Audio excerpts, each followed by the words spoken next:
What's going on, everybody? Sorry about the misunderstanding with myself. I don't know why I thought it was still 10:30, even though I put the ad out there for 10 o'clock. That is on me. I hope you're still there. He is late. Yes, he is. Christy, hope you're still out there. Let's get some people going in here tonight. Tonight, if you haven't seen, is going to be a tribute night, at least for the first part, for the great late wrestling legend Hulk Hogan. I'm going to be drawing at least starting to draw a tribute piece to Hulk Hogan, and then I'm going to move over to my campaign, and I will be posting the finished Hogan piece online. If anybody else wants to come in and draw it as well, you're more than welcome. You can come in and draw whatever you want. I'm just letting you know that's what I'm doing. So, you got to forgive me a little bit. I thought I had a little time, and then I had no time, and I was rushing. So, let me see here. What am I trying to do with my life? All right. I'm going to put the... oh, that's the thing. No, we don't want that. Oh, yeah, we do want that. All right. All right. So, as you can see, there's a blank piece of paper there right now. But that will slowly start to change. Now, usually, you guys see me. I already have the blue line done. Tonight, you're going to get to see me do the actual blue line. So, that's a treat for y'all, isn't it? Probably not, but you're going to see it anyway, whether you want to or not. Now, you'll notice there's no music going in the background right now because I have faith that people are going to jump on here any minute now and want to draw along and have interesting, fantastical words of wisdom to share with all of us. Or not. You never know. It would help if I put this so I could see comments. Know what I mean? Yeah, nah, I mean. Because the first half is a tribute, and if you want to just come in and maybe share a story, maybe you met Hulk Hogan in your life, maybe you just hate him, maybe you think his hairdo was funny, maybe you look like him or have an uncle who looks like him, and you just want to share that information out there. Feel free to let me know. Let us know in the chat, and maybe I'll give you a link. You come on. You never know. All right. So I am going to be doing the Hulkster. The Hulkster.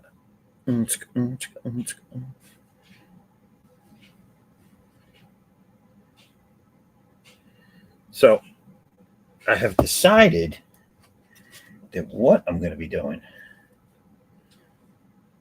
is Yeah. What are you doing? Drinking? We got Buzz in the chat. What's up over there? What's up? What up, Buzz? Yeah, I'm not telling no stories, not doing nothing. I am here if you need me, but All right. Well, tonight, everyone's going to see the blue line get created, Pops, because usually I already have that done. But not tonight. Out of the corner of my eye, I see my cat scaling my bookshelves. That nothing good ever comes of that. no, I can tell. I'm sure that means books hit the floor. Nothing good is going to... If you hear a loud crash, that's what it was. Mm-hmm. But, so yeah, I'm going to do this. I'm do a little Hulk Hogan. I'm doing NWO Hogan and Yeah, you and Steve B should have just ran your streams together again because he drew Hogan earlier.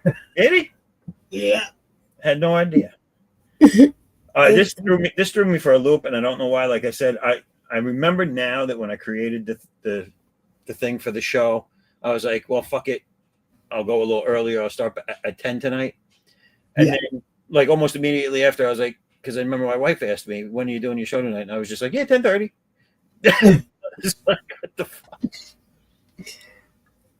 Thought I had like 15 minutes in my pocket, and I come down here and I see all the messages, and I'm like, oh shit, what happened?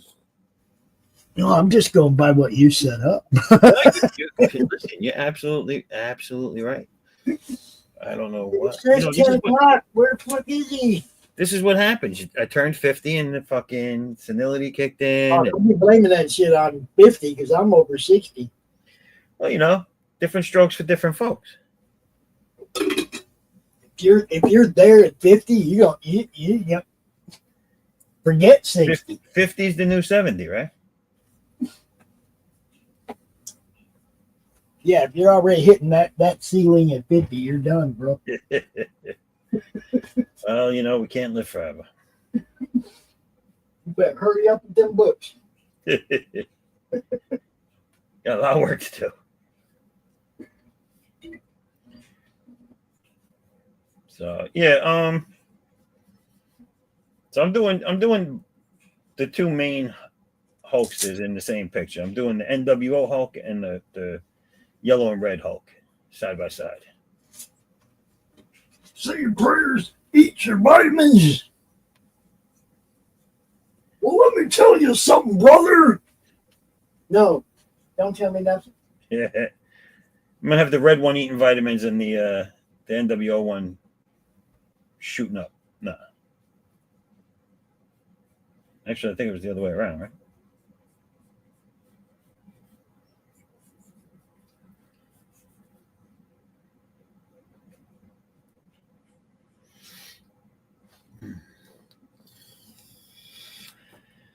Edwin, if you want to draw, Edwin, come on in.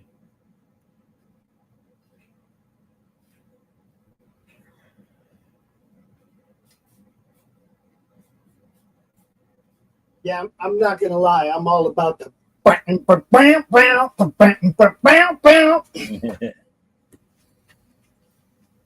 like NWO. Oh yeah. That was great, dude. That was great.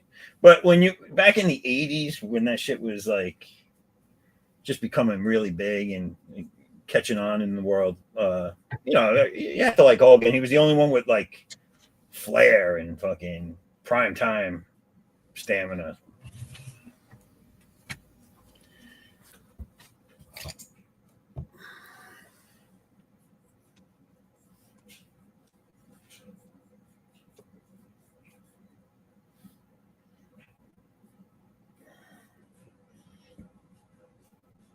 Yeah, the 24-inch. What were they? 24-inch pythons? Yeah. Even when they were like 16 inches. Still.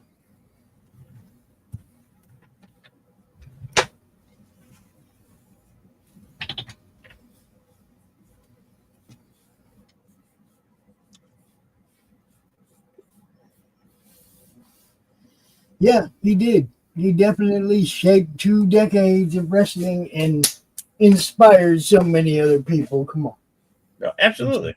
I mean, think about it. Where would wrestling be if it wasn't for that whole generation that he inspired and brought in with him, too? You had the Undertaker. Remember Zeus,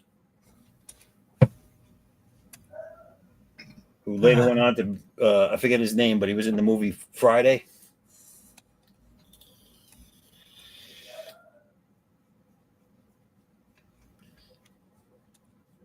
My dog really. Send him Buzz the link. Oh, Raul, you want to come on? Oh, and Raul wants to come on. Okay. Oh, now Raul wants to come on and be nice. Raul, didn't you see it in the chat? You know what? I'm gonna just drop it here. Why not? I'm gonna drop it like it's hot.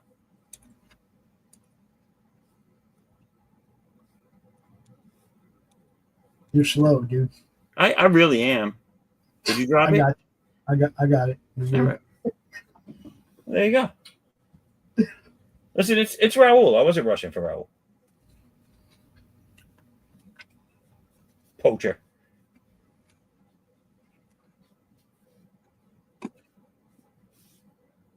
Speaking of Raul, next week, the late night art attack, Jerry, Chris, and Raul. Now, who's Chris? Chris who? Chris Paul. Chris Powell. Oh. Him and Jerry Hines. And well, Jerry was on the stream today, right? Yeah. And Raul, they're going to do a late night stream because Jerry's way over on the other side of the world anyway, you know. Well, that's why I'm busting Raul's balls about poaching.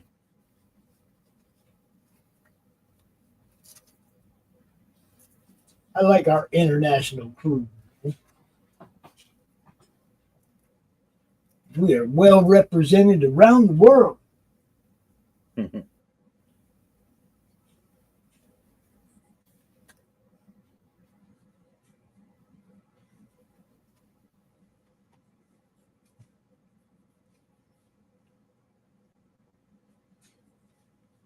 Yeah, I don't know. We'll see. Raul, we're the new Saturday Night Live. We'll see. Since Saturday night is actually tonight, that's this show. Your show would have been last night or really, really early this morning. So it would be Friday Night Live. Yeah, Raul, it's the You night quit started. trying to step on dudes at 10 a.m. or 10 p.m. Saturday slot there, Raul. You got to leave them alone, man. Quit trying. You want your spot, dude. Raul, your Friday night, brother.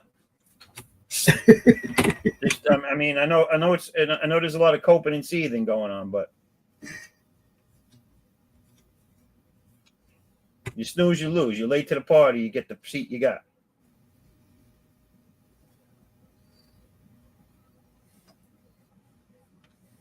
See, the smart thing for Raul to do would be to check and see who the guest is on Freewheeling Friday right before his show. And then if it's an artist, invite him to come out and draw right after they get interviewed. That's right. Know what I mean? It'd be cool. That's right.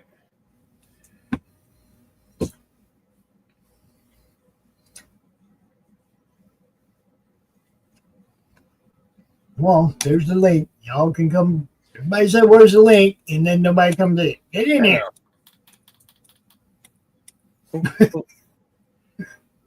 Who could hang a little bit? I can hang a little for a little bit. Hey, Buzz.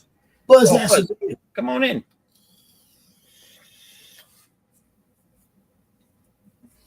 He's getting ready to launch one too. When's he doing his? Should be like sometime in August he's launching.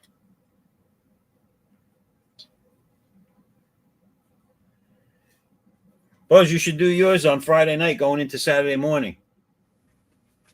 No, I mean he's launching a campaign. Oh, campaign. Oh, come on in and talk about the campaign if you want. Get a little preview. Or just talk about it. See? That's what we do.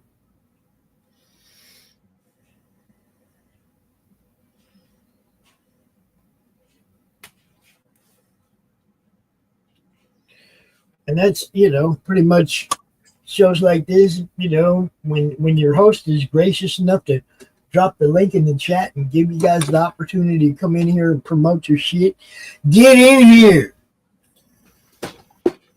So while I still have, speaking of campaigns, so everyone knows, mine is still up on both Kickstarter and Indiegogo. It's in late pledging on Kickstarter. That one is already funded. You can go there and check it out. Hold on a second. We're going to mute that for a second. So it's on late pledging and Kickstarter. It's also on Indiegogo, which is still an active campaign, which needs some love over there. If you're good with Indiegogo, go over there, check it out, back it, or just let people know about it. Share it out for me, help a brother out. Exactly. That one's for about 20 days, maybe 19 days, something like that left. So yeah, go check out both campaigns. It's the same campaign, two different locations. All right, I'll unmute Raul. I'm trying. Are you hitting it at the same time as me? I didn't touch anything. It wasn't me. Unmute. All right. Well, I can't unmute him. I keep hitting the button. It's not doing it. I didn't touch a thing. It wasn't me. All right. Raul's muted himself, I guess. Am I still muted? Well, now you are. No. Stop hitting the button. There you go. Now you're good. The host has unmuted your mic. There you go. Okay, good. Now, you came in, you started talking. I was in the middle of my spiel. I had to mute you. Certain things have to happen. But I just want everybody out there in Streamland to know that Raul's starting it. What time are you starting your show, Raul? 1 a.m. 1 a.m. So just so you know, Raul is starting to fire up his computer somewhere around 11 p.m. the night before. Fired it up. Get the mic working. Make sure he can get on there and do what he's got to do. Let's get on it. So what's going on? What are you drawing here? I'm going to draw the Hulkster. This is for all my Hulksters. Oh, I hate blue friggin' line lead. It breaks so easy. This for all my Hulkamania. Guys, it's a draw the Hulkster. I guess that's what's happening. That's what we're doing. Draw the Hulk, but not the Incredible Hulk. The Hulkster. No, this is Hulkamania running wild, baby. Yeah. What's up, Buzz? What's going on? Buzz, what's going on? Chill. Cool. You may promote your stuff, talk about that upcoming project. You can do whatever you want. I'm gonna be sitting over here listening. Yeah, Buzz, let everybody know what you're up to. What we can expect. What you can expect in a couple of days, Thursday to be exact, I'll be launching the Drawing Aces Comics Group Anthology #1 live on Bancrofts. On Bancroft. Yeah, I'm doing a Kickstarter for the first time, so it should be interesting. Nice. Yeah, just getting everything set up for that. Double checking everything, making sure we're good to go.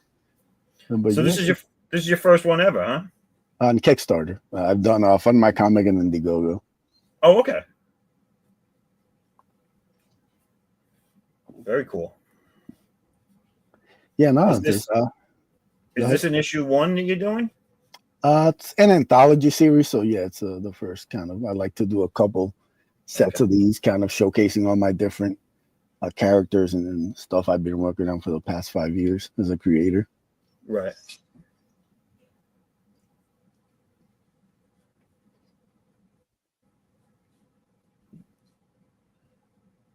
So yeah, aside from that, I'm just here hanging out. Need to pay a tribute to the Hulkster.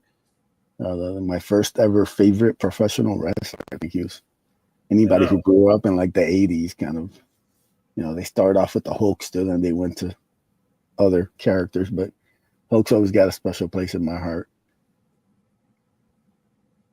Yeah, man. I mean, I already did for myself. I already did an Ozzy piece, and then the Hulk died. Malcolm John Warner died. Friggin' Chuck Mangione died.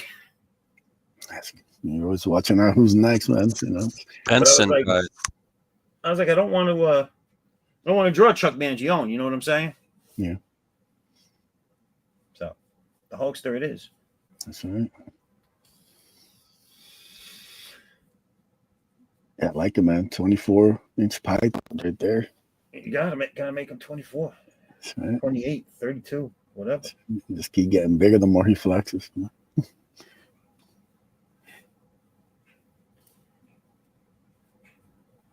Can always go bigger. You can't go smaller. You know what I'm saying? Yeah, no. You gotta do Hulk justice. Although they did the same thing with Goldberg later on, but do you remember there was a guy that came out to make they sent an old guy out in the Hulk gear to make fun of him with the skinny little arms, and he was like, this guy must have been like 80 years old. Yeah, Gilbert, yeah. But then they had Gilbert, which was just a dumpy fucking bald dude dressed like Goldberg. It was funny.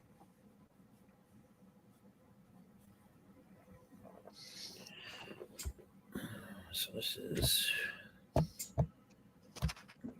NWO. Gotta do Hollywood, man. I mean, I remember that night Hogan. I was watching Bash at the Beach at my friend's house. We were all shocked when Hogan dropped the leg on Macho Man and joined Hall and Nash. That was crazy. I remember that. It's a whirlwind, man. Never thought it. Hogan going to the dark side, yeah. Well, he was the forever baby face, you know, except for when he first came out, he was bad. Yeah. Who was he going against? Bob Backlund back when he first. Yeah, Bob, and then he feuded with babyface Andre. Right, and then it changed, and then he became the babyface. And I remember when the Undertaker first hit the scene.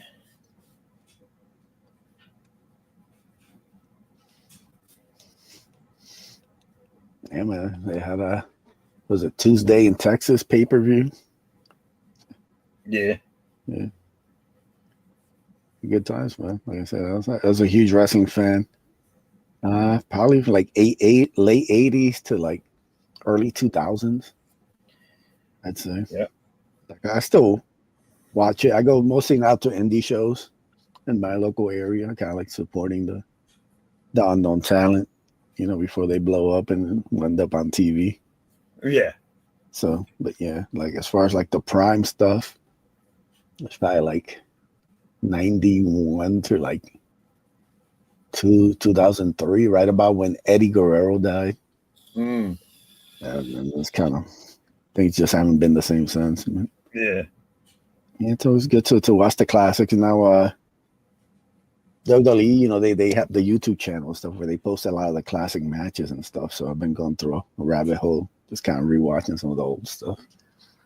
It's so funny to see things change and how fast they change because I don't watch the live events much anymore just because I don't really have time.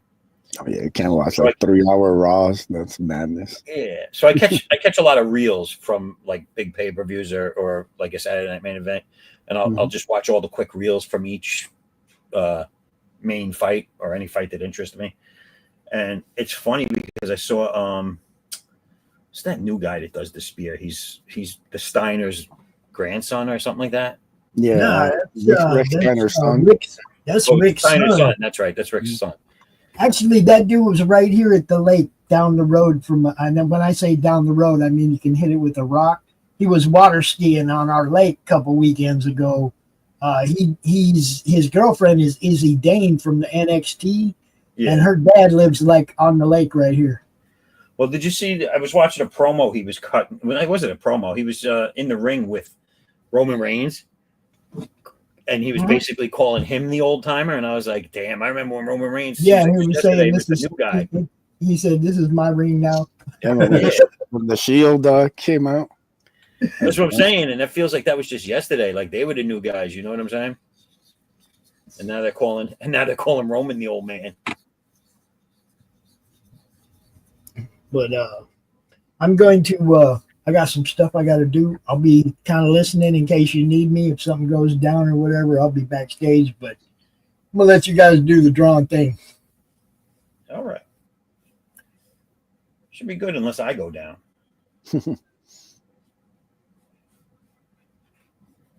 But yeah, man. So yeah, that's what I'm doing. Little Hulk action. Oh, that looks like Raul's drawing a butt. Oh, that's a bicep. There we go. I gotta get that long hair going. It's the Hogan's arm. Up close, it looked like a butt cheek, Raul. I'm just saying. It was a nice butt cheek. Like we're gonna be measuring the arms. We don't want skinny Hogan. Can't have skinny Hogan. We want full steroid. Just sweating, just 24/7, just breaking out in sweats. We need the juice. No, Warrior's my guy, man. Don't even get me started, man. When Warrior passed, that killed me. So Zaffo with a new Saturday Night Live. I didn't believe it at first when the Warrior news came out back then. It was so crazy. Like he was just on Raw. He just got inducted to the Hall of Fame. Yeah. And find out he died. You're like, man, this is crazy. It took like a week. But you're like, no, it happened. I was like, what the? Warrior, man, Nobody could ever like really explain it. Like you can watch the videos and stuff, but it doesn't really like. You had to be there to catch like Warrior Mania, man. When he beat Hogan at the Sky Dome, that was life changing. I mean, you want to talk about strength, like that. Those cables in that ring are no joke. Yeah, they're not easy to manipulate. And when he came in and used to shake the ring, the entire ring shook. I was like, this guy is just sheer power. He was always 100% adrenaline. Like he was, even at the end of the match, he was still flying around. Yeah, man, he'd come down, start laying the clotheslines on guys. He'd run down every time. Yeah, body slam press, the splash. Get out of here. Yeah, this is I thought it was so funny how he talked, though. He talked like Tarzan, you know what I'm saying? Like, and meanwhile, he was a really well-spoken person in real life. Yeah, his promos are definitely some of like the most mind-blowing stuff. You're just like, I don't know if this guy's like an idiot or he's like a genius. Oh, he came off like such a simple person back when he first started. Like, you know, he would just like say the most outrageous things that kind of made sense. I see where you're going, even though if I don't get the full picture, but yeah, but it's just like he just had a whole different vibe, man. Like it was like there'll never be another one like that, man. Warrior was the guy. He was definitely one of a kind.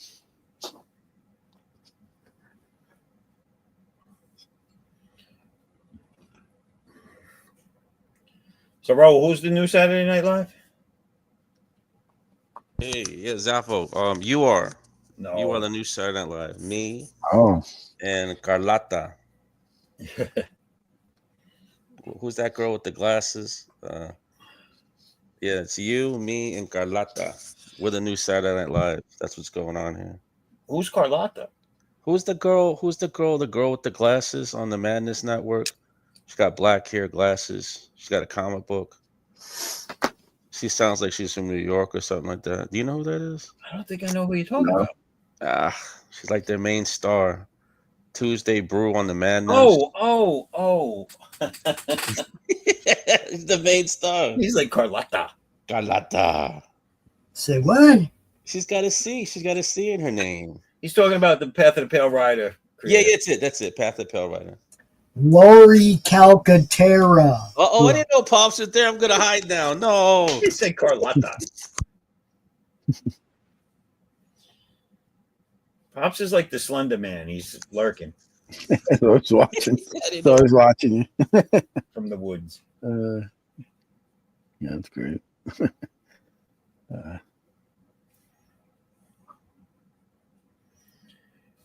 I was planning on having this portion of this drawing done before coming on the stream, but the day got away from me. And it happens, man. It's always cool to see the process. I was an admire artist, you know, drawing streams specifically because, you know, like I've tried to do live streams and it's like just running the StreamYard is an adventure. Not less trying. Yeah, right. Can you imagine trying to like draw an actual picture? You know, I have enough trouble popping up links and talking to the chat. And I draw like, you know, Hogan. Yeah. It's always good. Hollywood. I gotta get back to streaming too, man. It's just not enough hours in the day. I wish I had a lot of free time right now. I would have made this a whole wrestling montage. I would have put friggin' Chico in there, and I would have put Scott Hall. You gotta put you know Roddy Piper in there. You know, Piper. Macho Man, and then all these we'll be legends, staying around Miss Elizabeth. Oh yeah, all these. It's crazy to think how many legends have gone now. So. Oh man, someone keeps putting AI. I think they're AI. If they're not AI, then I'm sorry if I'm insulting the person. But it looks like AI paintings of like the wrestlers in heaven. Have you seen any of those? No. And the last one they had was like I think it was the Giant, Savage, Piper, Hogan, and I forget who else. I think it was one other person. And they were sitting down playing video games in heaven. They're AI. They suck. Are they? Yeah, there's a lot of AI art that's popping up. There's Well, this they gotta one. be AI because they're Pops coming out don't like with the AI. Yeah. There's this one account who's posting all sorts of stuff. You're like, yeah, this is all AI. I'm like, Yeah. why Well, would you do that? You can see where it's fucked up when it's AI. I mean, anyone that thinks you can't tell it's AI is wrong. You can. I guess sorry, but I actually got to cut this short. I had something come up just now, but yeah, man, thanks for the invite. Hopefully, we can do it again. No, absolutely. Listen, you're always welcome on when I'm doing the show. So, but thanks for coming on. It was great to have you on. Yeah, man, definitely. Wait a minute. What's the name of that book you're launching? It's the Drawn Aces Comics Group Anthology, #1, launching Thursday on Bancrofts. Launching my first ever Kickstarter. It's fun, man. It's gonna be a blast. 5 short stories featuring 5 awesome artists drawing different characters from all the books I put out over the past 5 years, and once I'm gonna launch in the next couple. So it's gonna be a fun little adventure. Come hang out with us Thursday on Bancrofts, and yeah, it's been fun, Don't guys. we have you scheduled like sometime here in the near future as well? I'll be making all the rounds. I'll be hitting up people. I'll be doing all that fun stuff. Well, you can definitely come back here. Yeah, man, definitely. I plan on hitting you up, and I'll be hitting tons of anything got the YouTube channel. I'll be sliding in those DMs, so don't worry about that. No problem. Well, congratulations and good luck with your campaign. Oh, thank you, man. See you soon, brother. Yes, sir. Take it easy. Let's take a look at what the big ragu is doing. Bam! Hulkamania running wild on you. So everybody go check out Edwin's stuff and show some love. Show some love.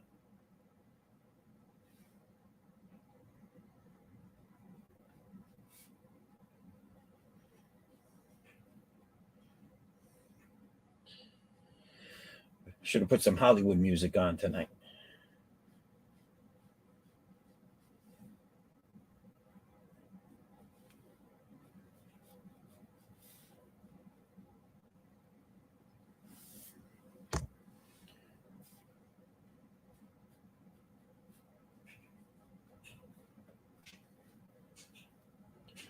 So what's good, Raul?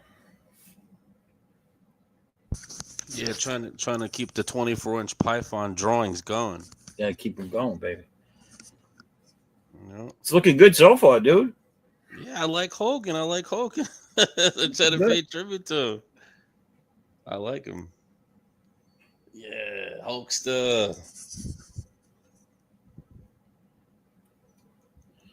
I used to like that period of time where he would come out with the big boa.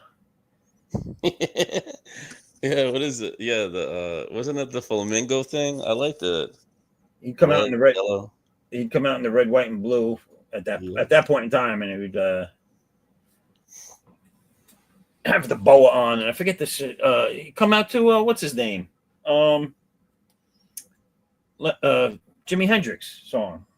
Oh, did he? I don't remember that, man. Right? Wasn't that Hendrix, Pops? Stand up next to the mountain. Oh, yeah. Come down with the edge of my hand.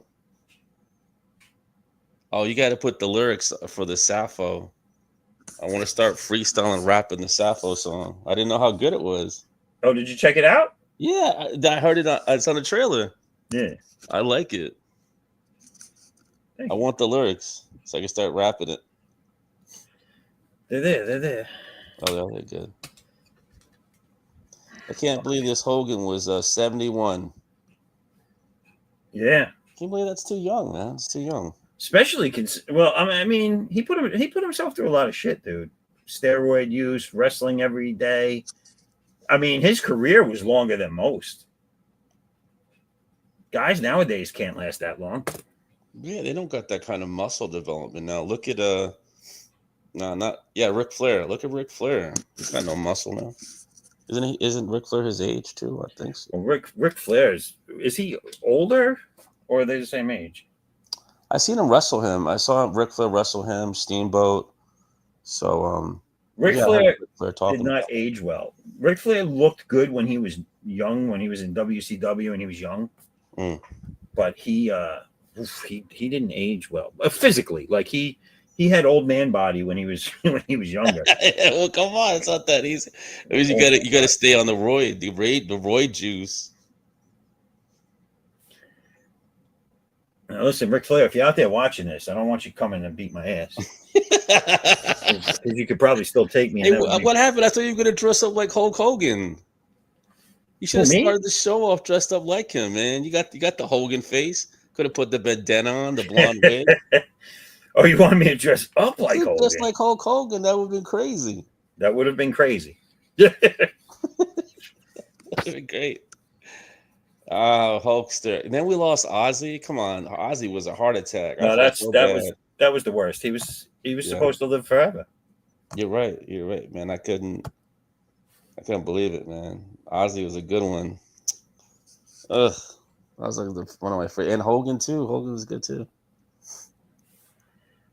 The thing is that I think I might change this. I think I might put the boa around Hulk Hogan. Hogan's kind of not that far from me, so that's what's crazy, man. He's in Clearwater. I'm in Tampa. I always drive out there to work and stuff to Clearwater. Did you see too? He just had some new wrestling thing that was going to launch at the end of this month, I think. Or what? Like in the ring? Like wrestling in the ring? He had some. I forget what the hell it was. It was some new. The day before he died, I believe, he had just flown in somewhere and they interviewed him, and he was talking about it, and it was it was like extreme professional amateur wrestling. It had a lot of guys that used to wrestle. They couldn't get jobs anymore or whatever, and they were going to be on there getting paid to do what they do. And I think they were training new guys or wrestling new guys, or it sounded crazy, but he had a lot of stuff. He had a beer company that he owned, or brewery that he owned, or something like that, or at least sponsored. Yeah, he was well known in my area where I'm at. He was well known. Trump didn't like that he passed. Trump was sad, man. Well, yeah, it was one of his ringing endorsements. You know what I'm saying? Yeah, he helped him win the election. He helped him win the election. Came out. Vote He said, for Trump mania. He said, "Vote for Trump, brother." Vote for Trump, brother. Oh man, the Hulkster dude. Take your vitamins and vote for Trump. Yeah, nobody's happy over here in Florida, man. But Hulk, that's where he lived. He was in Florida. He's in Clearwater restaurants, all that stuff. Ugh. People ain't happy around here, man. Rest in peace, Hulk.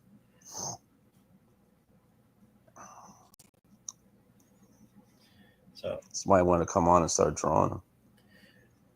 I just want everybody to know that I picked two pieces of reference for Hulk Hogan to use. And one was an NWO, and one was the red, white, and blue, or the red and yellow. I'm sorry. And I didn't realize till just now that I'm drawing them that they both wearing glasses in both of them. So I get away with not having to draw eyes in this piece. Oh well. Nanny purr. Oh man. Oh yeah, sure.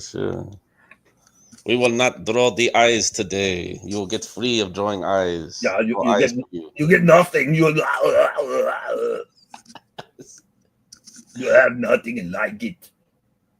So who showed up? Who was the guy that was just here with us? Edwin. Okay, I thought it was Don for a split second. Okay, Edwin. No, it was Edwin. Yeah, his art's pretty good, man. His comic book. I like that. I'll be honest, I don't think I've seen it yet. Yeah, it's kind of like a purple monster dude. Where can we find it? Did he? I know he put the thing up for. It's got really good art. I'm not trying to hype him or nothing. I mean, it looks like Image Comics. Awesome. Yeah, if it's it's got to be him. Yeah, it's like a blue guy, look a skull on his forehead. I think, if I remember. I'm just pulling on my brain. I don't got stuff in front of me. That's what I remember.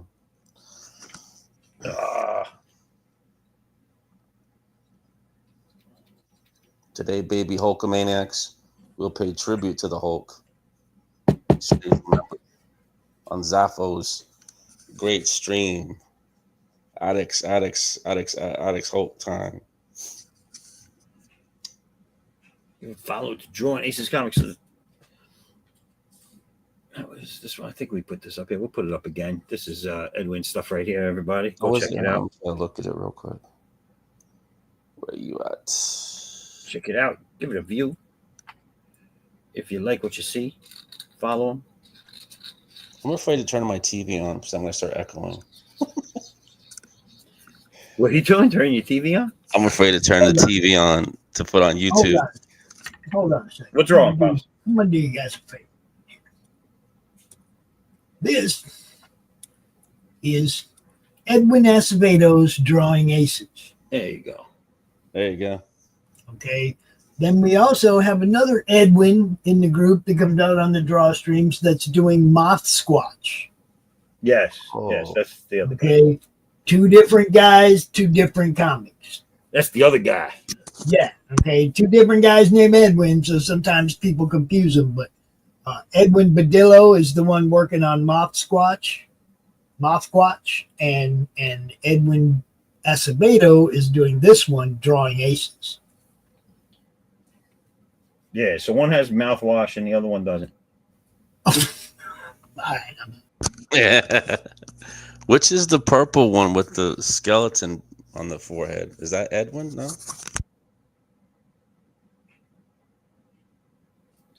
That's the one he just showed, isn't it?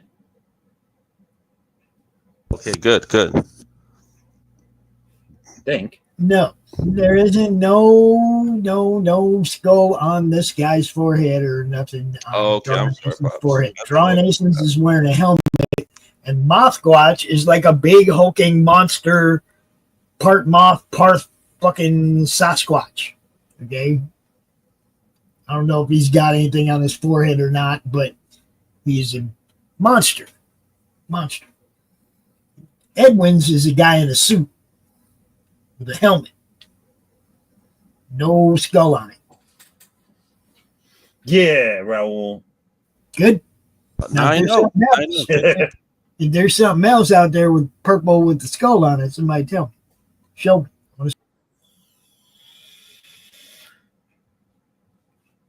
Right, you're right. I think it was on Omar's stream, this guy, but I thought his name was Ed too. But I'm sorry. That's the Ed Sullivan Show.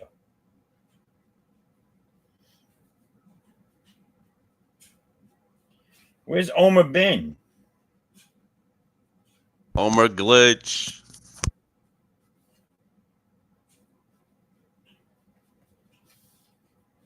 I think he got mad at me because I told him about the stream on Friday night. I said, hey, come on. It's going to be at 1 o'clock. And then he shows up and nobody's there. Oh, you told him it was already happening? I told him, say, it's going to be on at 1. It's going to be on 1. You got to be there for y'all. Be there, man. And he is already. You know, look, the reason I'm telling you it's like Saturday Night Live because it was the same thing. I was watching the new Saturday Night Live movie. It was just like that. It was me, Pops. It was Jerry. It was Chris. We were running around backstage. Pops was like, "You got this. You got to give me this stuff. You got to get this going." And then I was like, "Yeah, we get it. I need it now. We got to go live." People are scrambling. My team was like falling apart. We were trying to put it all together. It was like magic, man. It was like we were trying to go live. We were going to get the show on live. I'm telling you, it's great. When was this? It was going to happen tonight, but Chris couldn't make it, and I wasn't going to have them debut the show for the three of them and only two of them be there. So we put it off till next week. All three of them can be there. You know. So when did they wait? This is the show that goes Friday into Saturday? Yeah, it'll go Friday night right after Freewheeling Fridays. Oh. So it'll be Saturday morning, but it's Friday night. Yeah. So this was going to happen yesterday? It should have happened last night, but we, Right. Chris couldn't be there. Like I said, it's a show all three of them hosted. I wasn't gonna have one guy be left out of the debut. Right. So we got all the stuff though. My web developer was in my chat asking me for that last thumbnail for the show. Nobody sent me a description of the show, so you're gonna have to suffer with whatever the fuck I wrote and sent to her. What do you think? Yeah. You're gonna have to just deal with it. Yeah, I tried to get these guys to write me a description. Nobody did. So I was like, fuck it. It's like, it's going up on the website. I ain't waiting. And if Chris could have been there, we would have had it up last night. We'd have run the show. What's up, Ghost Pepper? Over there on Pilled? What's happening? What up, Ghost? He just dropped a sticker of a frog with a blonde mustache, sunglasses, and a Hulk Hogan bandana on it. I love it. I love it. It's beautiful. Go check it out on Pilled. It's funny. Ghost Pepper, come on over. See, I love people. I love having people in the chat, but I do like having people on the stream too. So half the time we can't get him to talk. When he does talk, can't get him shut up. That's our boy, Ghost Pepper.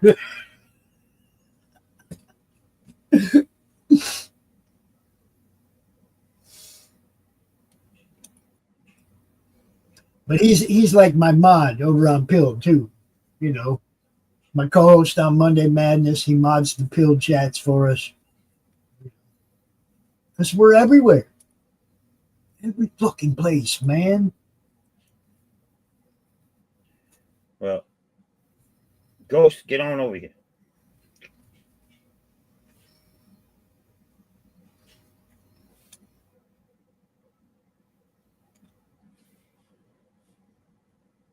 I'm trying to say, come over here to YouTube and click on this linky link and come into the show.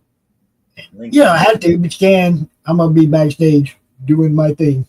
I'm still working, you guys. Still working.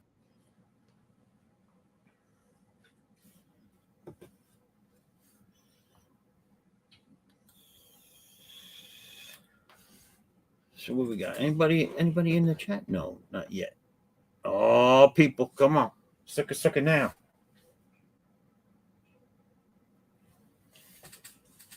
So we're getting into the line drawing now, Raul. Getting down to some business. Oh yeah. Getting down to some Hulkamania business. I get into the zone, the drawing zone. This is the part where shit starts looking like shit. You know what I'm saying? Huh? Where it starts looking like something. Oh, starts looking like something. Okay, good. Oh my god. Although Raul draws like 35,000 times faster than me. Nah, I learned from you. Dude. I learned how you do it. I just watch it. Like, how does he do this magic?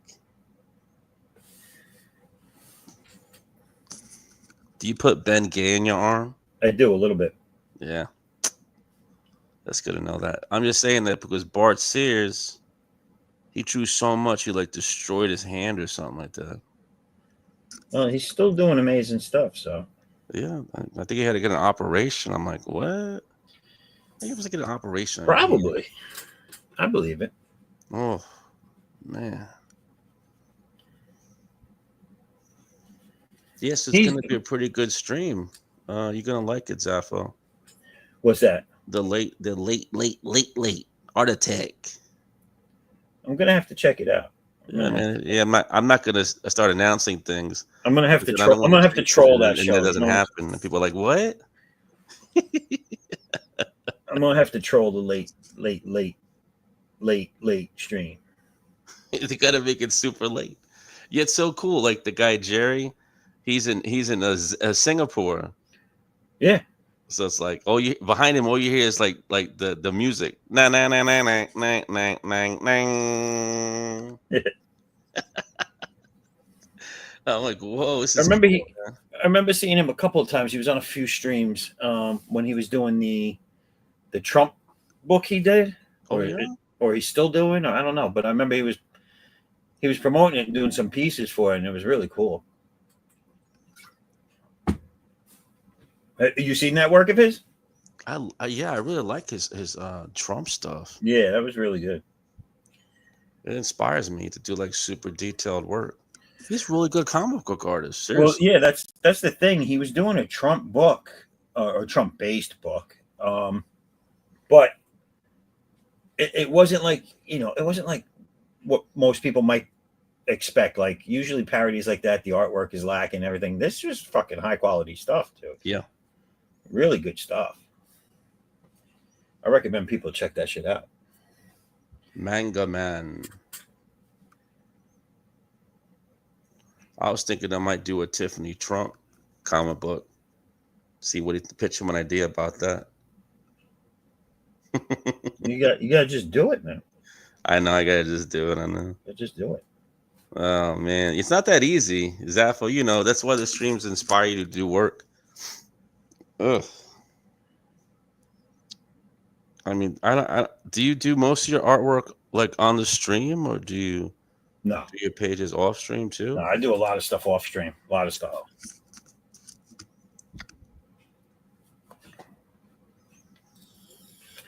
I mean, having to devote the time. I do most of it off stream, brother.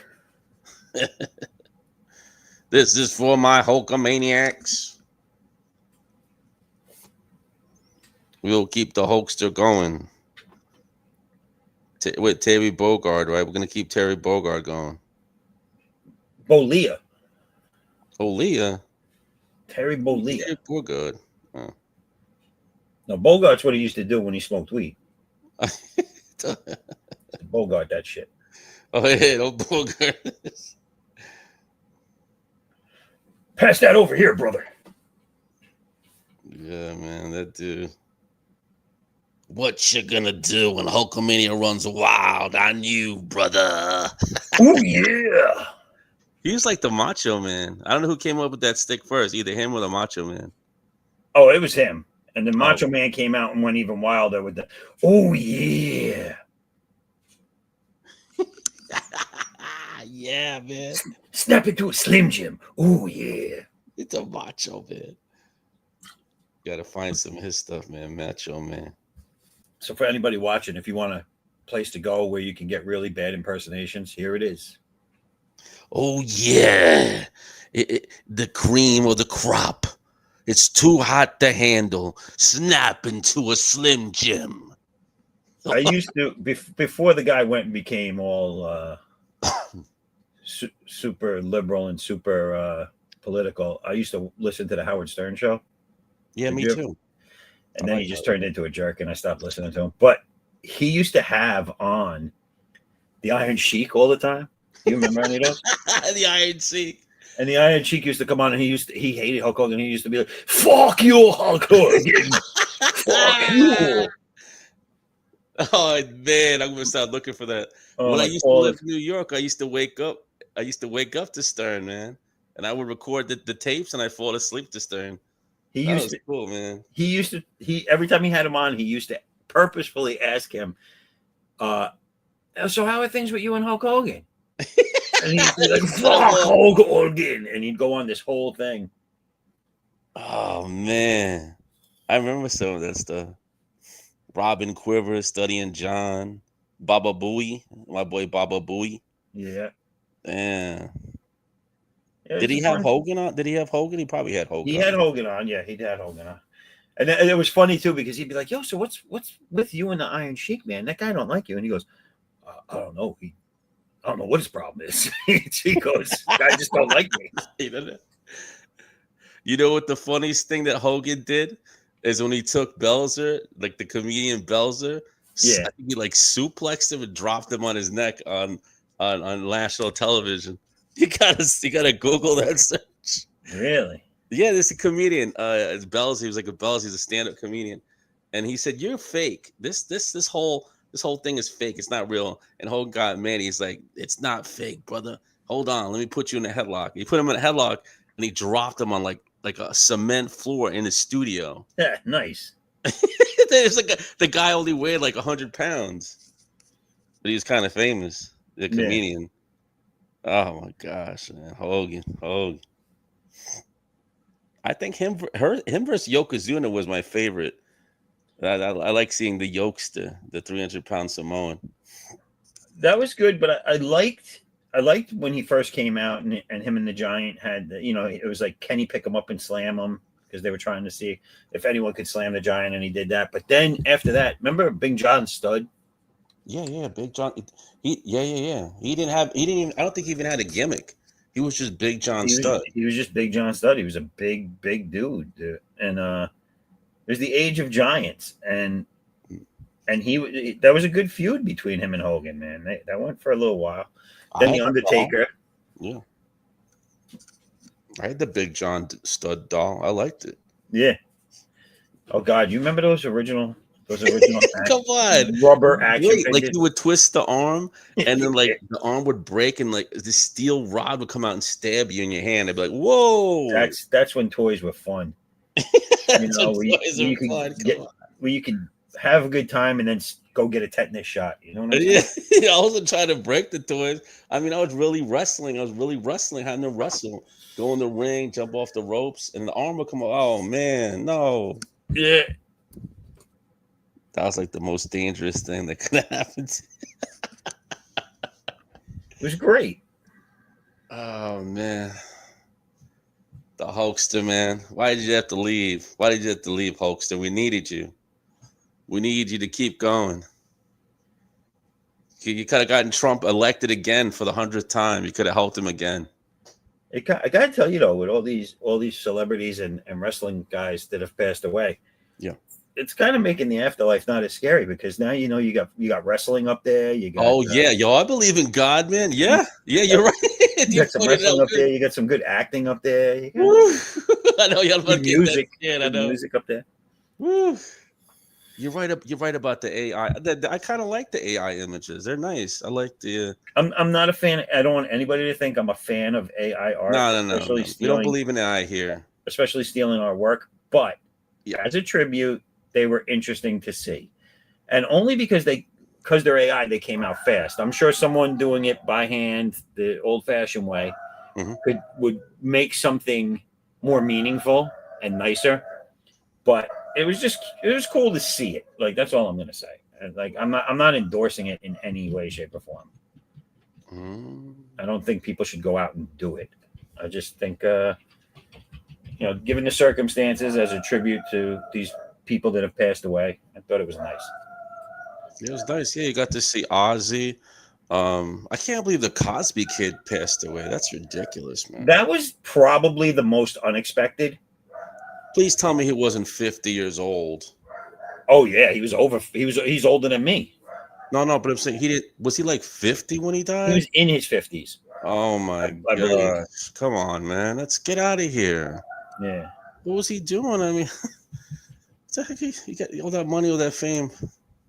No, I don't like no more of those, right? Didn't they say like people die in threes? And then they did. They died in fours. You had Malcolm Jamal Warner, which is the Cosby Kid. Yeah. You had Hulk Hogan. You had Ozzy Osbourne. You had Chuck Mangione, and there was a. Why do I not know Chuck Mangione? Who's this Chuck Mangione? Oh, he was he played the trumpet. Oh, okay. He wasn't a singer, but he put out a lot of music playing the trumpet. Chuck Mangione. Most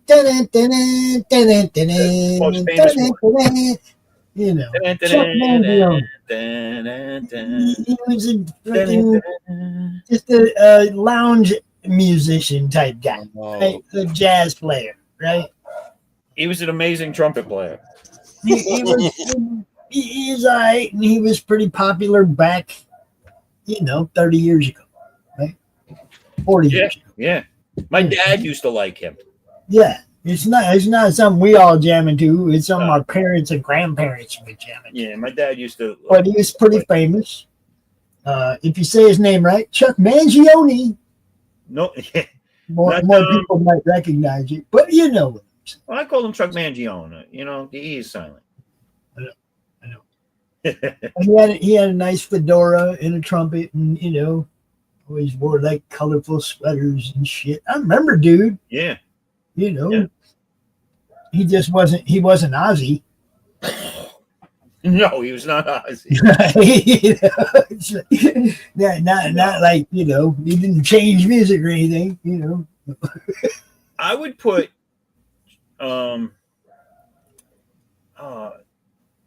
you know what? Never mind. I was gonna say I put him in the same class as other people whose names I can't remember. Therefore, it's pointless. He's like a Barry Manilow. That era, that type of music. That Copacabana. It's that kind of music, right? But it's all instrumental, so it's like Chuck Santana. But it's that kind of music. That's what I'm saying. It's Right. like the kind of music he played. The kind of if you know who Barry Manilow is, you know the style of music that we're talking. They should have took all the people that just played instruments and put them together in a band and had them play something. Like what was the female drummer that used to be part of Prince's group and she became big? I forget her name. Apollonia. Is that who it was? She was And a then, drummer. Sheila Easton. Yes. Sheila E. Put her, Chuck Mangione, Santana, put them all in a group together. And then make David Lee Roth sing. That's it. And that's how you know it's the end of the world.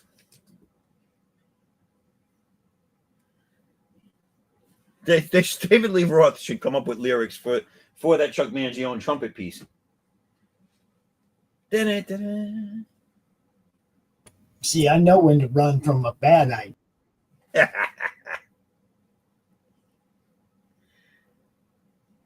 Nice. Yeah, I gotta just keep working the bad idea until it becomes a good idea.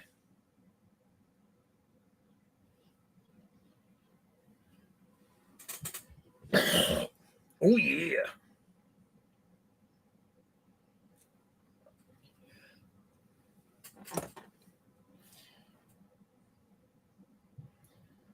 So all you shy people out there that don't want to come draw. There you go.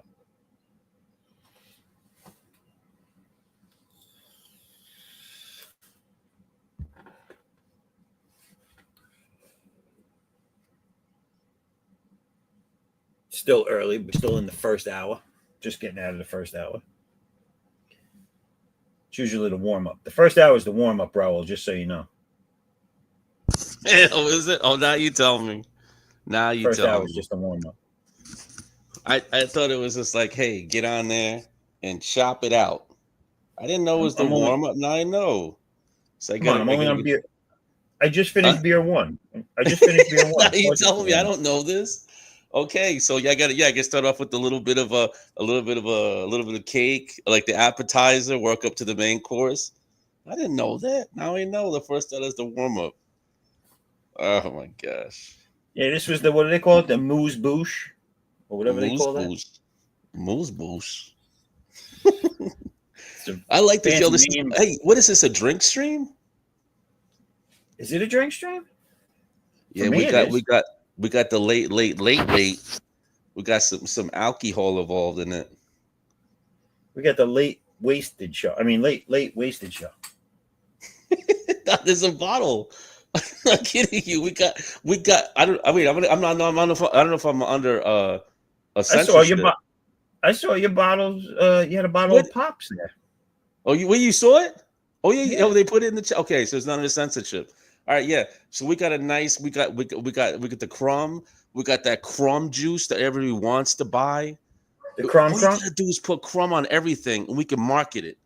We can market crumb juice, crumb cars, crumb toys, crumb hats. Crunk and crumb. It was great. Once I saw that juice, I saw crumb on the bottle. I wanted it. It could have been anything. I still would have bought it.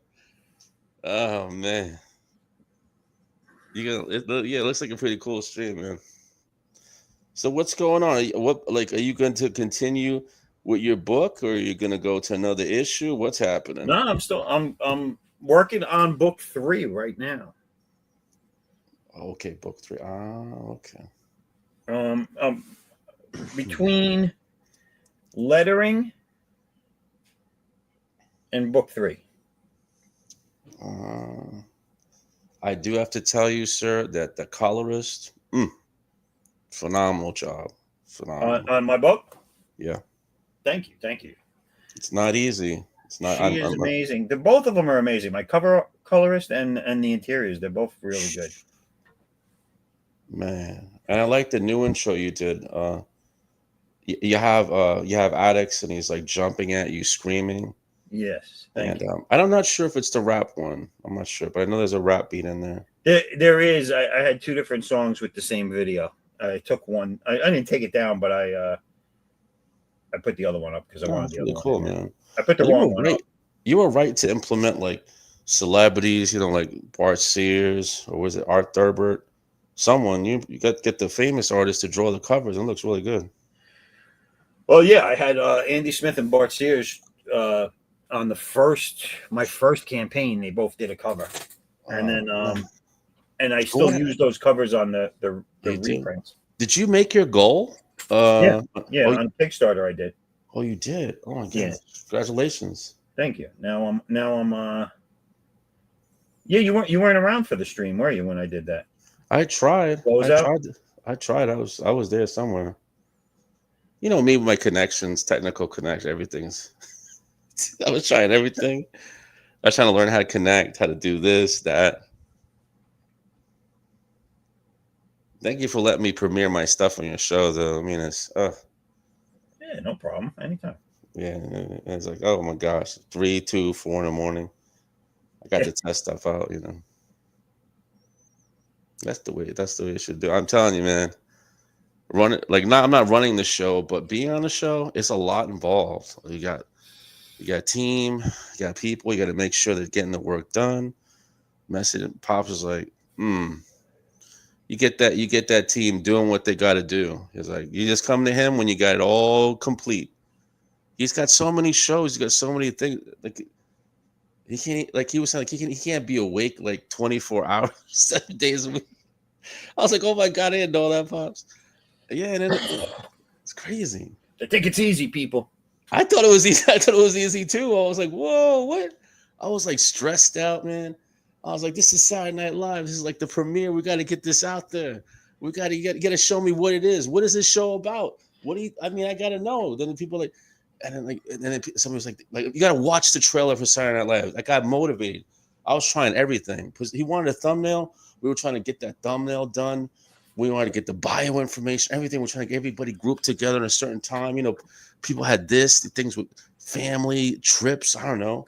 People were in different time zones. It was crazy that night. That premiere was like a madhouse. So I told you it was like Saturday Night Live. I was like, oh my god, I felt it. Telling you, not easy. And then I go away with my wife for a nice anniversary birthday. we go to the tropics. It's beautiful. I come back and all I see is, yo, we're taking Saturday night from Zaffo. What the heck? Yeah, like, wait a minute. I didn't plan nothing, man. I know how the Kingpin feels now. Damn. I felt bad. I was like, wait a minute, what? They waited for you, Zaffo. I was like Hulk Hogan. I was like, oh yeah. Oh no, that's Randy. I'm sorry, Randy. Yeah. Oh yeah. They were waiting for you. They wait. Okay, he's on vacation. He's drinking a margarita. I don't know. He's on the beach now. Move now. Oh wait, I'm neglecting the chat. So we have Lark Bark. Don't know who you are, but welcome aboard. He says Hulk Hogan impact on professional wrestling cannot be overstated. As a global superstar, he revolutionized the sport, drawing in massive audiences, generating unprecedented box office revenue. That's absolutely possibly true. His influence paved the way for future generations of wrestlers, forever changing the landscape of the industry. Yes, without Hulk Hogan, there would be no wrestling today as we know it. Oh, and hello, everybody. Well, what's going on, Lark Barks? Lark barks. Lark bark. Lark. It's like bark box. You know what I'm saying? I used to get that for my dog. But yeah, welcome aboard, Lark. And you're absolutely right. Hulk Hogan. If it wasn't for Hulk Hogan, there'd be no nothing right now. It'd still be, if anything, it would still be the once in a while, maybe televised. It wouldn't be the McMahons. Hulk Hogan, you know, they discovered him and he made them basically, or his ability to draw the box office made them. So without Hulk, you know, Vince could hate him all he wants. Without Hulk, they wouldn't have nothing.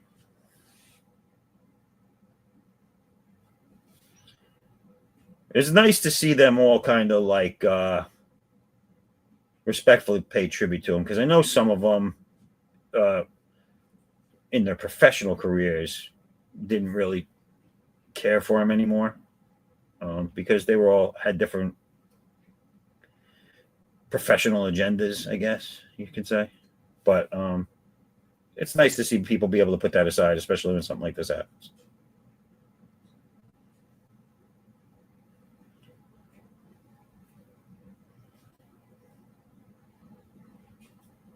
Like, God forbid anything ever happened to Raul, I would overlook the fact that he tried to take my spot, and you know, I'd say nice things about him. Nah.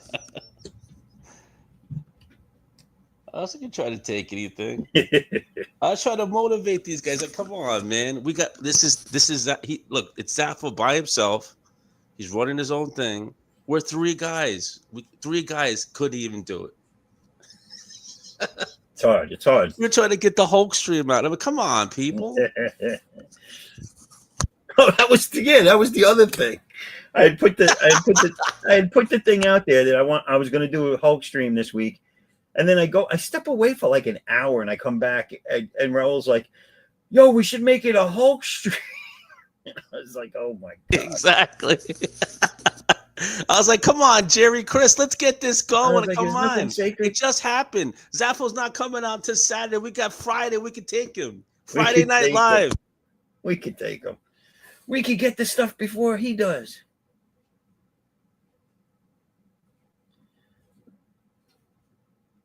Listen, I don't know if you remember, but Johnny Carson used to have a lot of competition, but he always managed to win over the crowd. That's true. You're correct, sir. Look at this Hulk still running wild right here. Look at this. This is craziness right here. Look at that. Bam! Oh yeah. I'm gonna keep doing Macho Man for Hulk because it just happens, dude. It just happens. You cannot handle the Hulkster. Ric Flair's emotional response was heartwarming. Thankfully, he beat cancer, and we get to keep him around a little longer. Yeah. He's a tough SOB, Flair. I don't think enough people give him credit for how tough he is. He's been in that ring with the best, and win or lose, he came back the next week to do it all over again. He's been in there with Hulk Hogan. He's been in there with Bill Goldberg. He's been in there with The Rock. He's been in there with Triple H. He's been in there with all these guys. Stone Cold. And then even the greats from back in the day, Sting in his prime. Actually, Sting in all his stages, and Flair. That was an ongoing, like, career-long feud between those guys.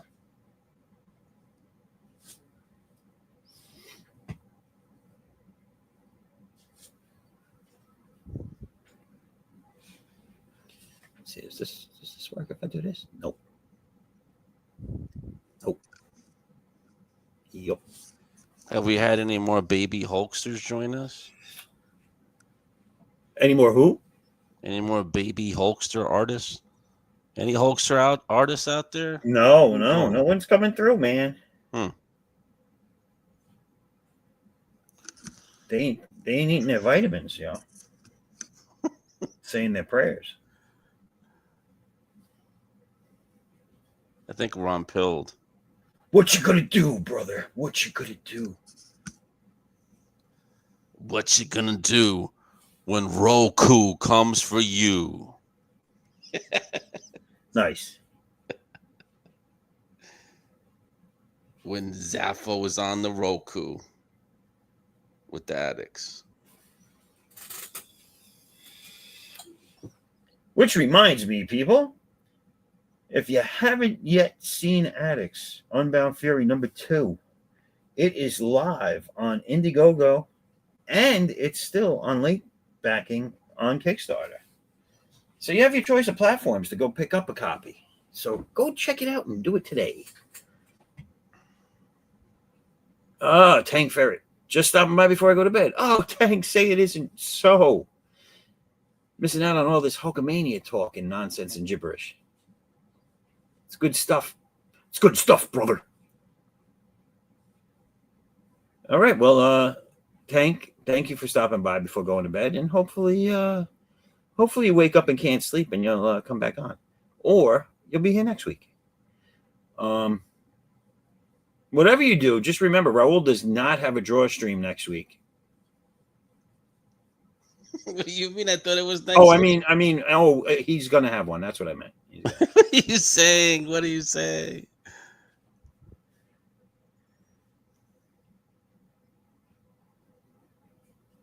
We're gonna miss you dancing girls, Tank. I mean, I am anyway, personally. A little sad. Now.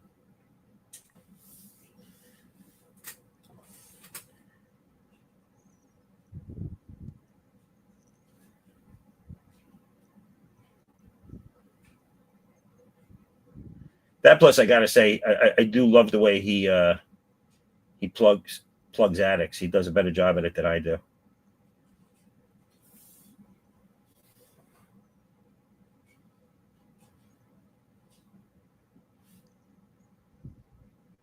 Are you so are you gonna be at like a comic book convention with this with the comic book? Well, I'm doing that one that Pops helped set up with everybody in Albany late. I think it's November. What? October, November.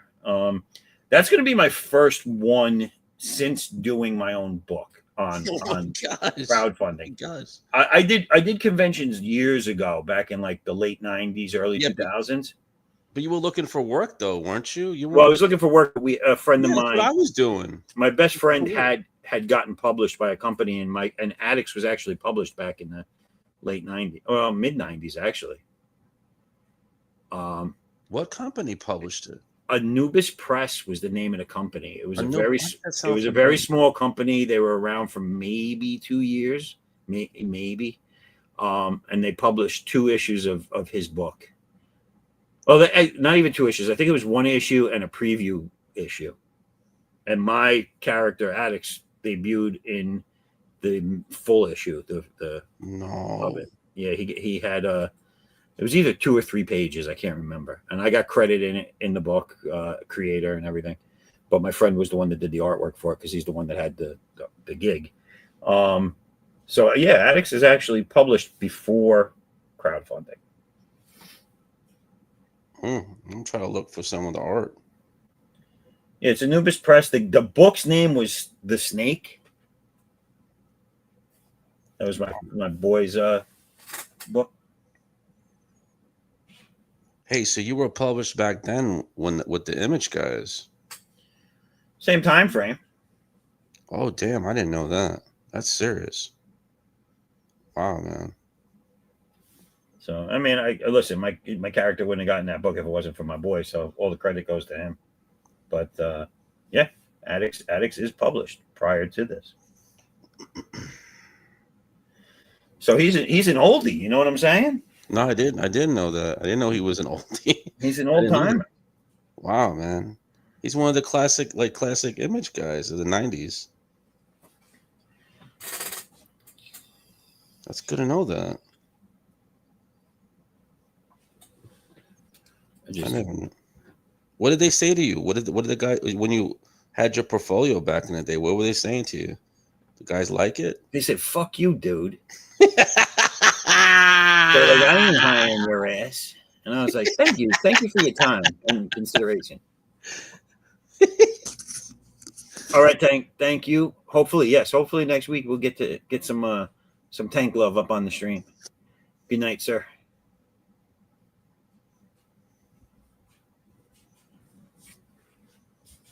So did you talk to anybody? I never did. We did my stuff back in the day. So I I could not tell you. I wish I had the picture too of Addicts, the original one that I used to show around in my portfolio, because it was actually to this day I still look at it and I'm like, wow, where did that artist go? Because that was a nice piece. Oh, see, oh my God, no. Yeah, it That's was one. like that's the youth. You ever do one of those pieces where you just hit on all cylinders and you're like, wow, I can't believe I just did that. That was what it was.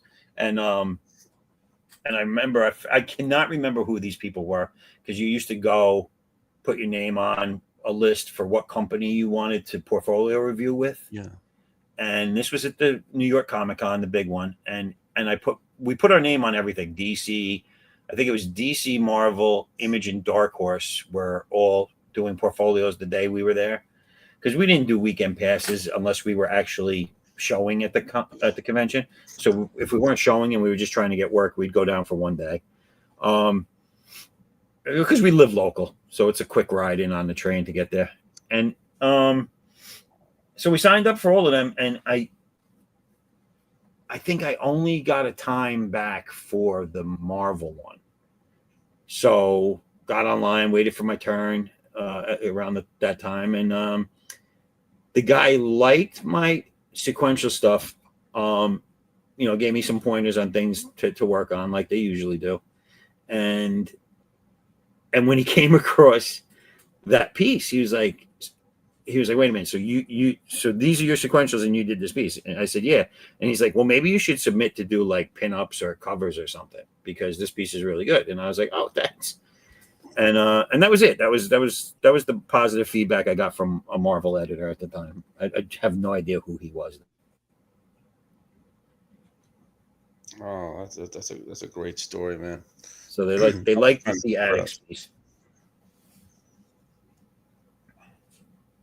So we actually had an origin story to Addicts, and looks as if he already premiered.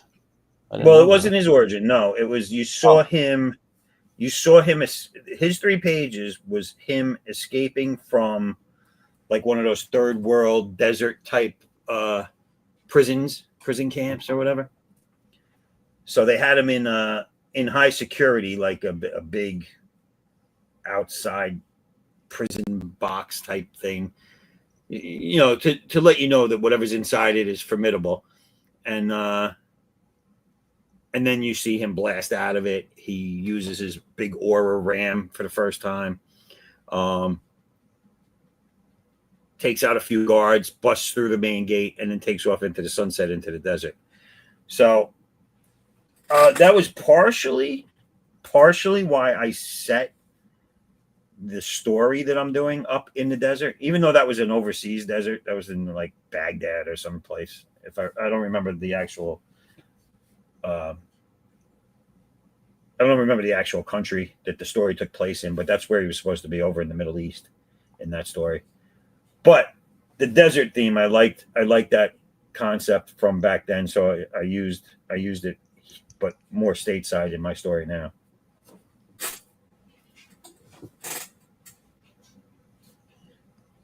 So you didn't draw it, but somebody else had actually drawn that?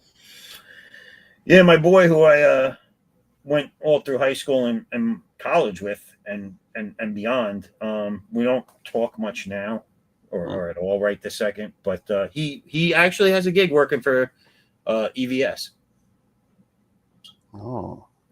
He's doing a book for him, which is awesome. We're both finally doing comics. You know what I'm saying? I'm doing mine. He's doing working for someone whose stuff he likes. So congrats on that, man. Everybody should be doing what they love doing. You know what I'm saying? I think the world would be a happier place if everybody just did what they love doing and shut the hell up and stopped arguing. Yeah, you got to give peace a chance. No, fuck peace. Just stop being idiots.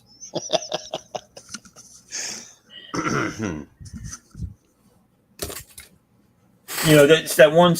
I went to go see a concert last week. over here where I live, Jones Beach area. Oh yeah, I remember. I remember you talking about that. Jones Yeah. Beach.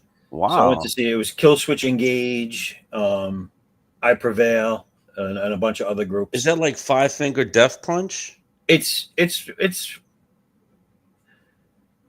metal. It's metal. Oh, it is metal. Okay. Yeah.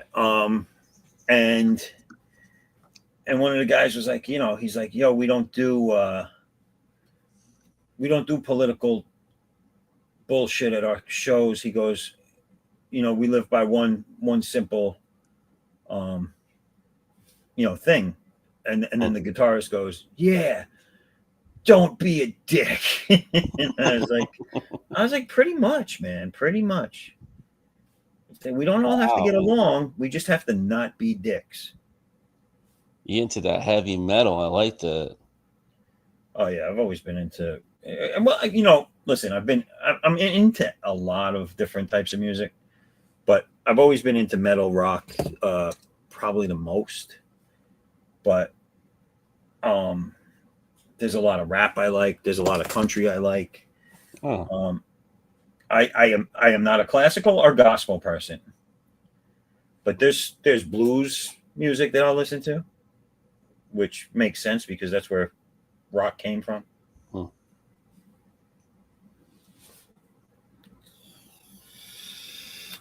I just want everybody to see how juiced up Hulk Hogan is. Juiced up. That's a bad mother right there. Look at that. Look at that. Look at those ripped shoulders. Oh. Woo. Let's see. I'm afraid to click on the SteamYard. Look at this guy. This guy isn't bad either. Look how big he is. Although, I don't know. Those look like maybe 20, 21-inch pythons. I don't know. You would know.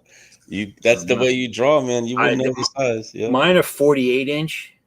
Oof. Damn, man. The young Hogan, the young Hulkster, he had at least 40-inch pythons. Yeah, he wasn't as ripped as the older Hulk Hogan was, but he was fucking thick, dude. That was like a horse arms. Damn. Back when he was in Rocky, remember how big he was? He was thick, brother. Yeah, man. He fought Stallone. Hogan fought Stallone in the state. I like that. That one scene where he threw him into the stands.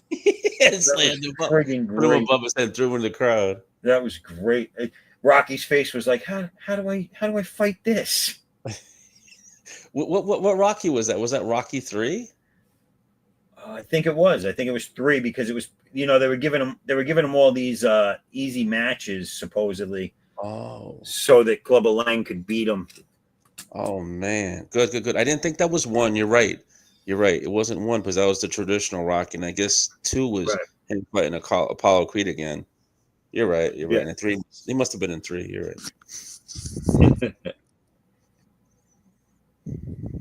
All right, so it is. I'm gonna throw. I don't have the new ones queued up because I didn't have the right file format, but I am gonna throw a little Addicts ad in here while I go get a beer. So wrote a little song about it. Want to hear it? Here you go.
Look at that. I made it back just in time. Well, that's Addicts, everybody. Go check it out. Wow, this is a horrible bottle opener. Oh, because I'm doing it wrong. Don't use your teeth. You're gonna have none left. No, I would never do that. I don't like the dentist enough to give him that kind of business.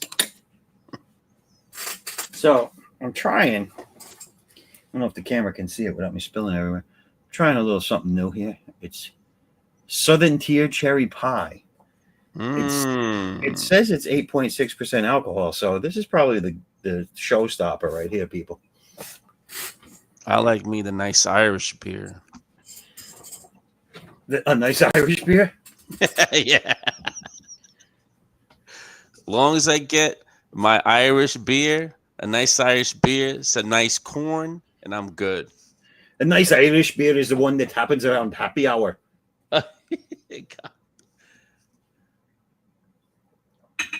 That tastes like, that's pretty good. That's going to put me on my ass, but it's pretty good.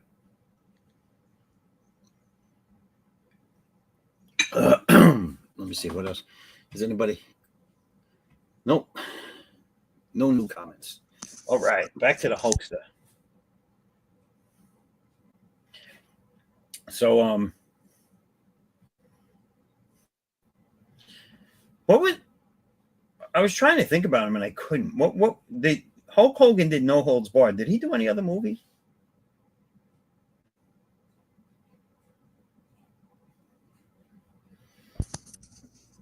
What happened with Hulk? Hulk Hogan, he I know it as far as movies are concerned, he was in Rocky, and then he did that movie No Holds Barred, which was like I guess a wrestling flick. I can't remember it. It's been so long. But I was just wondering if he was in anything else. Didn't he have a TV series at some point with a boat? TV series, a Hulkster? Oh. He thought might he have was been in a some- cartoon TV series. Well, he was in Hulk Hogan's Rock and Wrestling. That wasn't that. I remember it? that. Cartoon. That I was a never seen Saturday that. morning show. But I thought he had a TV show where it was like, you know,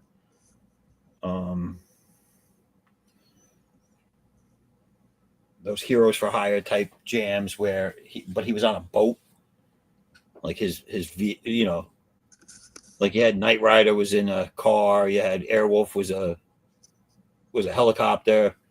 I thought he had something to do with a boat. Wow. Was that live action or was that the cartoon? No, live action. Oh, live action. Yeah. I gotta start Googling some of this stuff. I think he was I could be wrong. I mean, when I was a teenager, you know, there was a lot of drinking and drugging involved. So Nah, it was just drinking. You weren't doing the other stuff. that's true. This That's true. is the Bud Light hour. This is the drunk hour. We don't do This that. is definitely. Yeah.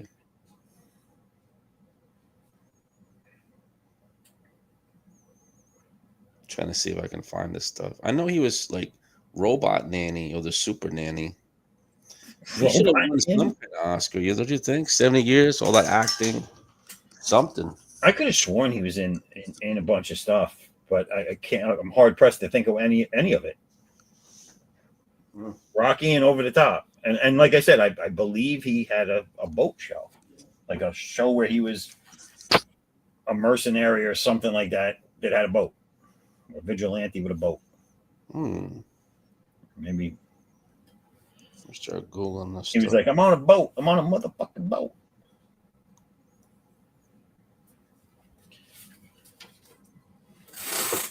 Let's see what the Hulkster did with it. Kevin Nash and Goldberg were in that Adam Sandler prison football one. What was that? The Whole 9 Yards or Yeah, whatever. that was the remake. That was Burt Reynolds. The Burt Reynolds remake. Burt Reynolds was in it. Was he in it? As the coach? I like the. He was the original. He was the original quarterback. He was Adam Sandler's character. Yeah. And in the remake, he was the coach. Damn, I'm gonna have to watch that one again. Hey, Happy Gilmore Part 2 is out, I think, on Netflix. Yeah, they have Eminem in it. Did you see that? No, what? Yeah, Eminem. What is Eminem doing? He plays. I think he plays a golfer. One of the competition, or something. He's in it. I saw a thing. What? I saw a Oh reel. man. I bet you my girl's gonna like that one. I better tell her about that. Look it up, man. Google that Eminem in the new Yeah, Gilmore. yo, I didn't know that. That's pretty The, cool. the longest yard. That's right, Lark. Lark has given us the info on that. Yeah, I like the remake. I like the original too, but I like the remake. The funniest part of the remake for me was Kevin Nash as the prison guard, and he was taking the female hormones, and he was getting all sensitive.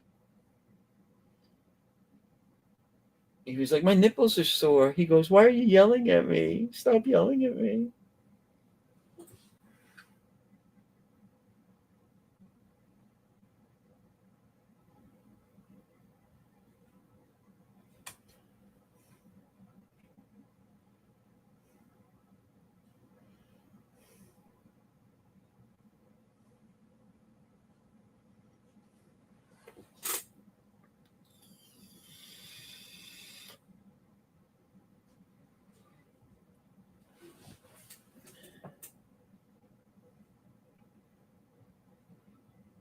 So Raul, you've seen how I do my stuff, right? This is how I do it.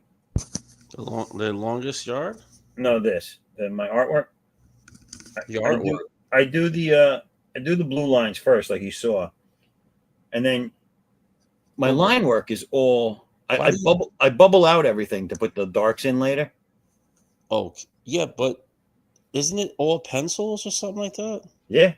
I only do pencils. So then I'll go back in over this and all these spots that I've bubbled out as I'm drawing. In my mind, I know that's all black.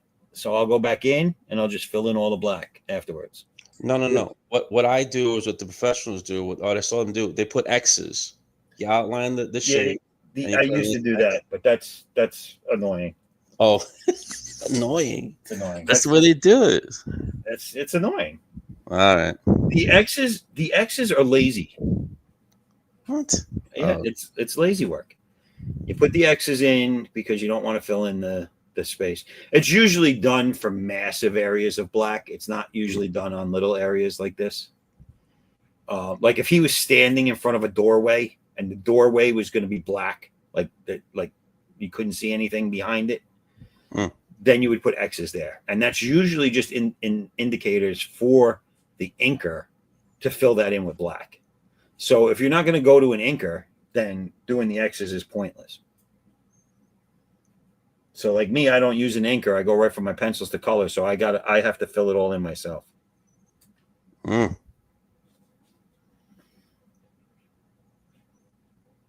So I just do it right from the start. Yeah, but your stuff's gonna be worth a lot. Now with this AI thing, nobody wants. They want to see real artwork. That's right, everybody. Right. Nah, it's the truth. It's a pleasure to see someone doing pencil to paper and just like drawing all the art. So go get addicts now while I'm still around. You know what I'm saying? Oh no. Get the real stuff while you still can. Watch the magic happen. And then buy the book. I feel like I'm cheating though because I'm watching you do the pages and I'm like, isn't this giving away the whole story? Like, nah. Oh. No, they have no idea what's going on as I'm drawing it unless I'm telling them what's going on. Which I can do. Like, I mean, listen, the whole fun in the comic and the whole fun with crowdfunding that you never got anywhere else, for me anyway, I believe, is the fact that you, as the person buying it, reading it, you get to be on the more inside track than you ever were. Like you get to see the creation of it. You get to speak to the creators like myself and whoever else is doing their books. And you get to be more part of the whole experience this way. But you're not really giving anything away if you're just showing them the stages of it, like, because the fun is watching everything. Like the reason why I want to do my book on work on my book during this draw stream every week is because when people going back they can say, hey, I remember watching him draw this page live on stream, and now I have a book with it in it. finished, colored, lettered, everything. So it's kind of like you were there for the process. You know what I'm saying?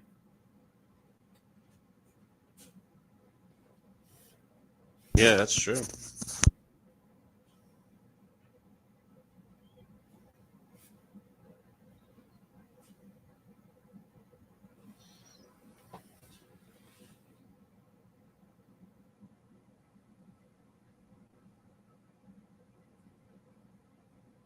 Well, you going to this convention, and when you go to the convention, is it like a vacation again? That way, I could try to take over everything when you go to the I don't know. I might have to stream from there now because of this. stream from there. Where is this thing? Where is this thing happening at? Where's this convention you're going Well, to? from me, it's upstate a little bit. Like, Upstate from you. yeah, Okay. it's probably like 3 hours from me, 2.5, 3 hours from me. Oh, it's not bad. It's not that More. bad. Yeah, It's no. like me trying to go to Miami. I could do it. Like I just don't understand that. And I get to save some money by doing it too, because I have family that lives up near there. So I would just stay with them. Oh, okay, okay. So I don't have to get a hotel or anything. I mean, I hopefully won't have to get a hotel or anything. I might still have to get a hotel. I haven't reached out to them, and I don't like imposing or making people feel like they have to put me up, even if it's family. Well, I mean, for the madness, I don't know. You kind of seem like the first to me. Streaming from a convention. Maybe somebody else did that. I don't know. No, Pops has people streaming from They convention. have? Oh, okay. I didn't know that. Pops I mean, does right it now, himself. I don't know about you. I don't know about anybody else doing that. So. Right. But I would do it if I'm able to. I don't know. A lot of times it's hard to stream from these places if you don't have a decent setup. You know what I'm saying? Like, I'm not going there with a cameraman or anything. I know. And I'm not going to spend extra money Me either. to get equipment to be able to stream from there. Mm-mm. But in that case, what I'll do is if I can't stream from there, I'll take video of it and post it. Oh. That's true. They're saying, like, yeah, just videotape it, and then, like, you can put it up later. Right. That's what Pops is saying, to do that. Like, you don't got to worry about the stream acting up. Just record it and then play it back. Right. Smart. Very smart. He's also talking about maybe you can get discounts. You know, if you're Bullcat's here. Bullcat, if you're still out there, brother, come on in. Grab the link and come on in. It's in the chat. Yeah, come on in, man. When he sees you draw, we got to get the Hulk memory going. Where are you, Hulkamaniacs? We're trying to raise some money for the Hulkster babies. Like, what is it? Is it monotonized? Is that the word? Monetize? Yeah. What's the word? Monetize. Monetized. Are you monetized? I am not. Oh. We need some donations. Come on in and donate. Which is fine. I don't need to be monetized. I need people to back my book. That's what I need. Yeah, you're right. Keep addicts going. You know what I'm saying, people? Because after the next book, Addicts goes on vacation, and we focus on the next character in the C.O.U. And that's going to be a little secret. You're gonna get a hint of that. I like it. I like it. You're gonna see at the end of book 3 who's gonna be the next trilogy. I know. I'm like, hey, I'm watching the trailer. I'm going, yeah, why does this girl look so much like Addicts? I'm like, what's going on here? Is it the sister, the wife? Like, is that Addicts in the dimension? I'm all baffled trying to figure it all out. I like it. No, that's Julio, the dishwasher from the place where Addicts was created. That's not Julio. He had a sex change, and now he has pronouns and everything. I don't know. And I like the girl with the claws, trying to figure out what her deal is.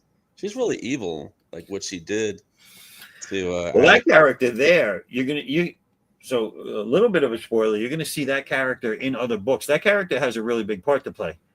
Yeah, but I think Pops just keeps hitting Boldcat's hail. Boldcat, come on in. Come on in, Ball. Oh, Ball Cat. That's the streamer, Ball Cat. There you go. Come in and draw. Get him in there. You better draw Hogan.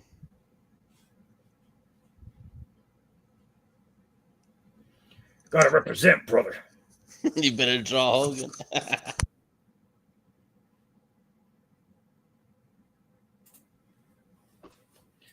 I'm now working on Hollywood. There should be no copyright infringement. I am a real American. Yeah, there you go. Oh, I don't know if you saw that. Let me see. How can I get rid of us? Nope, that's not getting rid of us. There it is. Did you notice the tattoo on Hollywood Hogan's arm, Raul? Now hold on. That's Addicts, baby. I know. Wait, I said hold on. I said hold on. Did Zaffo get a tattoo? I swear to God, I thought it was your arm. I wish that was my arm. He got Addicts tattooed on his arm. Like, oh my God, I didn't want to say anything. You put on Hogan's arm? Yeah. Wait, but it looks like Hogan was drawing. I'm super confused. Wait, what? Hold on. Let me go back to it. I don't know. Like, I was watching the stream and I saw the tattoo, and I'm like, it looked like he was drawing while you were drawing. I don't even know what I'm looking at. Do you see what the screen looks like now? You see the tattoo on his arm, right? Oh yeah. I don't want to click on it. I'm afraid my whole screen's gonna die. No, you don't click on it. Just that's as big as that's gonna get. I'm gonna try to turn the YouTube on the phone. This is where it all goes bad, folks. What do you mean? Raul's gonna start pressing buttons, and then we're not gonna see him for 3 days. No, you're right. You're right. Put the volume down. Okay, I'm gonna put the volume down. This whole echo chamber thing, right? When you try to. Well, you hear it. You hear it. I don't hear anything. Okay, so I put the volume down. Okay, cool. All right, I see you drawing. I see myself. Where's the Hogan tattoo? Here, hold on. It's a delay too. It's on a delay. Right there. You see it? Nah, this thing is the YouTube's on a delay of I don't know how many seconds. There we go. Oh, I gotta zoom in. Oh, Addicts, baby. Yes, double Addicts on the Hogan. I like it. Cool, man. Cool. That's smart. Yeah, that's the picture that's in the new video that you. Yeah, I did. Jumping. Addicts jumping. That's the one I like. That one.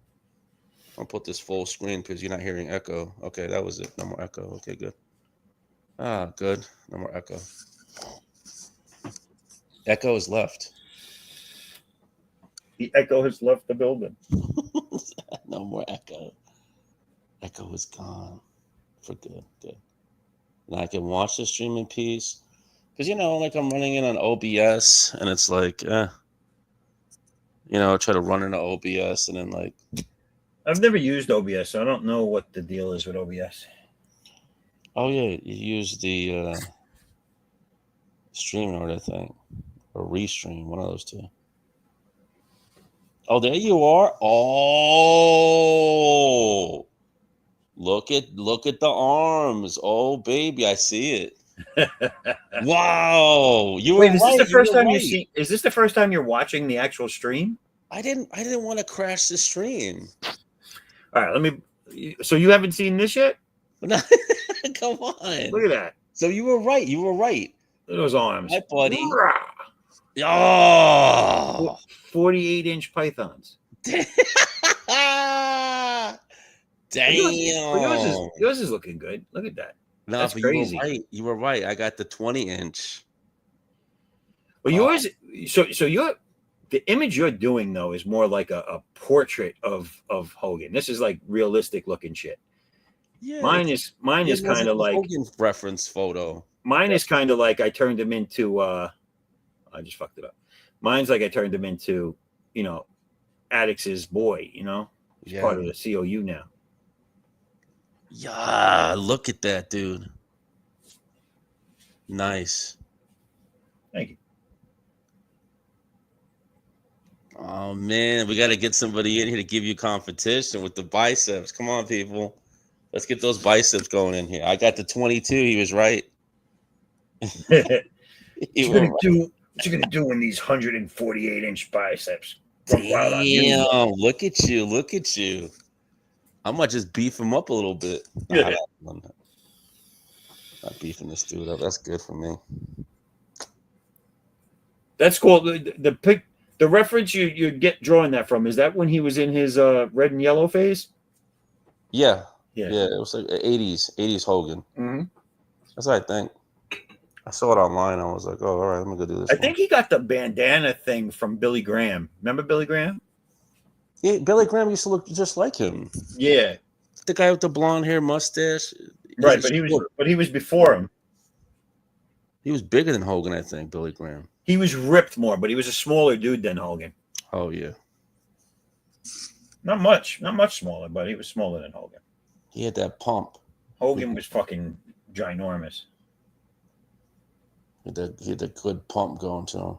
Even as an old guy in the ring, losing a lot of his size, when he stood next to people like The Rock and everything, he's still bigger than them, like height-wise. I mean, he was just big, dude. He was just a big dude. Oh.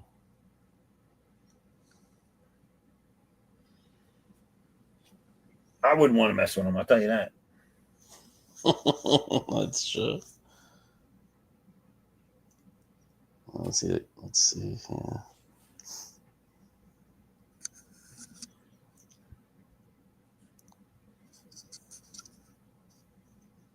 see. So we go here.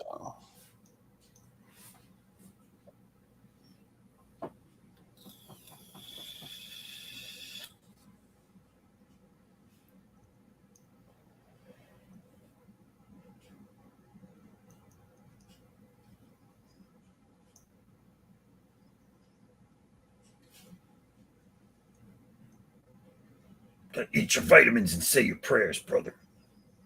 Yeah, man.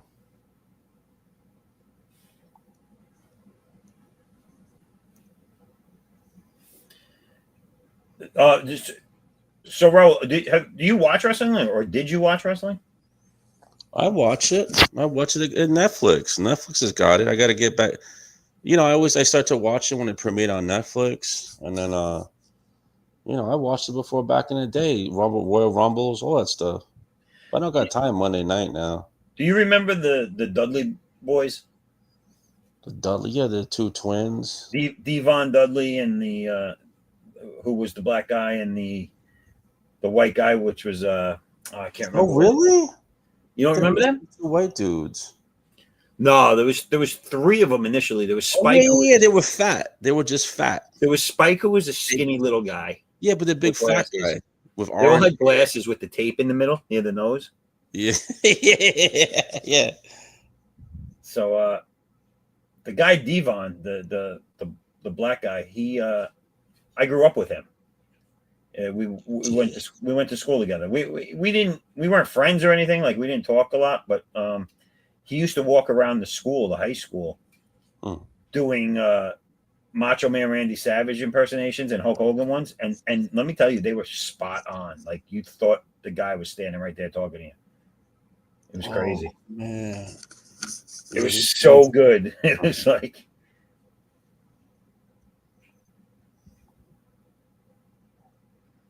yeah, he wanted to be a wrestler even from when we were kids, and so he got to have his dream come true, because he's now, I think he's retired now. Wait, you went to high school with him? Yeah. Oh, look at that. So, like, was he in your same grade, or what? No, he was a year older than me. Okay. And he started with what was the name of the promotion? I can't think of it right now. Like ECW, right? ECW, yes. Yeah. It was the Extreme Wrestling. It was back then. It was on at like 1:00 in the morning. Yeah, I watched that. I would watch that. So he was on that. They were on that. And that's where he made his debut, and he was on that for a while. And then when ECW was bought by WWE, he went over. He didn't. I don't think they came right in, but he eventually started wrestling as the Dudley Boys there, and then I think they either went to TNA or AEW or something like that, and they were over there for a while. Wow. Yeah. Wow, man. So Yeah, like, he had a wild career. dude, like when he was at school, like, did he say he was going to be a wrestler? Yep. He always wanted to be a wrestler, and he would, and like I said, he would impersonate Hulk Hogan and Randy Savage all the time. Oh, I see. He used to sound just like them, dude. Like just like him. Same energy too, really high energy. Oh, But, damn. yeah. Oh, that's good to know that, man. So when he became a professional wrestler, like everyone was like, "Wow, that's awesome." Oh my gosh. So I think he's the first person any of us knew that ended up doing what he wanted to do. You know what I'm saying? Like so really. you watch him all these years on the TV? You would just see the Dudley I Boys. mean, I didn't see everything, but I would if I saw him on, I would watch it. Yeah, definitely. Jeez, Louise, I can't believe that. Talk about being motivated. You know this guy, man. He Did he leave in high school for it, or did he go to college? Do you know, like? I don't think he went to college. I think he went right into wrestling. I could be wrong. I don't know. Yeah. Like I said, we weren't friends like that. Oh yeah, I understand that. So I don't know the steps that took to get him where he is, but he got where he wanted to be, man. Oh man. Man, oh look at this guy, man. The Dudley Boy. Look, you know the Dudley Boys. That is sweet as hell. Devon Dudley. He kept his name. That's his real name. Devon is his real name. Is it Devon? Yeah. Devon his. I don't remember his last name. But yeah. But Devon is his first name, so he didn't change his first name for wrestling. Oh man, this freaking guy made it. You got some of that luck on you, sir. You got some of the luck on you, Zaffo. Seriously. Look at this guy. He made it. And you knew him, like you bumped into. He used to talk to him at school. Yikes. Yeah. He so there's a like a little strip mall near where I used to live, right? Yeah. And I used to work with my girlfriend at the time at this deli there. We did it part-time. We both had full-time day jobs, but on the weekends we would do the deli. And we were sitting outside one day. I used to smoke cigarettes back then. So we're sitting outside on a break, you know, the lunch rush had just ended and it was a Saturday, and this big ass fucking pickup truck, beautiful pickup truck. Like you could tell it was worth a lot of money. Rolls into the parking, it rolls into the lot, right? And all of a sudden I see Devon get out of the passenger side. And I was like, oh shit, what's up? You know, I mean, I was there with my girl and a couple other guys that were in the neighborhood that knew him. And we were like, yo, what's up? And he waved and he smiled. And then the dude driving the truck got out and he was fucking, oh my God, he was like Godzilla. He was so tall. And I was like, oh, he had long blonde hair. He got out. And when he turns around to look at Devon, it was Kevin Nash. No. Yeah. So Kevin Nash was driving the truck. And the reason they were there is because there was a chicken takeout place in that strip mall. Yeah. And Devon's wife worked there. Oh man. So he basically just came to see his wife. And I guess he was with Nash. Maybe they were in town working a show somewhere.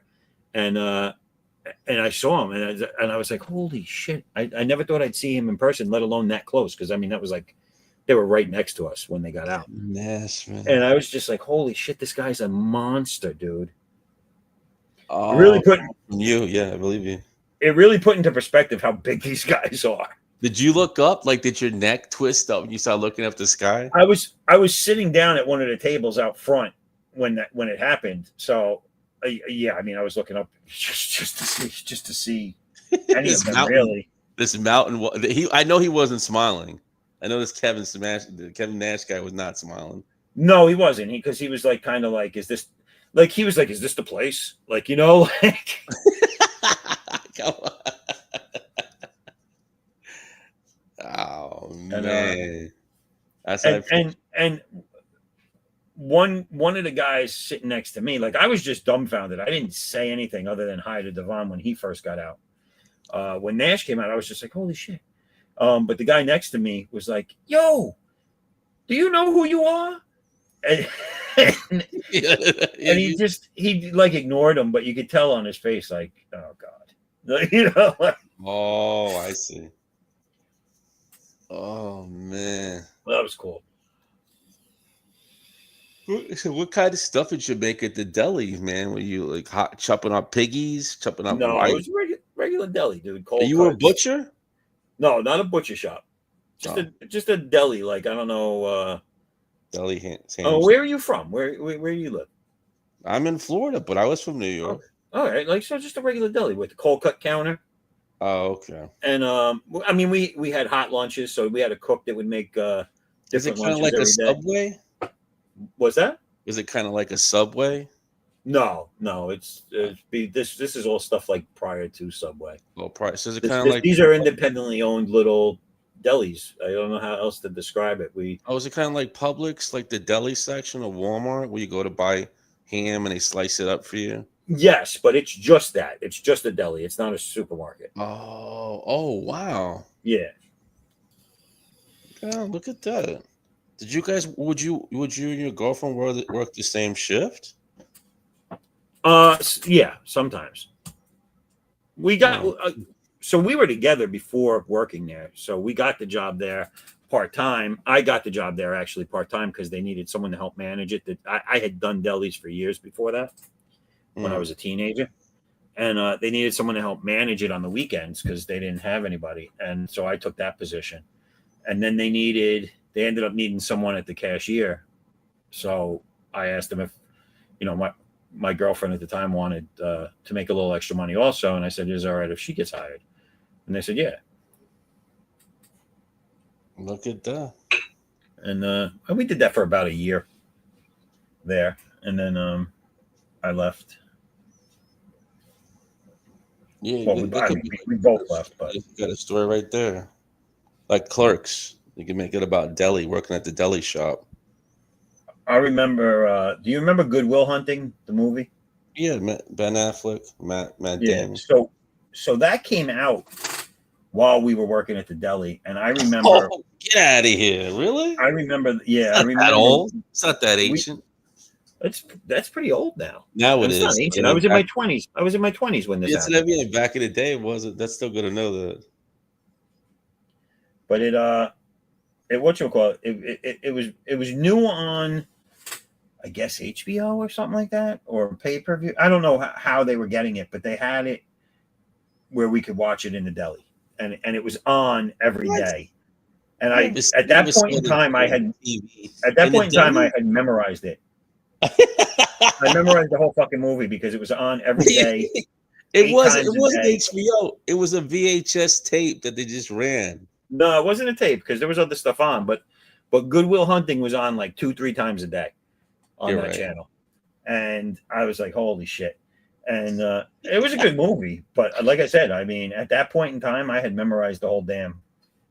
Yeah, now I know. I gotta start watching that movie. Now I won't ever watch it again, but it's a good movie. Oh, I'm sorry. I'm not bringing that up. No, it's a good movie. I just was like, holy shit! Like, I knew, like I was saying the whole scene before they said it. Like, it was, Yeah, I know. That's the worst.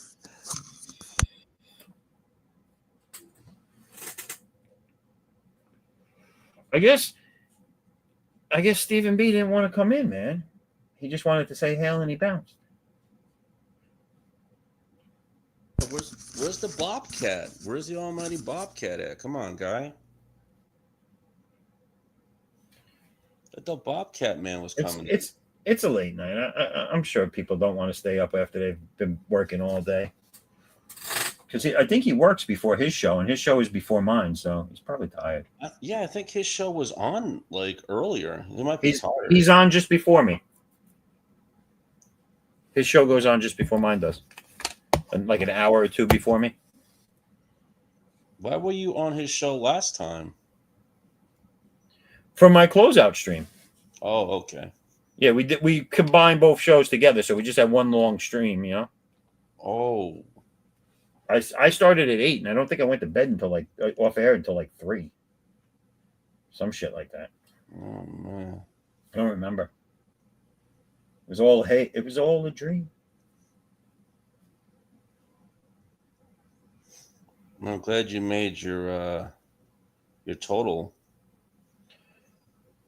Yeah, so am I, man. That's three. That's three now. 3 funded campaigns under my belt Mm. since starting Wait, this whole what? stuff. How do you like? Can you even imagine that? I got my own character. Knock this veil. So I can't wait to Which premiere. looks cool. I think I premiered him on your show. Yeah. I think I did. Now let me ask you a question. Have you written a story for him already? I have some stuff written All down. right. And what about as far as illustrating it? Have you done anything for it or not? Oh no, that I have the story, I got the character. You got to have like the time to I'll do it, man. I got time. Hey, you know what? I was talking to Omer and he was saying like, we can get 4 guys to do this, 4 guys to do that, and then like, so then they complete the book. Not about me. They were talking about somebody else. So that's not bad though, man. They get the book out for you. What to do? What to do the artwork? He was saying on his stream he's got like 4 people, and if somebody's got a book, all 4 guys can get together and they can just pump out the whole book. You know what I'm saying? Like if it's like 30 pages, whatever it is. Yeah, Guy that's. does I mean, 5 it all here, depends on 5 what. there. It all depends Gotta on what you return the want to favor, do. he said. Almost, so you got to return it. It all depends on what you want to do. I mean, if you want to just put the book out, then that's the way to be. I know that. Yeah, I know, man. I don't But know. if you want it to be your stuff, if you know, like this is your creation, you want the artwork to be yours. That's kind of like where I am with my stuff. Like I'm not going to put something out that someone else did unless it's a secondary book of mine, and I'm doing one as well. Like that, I'll eventually do. Like give a title to someone else to be the illustrator of while I write it. But right now, I'm only doing the one book, so everything's going to be mine artwork as well. As long as I'm always drawing my characters, then yeah. But if it's my only book, it's got to be my artwork, or else I can't put it out. I'm not going to let someone else do my work.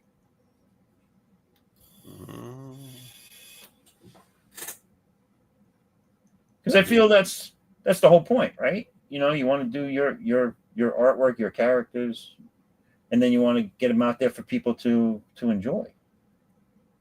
Yeah, it's true. It's kind of weird saying like 4 different artists. Right. You explain what happened, but he's got an idea how to explain that. So he writes it into the story as to what's happening by the art changes. That's just be careful. Don't take the glitch pill. You know what I'm saying? No, I didn't do anything. Don't take the Omer pill. It's not about me. It's not about me, sir. It's not about me. So if talk about some other dude, other people. I just happened to come on the stream and then hear about it. I was like, oh, it's kind of interesting. I was like, well, it makes me think I gotta finally get the book out. Don't get caught in the Omer effect. I don't know what that is. No, come on, man. I barely make it on the stream. There's never any room. I'm kidding. I just bust Omer's balls, man. Oh, all right.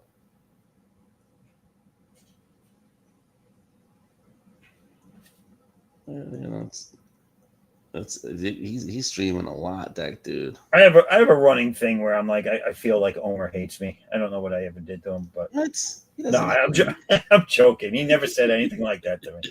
Omer, if you're watching, I know I'm just teasing, dude. Yeah, Omer, come on in here. I know you're watching. We need the Hogan impersonation. Yeah, I can't believe we don't have an Omer glitch Hogan going on right now. I mean, I'm very, very disappointed in the whole situation.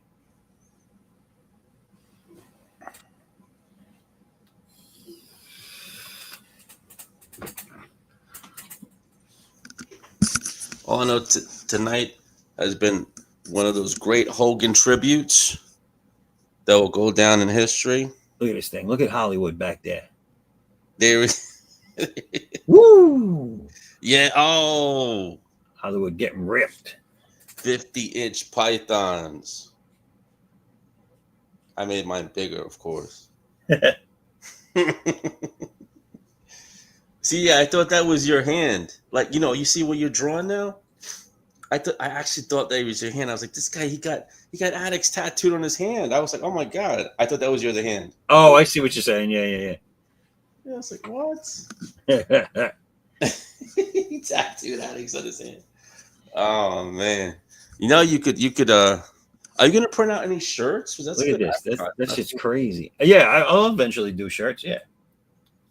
Yeah, I was thinking about getting some shirts going. Walking around my house, walking around town going, what's that? That's my new book. You need to go buy it. Invest in it. You didn't do that? So you didn't drive around your town screaming at people, go and buy my book. No, I've had a few of the comic shops local to me put it out. Ah, interesting. But the one I go to all the time carries it.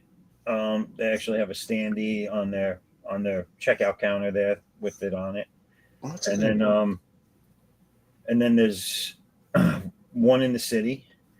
And then there's an actual art supply store that has an indie comic rack for Kickstarter campaigns and Indiegogo campaign books, because they one of the guys that works there does a book also, or used to do a book on crowdfunding. And so they have a section in their art supply store that has all comic books on it, all campaign books.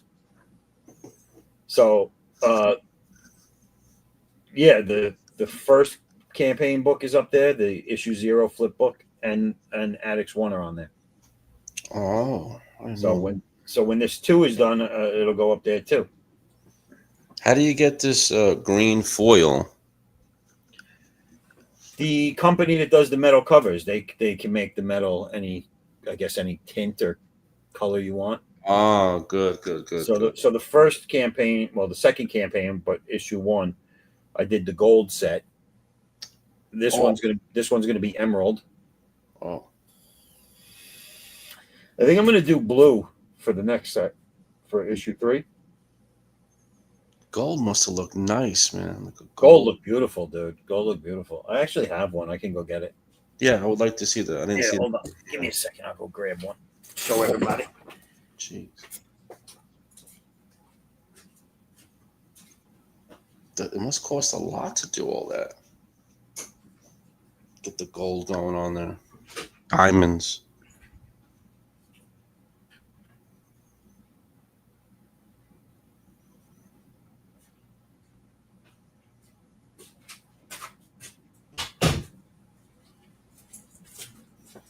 So I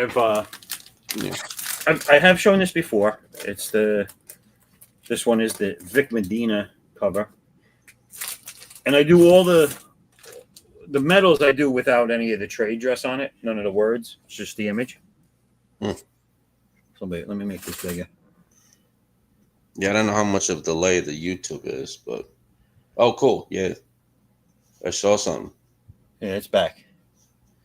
Yeah, now you're big. Okay, now you laid the book on the oh, I see the book on the table. Oh, yeah, jeez. Just to get the ink. I've never seen Image Comics do that. That's kind of original. No, it's real metal. Like, you can see the thickness of it. What? See the thickness of it? It's real metal. Oh, I just see it. And they fuse it to the real cover. So the whole book is. Oh, it's yeah. I saw the difference on the pages when you opened it. Yeah. So the whole book is it's the regular book. Oh, that's smart, man. You know, this kind of reminds me of like this Silverhawk issue 1 had like silver. Yeah, so there's foil, like where you can get spot foil, but this is like real. This is like a whole sheet of metal, thin metal, that has the image on it. I guess it's burned on it. I don't know how they do it. They print on right on the metal. Yeah, but they print on the metal, but they didn't make it like a stencil. You know, like no, it's printed in the metal. Back in the 90s, had like a stencil, like a cutout. Yeah, this isn't cut out. Now it looks good. So they're awesome, man. They look great in person. So I got myself a whole set. of the gold. I'm getting myself a whole set of the emerald. You know, I'll get a set for myself of all of them. And then maybe one day when I need the money, I'll fucking sell them. But I want to. I was thinking of framing them, getting a frame and putting all one frame for each color. So I have all. There's 6 gold ones. There's going to be 5 emerald ones. I don't know how many I'm going to make of the next book yet.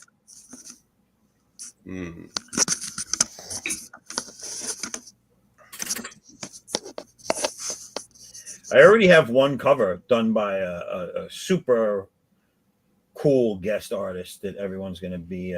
Well, I hope everyone will be shocked and surprised at when I release that information.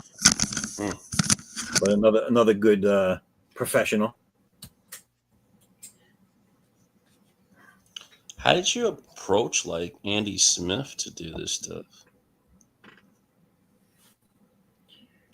I was like, I'm outside in your bushes. Can I get a cover? Yeah, I know. I'm in the bushes. What did you do? You just asked him. You said, "Hey, buddy." I just asked him. Draw my art. Oh, so like, was he doing commissions or what? And you were like, something like that.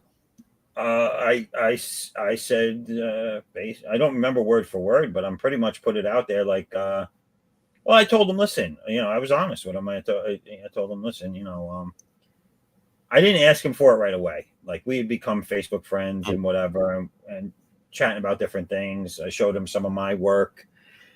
You know, let him know that he was one of the guys who was a role model to me in my artwork and stuff like that, inspiration, and him and Bart Sears. And then when I knew the campaign wasn't too far off, I said, listen, I don't know if you do commissions, but would you be willing to do a cover for me? That would be like a really like bucket list thing for me to have, you know, one of the guys who I idolized doing a cover for me. And he said, yeah. And so, you know, obviously there was a cover rate. I paid him the cover rate. And I got my cover. And then I asked him, I said, do you think Bart Sears would be willing to do it for me too? And he goes, well, you just ask him, man. So I went and talked to Bart Sears the same way. And sure enough, he did a commission for me. And there you go. Oh.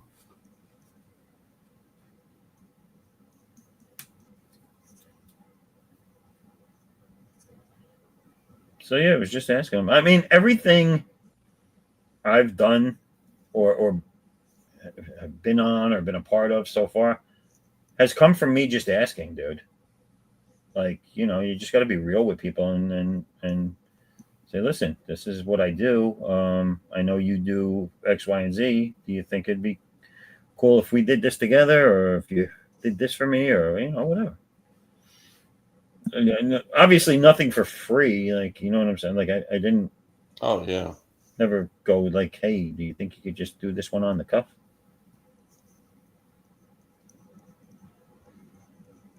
No, it's really smart to do that. I haven't seen a lot of the guys doing that.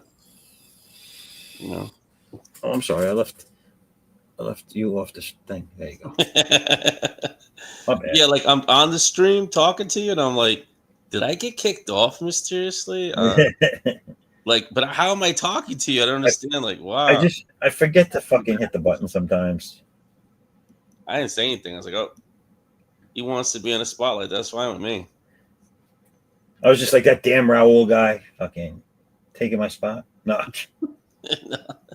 Now he wants to know how long I'm going to be out of town when I go to the convention. Yeah, something weird's going to happen. I see what's going on. I see what's going on here. Yeah, that's why I said, hey, how long are you going to be gone? That's not true.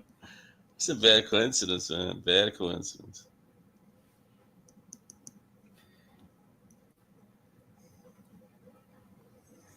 Pops is telling me, yeah, these guys are trying to oust you, yo. No. That's not true.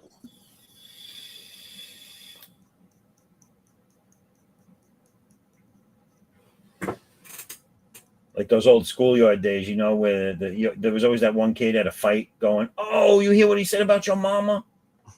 I hate that guy. Oh shit!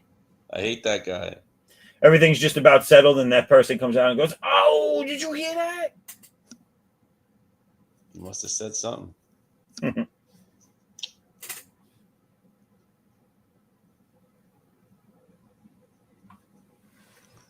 You don't got the Hulk bandana? Go slap it on your head so when you see you imitate Hogan. I don't. I do not. I do not have a Hulk bandana. I was expecting that. I was like, he's probably going to be dressed up like Hulk Hogan.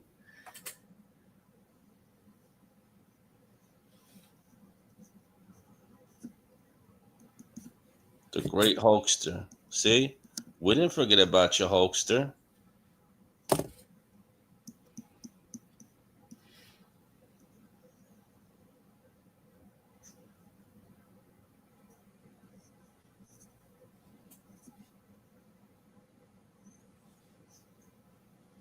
I added more Roy juice to mine. I see the juice. The striations are ridiculous. I added more Roy juice. Yeah. Juice going. He's not going to be remembered with the 20-inch. You got to have that 40-inch ones. Look at that. Look at that bicep on the right. Woo! Damn.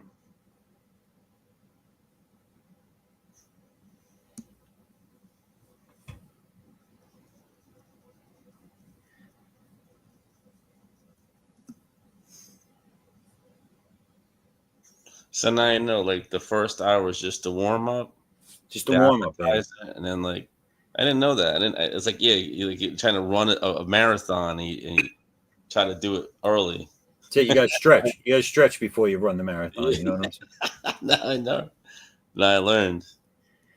Got to stretch. Wait, I had another video on here, and I don't know where the fuck it went. Son of a bitch. What happened? Did you break your pencil? There's two. No. There's two. I'm looking through the videos that we have queued up, and I thought I had a third one, but there's only two. So I guess one of them went bye-bye. I don't know. I guess. YouTube might have taken it. I don't see. I don't know. Pops, you still in the back room? Are all these current? I can play any of these? Or are some of them outdated?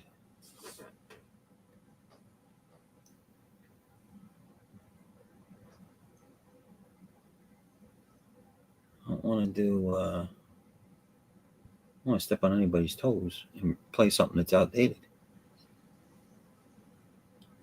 I'm gonna play this for our good friend Levi.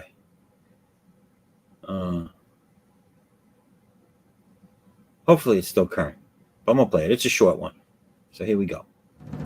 In the heart of a major city, in a place raised to honor Earth's past protectors, the world will again learn, sometimes, superpowered intrigue doesn't stop at the grave.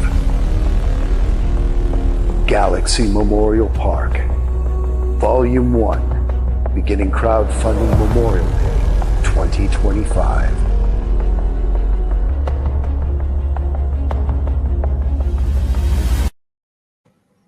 There it is. It's Levi Skeens, Galaxy Memorial Park. Now I got to tell you, I've seen.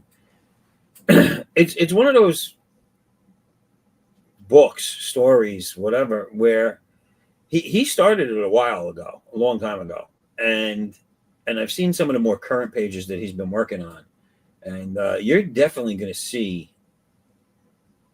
a transformation in the quality from one to the next that's the good thing about indie books. I feel is like you see everybody level up and go to the next level in their work. I mean, even mine, like the stuff I turned out for this issue too. is a lot better than what was in the first campaign, and now the stuff that I'm putting out for 3, I think, is even better than that. So, you know, it's cool to me to see the process, but it also makes you start thinking about the future. Like, yeah, in a couple of years, I'm going to go back and remaster these and whatever. But if only there were more hours in the day.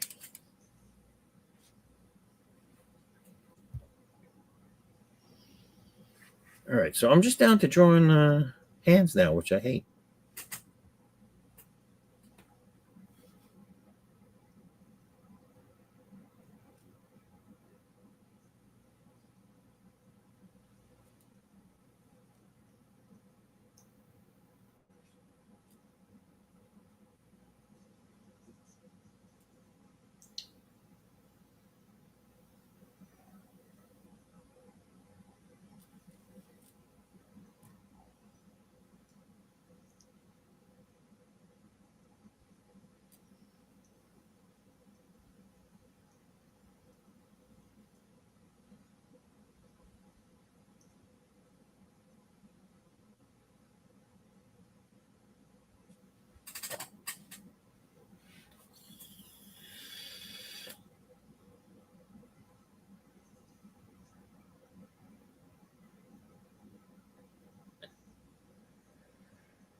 Look at that. Look at that face.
We all got real quiet real quick.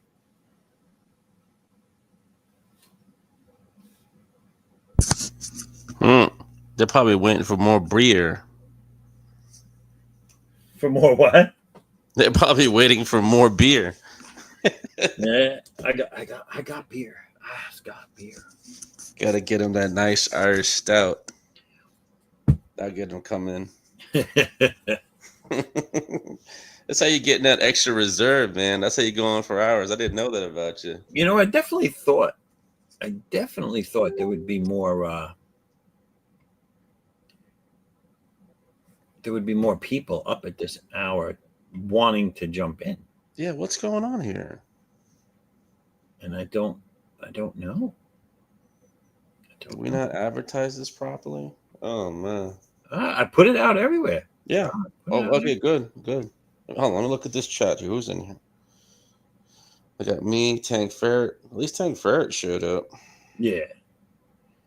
We had Edwin, Acevedo. How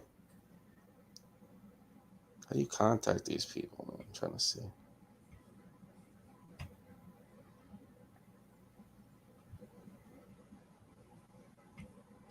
I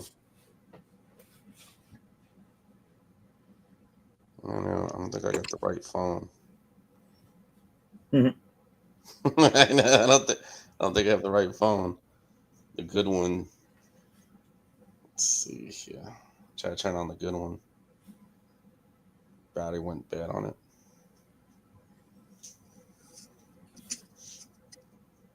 I'm trying to get some people in here. Let's see how much battery life this thing's got.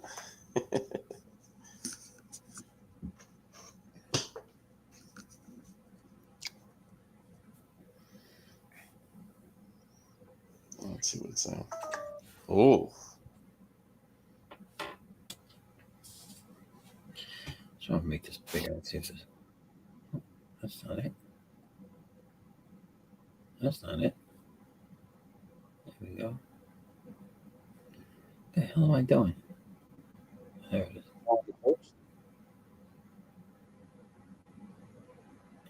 Yeah, it's broken. I gotta fix that.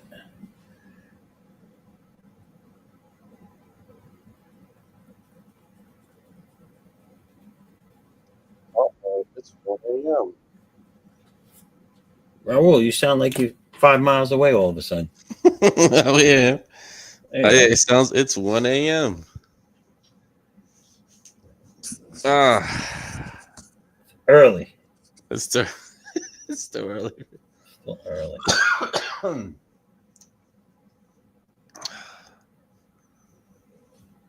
I wonder if I turn on my TV if I get echo. So far I got no echo.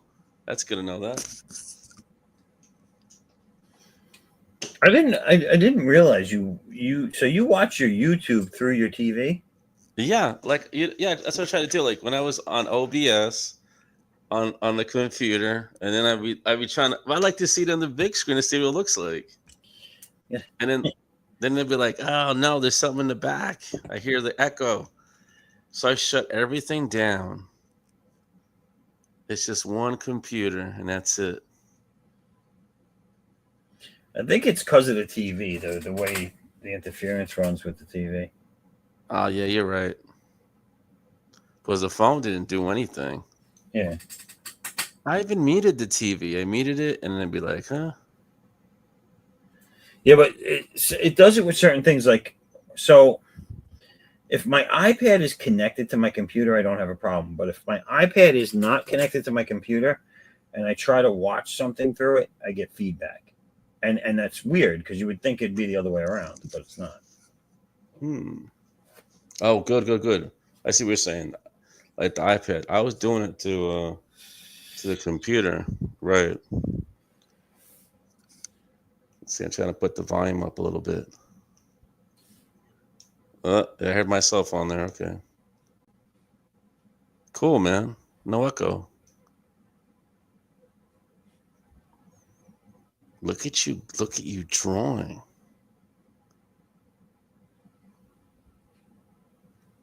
Hulkamania, wow. Hey, cool, man. You got the one with the cross on them. Yeah, the NWO. Oh, I like that. I like that.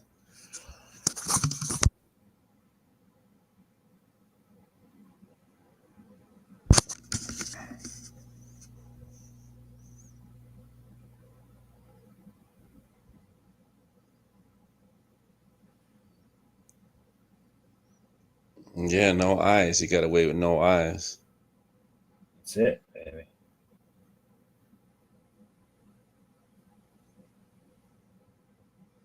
Oh man, I saw the birth of the madness sticker. That purple one. Oh yeah, Yeah, I saw the creation, the birth of it, where it created. of the new one. Yeah, like the new purple one. Right. I don't think it was purple before. I'm just saying, like, it was some other color thing. So then they made it Roku colorish. Mm-hmm. Well, thank God you saw the. Thank God you saw the birth and not the birth. Thank God. I saw the birth. Birth. Like Irv. It's your birthday. It's your birthday. It's your birthday. So you're saying that I'm saying that Eminem Hulk is in Hogan has never Adam Sandler movie? Hulk Hogan has never looked as ripped as he does right here. Oh, Except for over here.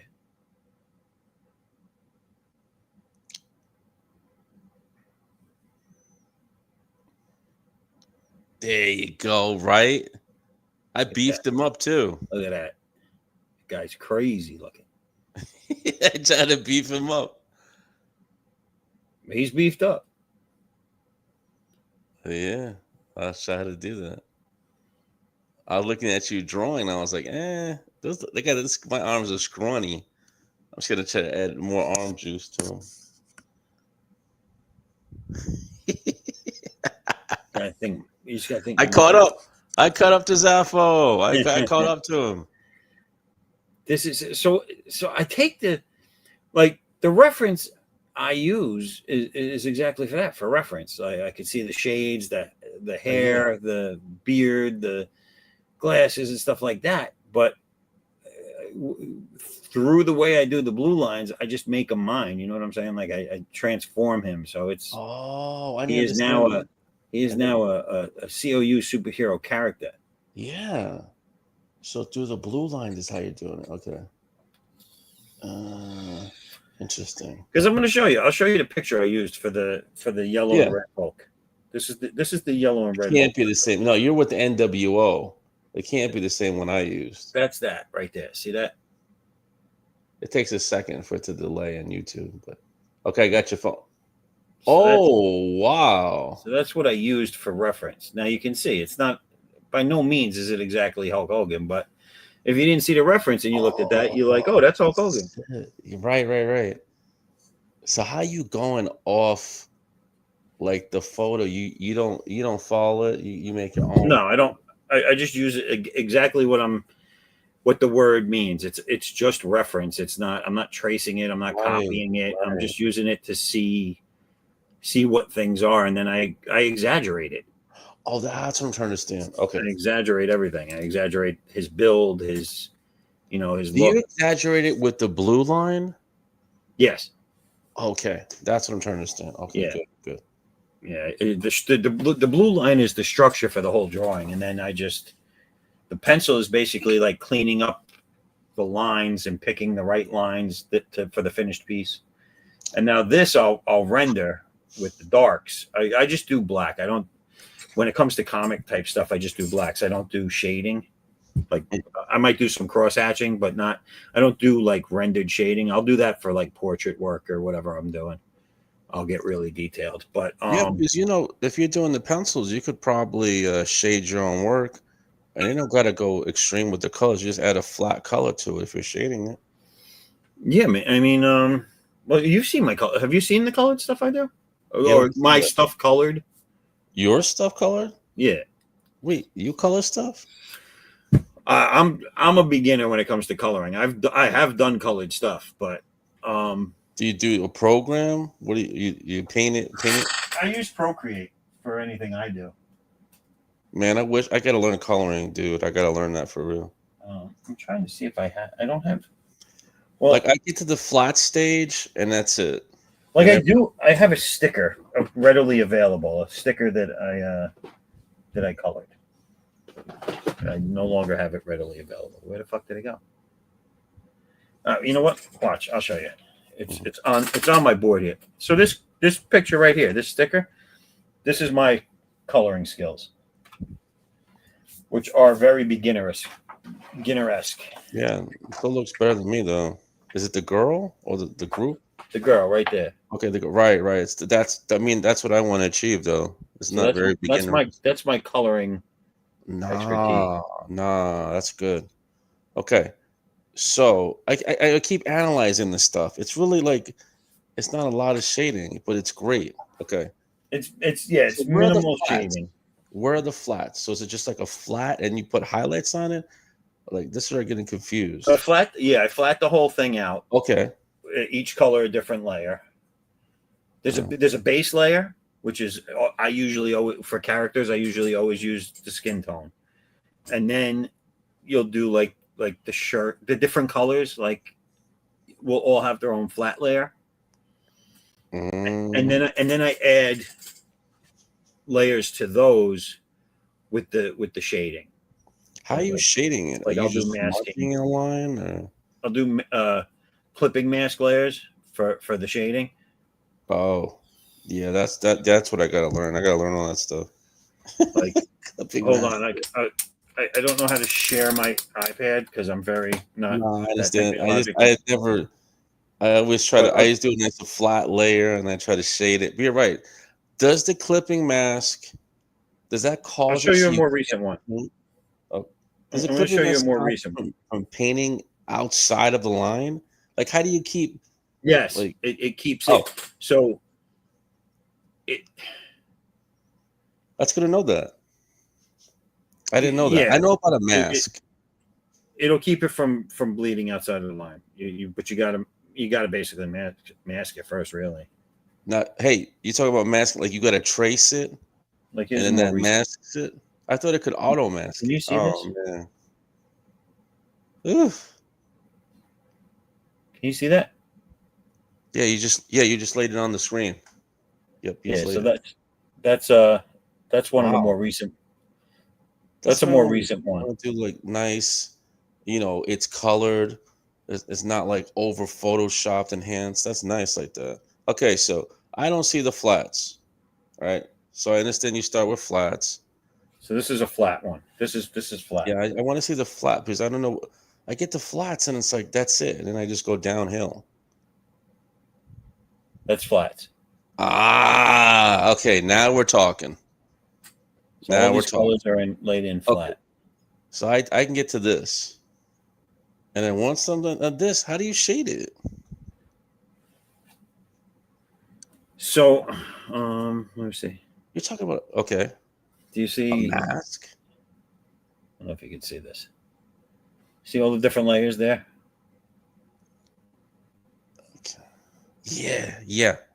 Okay, yeah. Hair, the clothes. So, like for Interesting. the hair, what I would do is above the hair in this list, I would create a clipping mask layer, and then I would do the tonals for that layer. And I usually do it because I'm just beginning.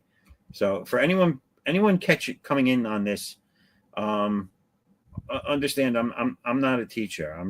I'm learning myself. I'm just showing him what I can. I'm just showing Raul what my level is right now, which isn't that high.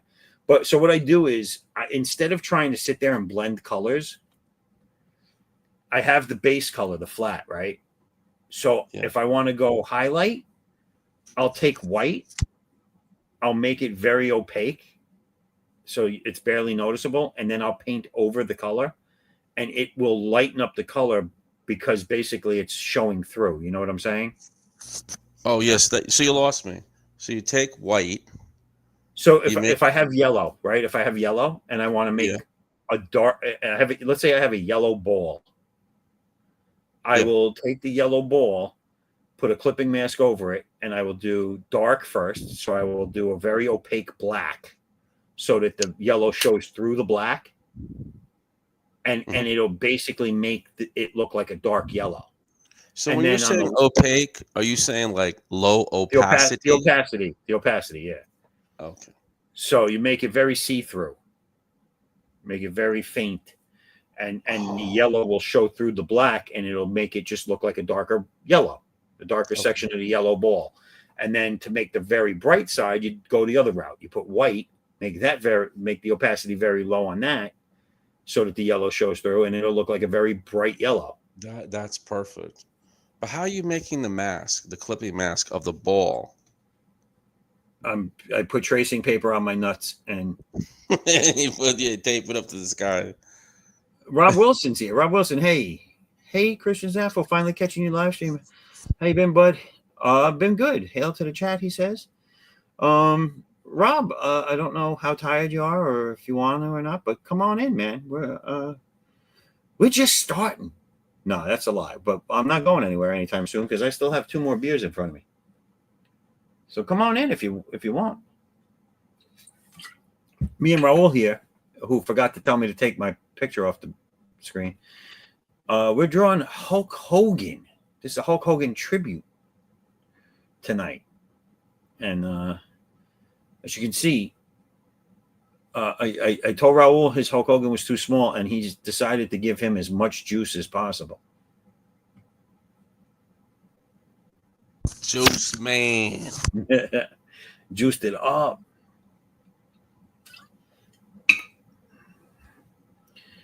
So yeah, so that's how, Raul, that's how I do coloring.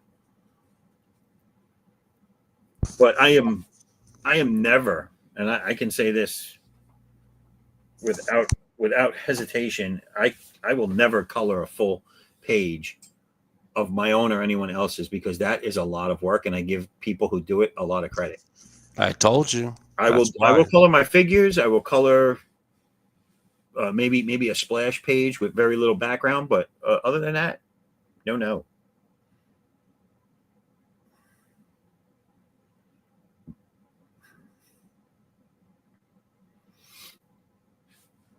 No.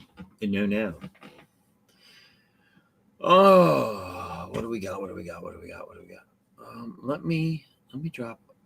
me drop it like it's hot. I don't know why I can never get my Indiegogo campaign up on my desktop.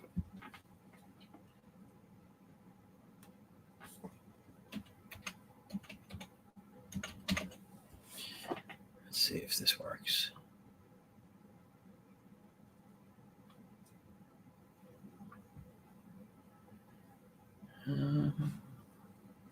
The fuck? What the fuck?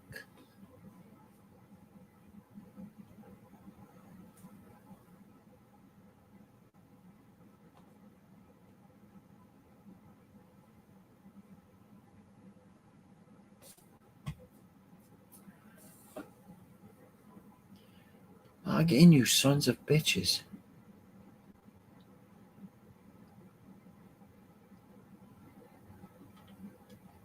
Yes, continue. There it is. Oh, come on.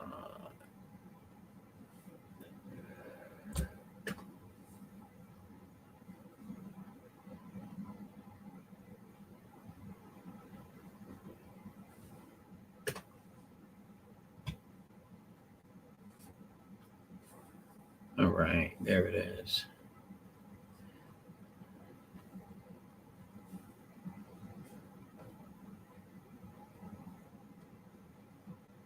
Well, I can find you guys again. All right, here we go. So,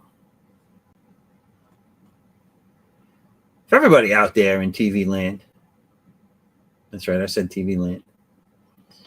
Here in the chat is the link to the active Indiegogo campaign that needs some love. Help us get it funded over there as well.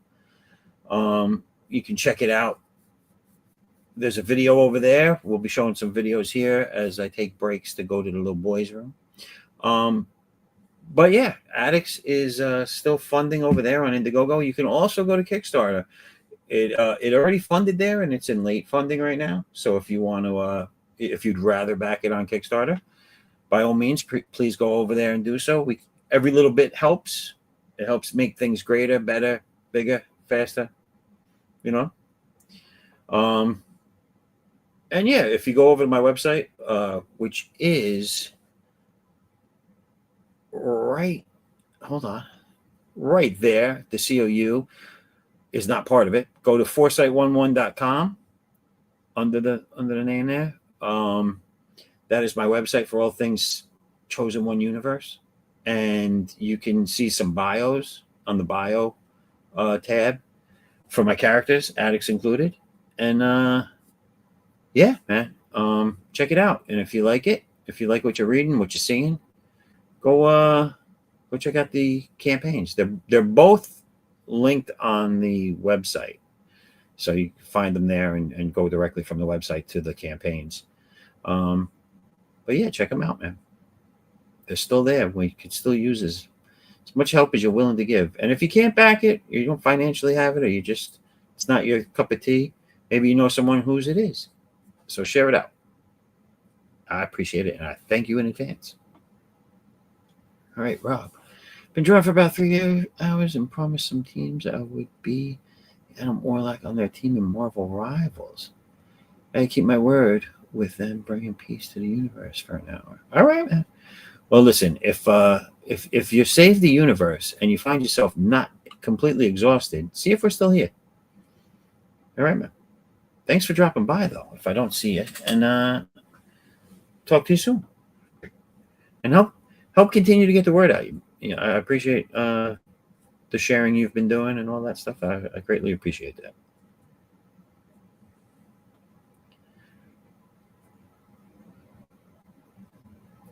Yes. I'm sure he's already done it a few times.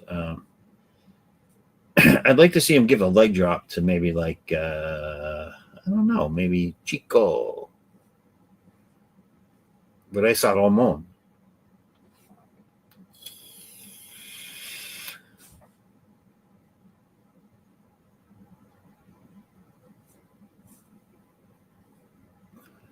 Yeah, it's Raul zoomed in really close. I was gonna say Raul's is pretty spot on.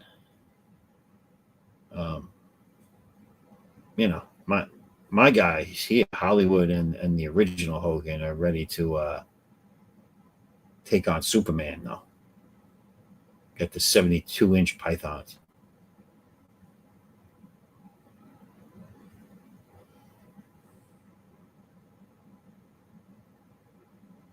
Thank you, sir. Thank you.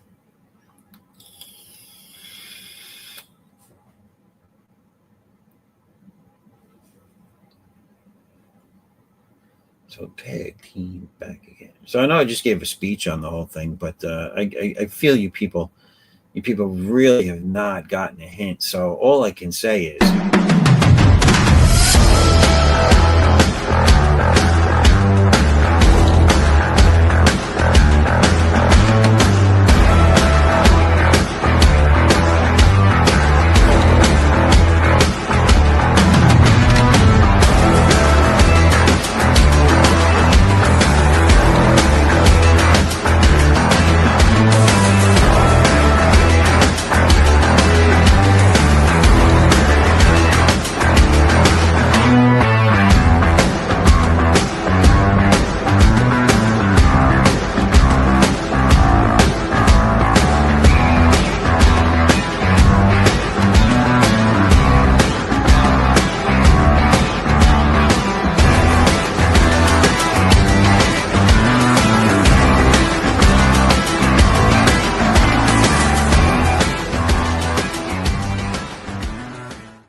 there it is, people. Little addicts in your life. Never hurt. Raul, you still with me? Yeah, I was waiting for the Addicts rap song. Oh, I'm going to bring that up in just a second, but I want to show you these. I don't know if you've seen these yet, and I don't know if the people watching out there in TV land. And I know it's not TV land, people. Don't correct me. I don't know if you guys seen this, but the trading cards that are an add-on in the Indiegogo and also still in the Kickstarter campaign are looking a lot like this. Here's one of them. And this is a sketch card of Ada. Now, these are the originals. They're going to be printed ones for the campaign. These will go for sale in one way, shape, or form in the future, maybe at a convention. If you want them, keep your eyes open. Don't miss out. But yeah, this is the card that's going to be made. Ada, the personal assistant of the big meanie Sarah Bosch. Little booty cheek happening in the back. Little boobage on the side. Boobage. Then we have Chinkara, who is the Addicts lookalike female, in what looks to be her lingerie on the way to getting dressed or undressed from work. And you have a little happiness going on there. So this will be the other card. So these are the two cards that are going to be offered in this campaign that's currently running, along with the card sets that I have from the two previous campaigns. There you can still get those as well. I think there's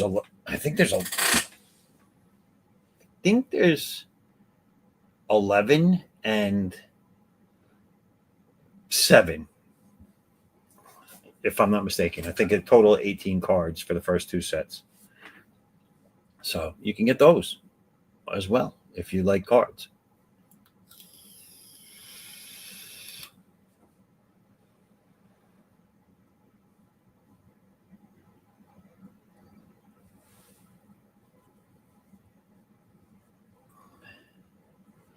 Yes.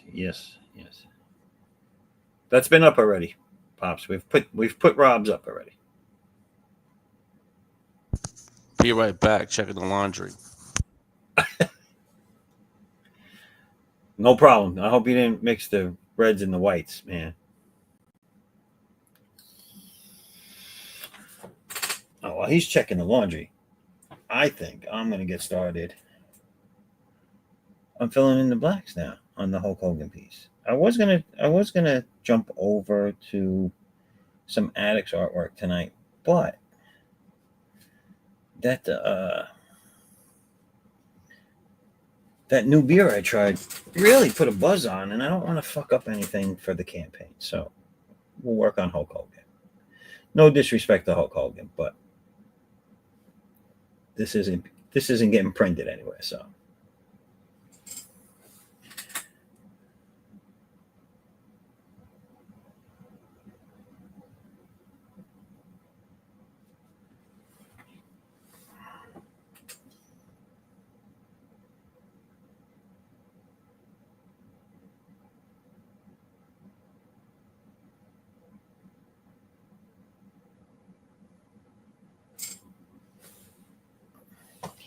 Now, I don't usually do, like I said, stuff non-campaign related on my stream. This would be the first one, really, so far, that had nothing to do with a campaign. That being said, if anyone's interested in purchasing this piece from me, they can have it at the low rate of $45 million.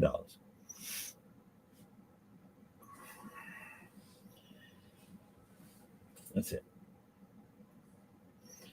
No, message me if you're interested in it. Message me, and maybe we can work something out for $45 million.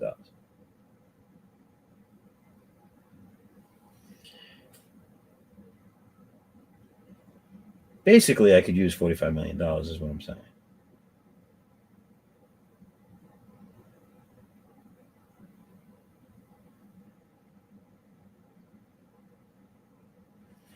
I mean, even if you don't want the Hulk Hogan piece and you just have $45 million laying around, I'm your man. Made it back. Is all your clothes the same color still, or you got pink underwear now?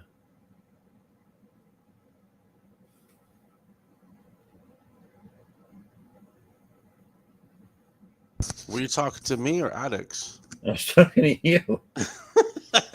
Why is Addict's underwear pink? I don't understand.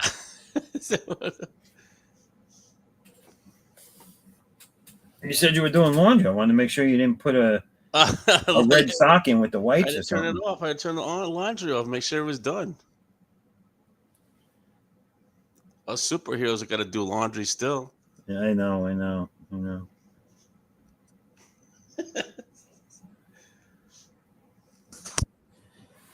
You think the bat cape gets dry cleaned?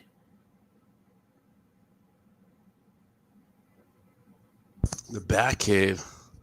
I'm not Batcave. cleaning that, man. That's too big of a job. Do you ever think Alfred's like this fucking asshole with his big ass fucking suit, and I gotta clean it?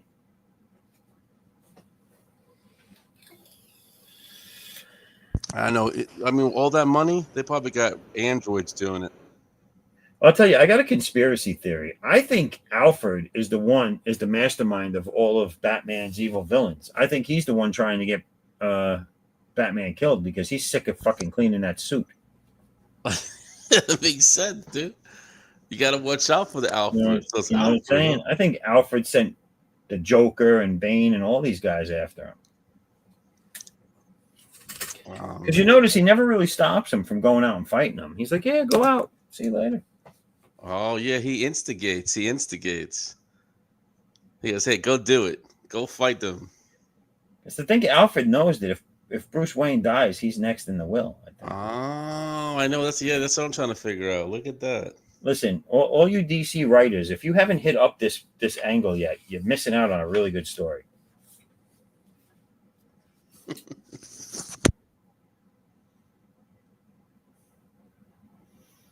Because you can write it, and if it doesn't go over well, you can always unwrite it like a couple of years later. Isn't that what they do with everything?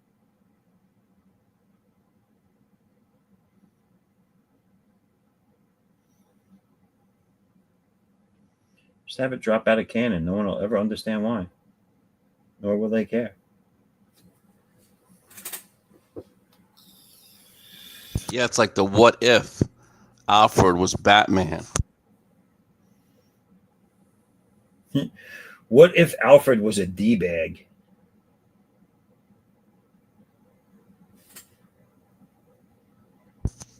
What if Alfred was the lead singer of Kiss? That's it.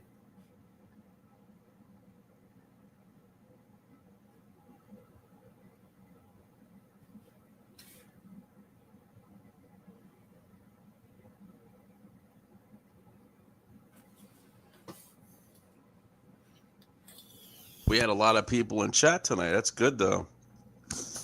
It was good. It wasn't the best, but it was all right. It's all right.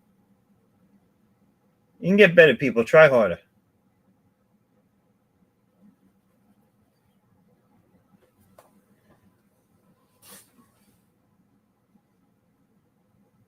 What happened to our buddy Spambot? I don't know. He was in the chat here and there. Then he came on stream, and I haven't seen him since. Not seen him since the day he came on stream.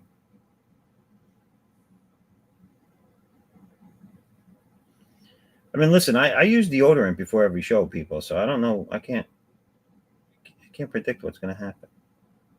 But it ain't me. I didn't do it. The question everybody wants to know is,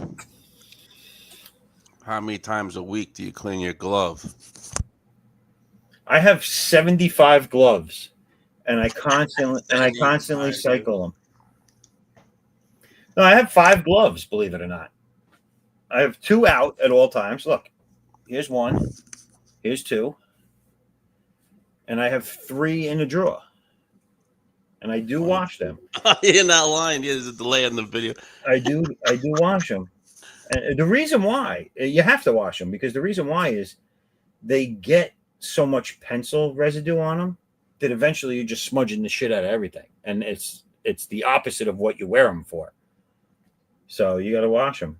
Yeah, That's true. It's true.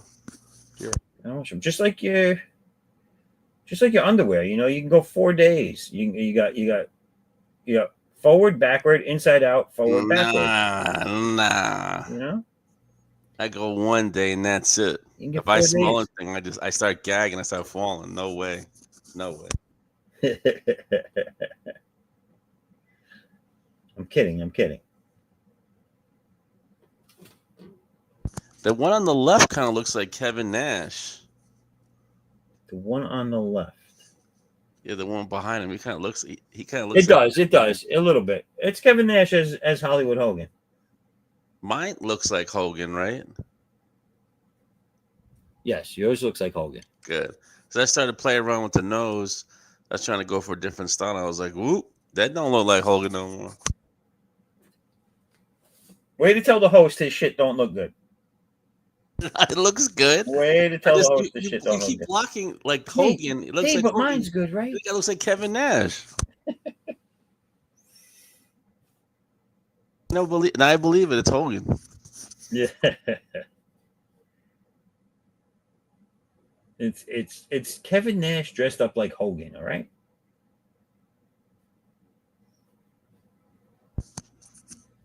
You still got a couple hours there, Zaffo. You should put the bandana on. You got the right beard. Slap on the Hulkamania shirt and start singing.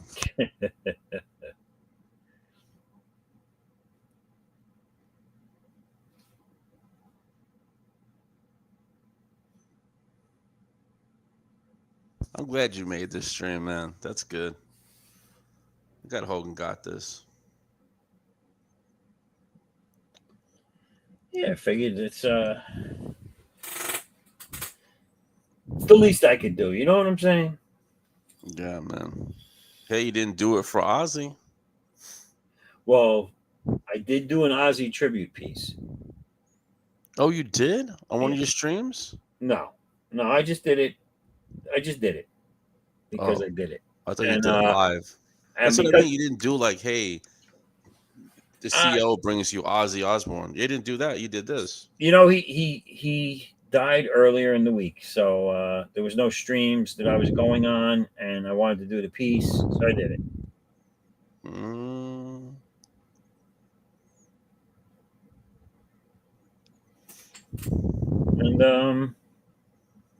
yeah. So Hulk Hogan got the stream. Good. Besides the Ozzy piece, I wanted to take my time with, and yeah, but a lot of your guys are like really muscled out and huge. Yeah, I never seen you draw a skinny man before. No, it can be done. Nah, all you guys have muscle. You ain't got no guys that are skinny.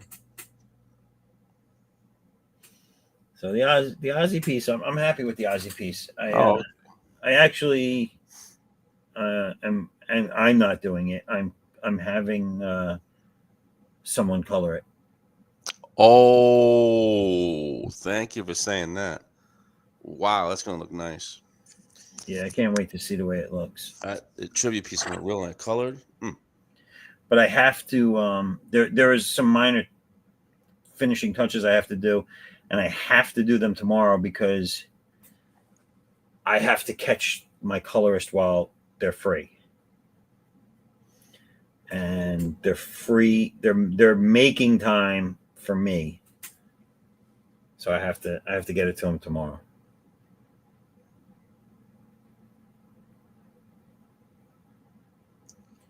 Otherwise, I don't know when to get it colored. So, the colorist, was it pencils? Right? You're never gonna do inks. I don't do inks. I don't want to say I never do inks. There's certain things I'll do inks for, but it's far and few between. Like I did the inks on that the Flip City contest piece, the Pink Panther. Oh, you did? I did the inks on that. You didn't see that? Yeah, I remember seeing it with the broom and the stick. No, there's no. It was pencils. There's no broom and stick. I thought he was fighting a mob. I thought the Pink Panther was in high school fighting a mob. He's got to go to the bathroom really bad, and he's holding his tail between his legs. There's no broom and mop. Hey, wait. So obviously, Flip City wants everything colored, So they coloring it for you? Christy's coloring it. See, I told you. Yeah, she showed me the flats tonight. It looks good. Oh, what? Wow. Yeah, man. Man, the colors. I mean, we're super detailed, man. We like detail. You like detail. I like black and white detail, all that stuff. But the colors like bring life to it, you know? It makes it different. It gives it a third dimension that Oh, I see. it gives it a different life. Like to me, colored work, colored pencils and colored ink work is a different piece of artwork. I don't know how to explain it other than that. You can take the pencils or the inks and put it right up next to the colored piece. Know that it's the same image, know that it's the same artist, but it has a different life to it. If that makes any sense. Probably not.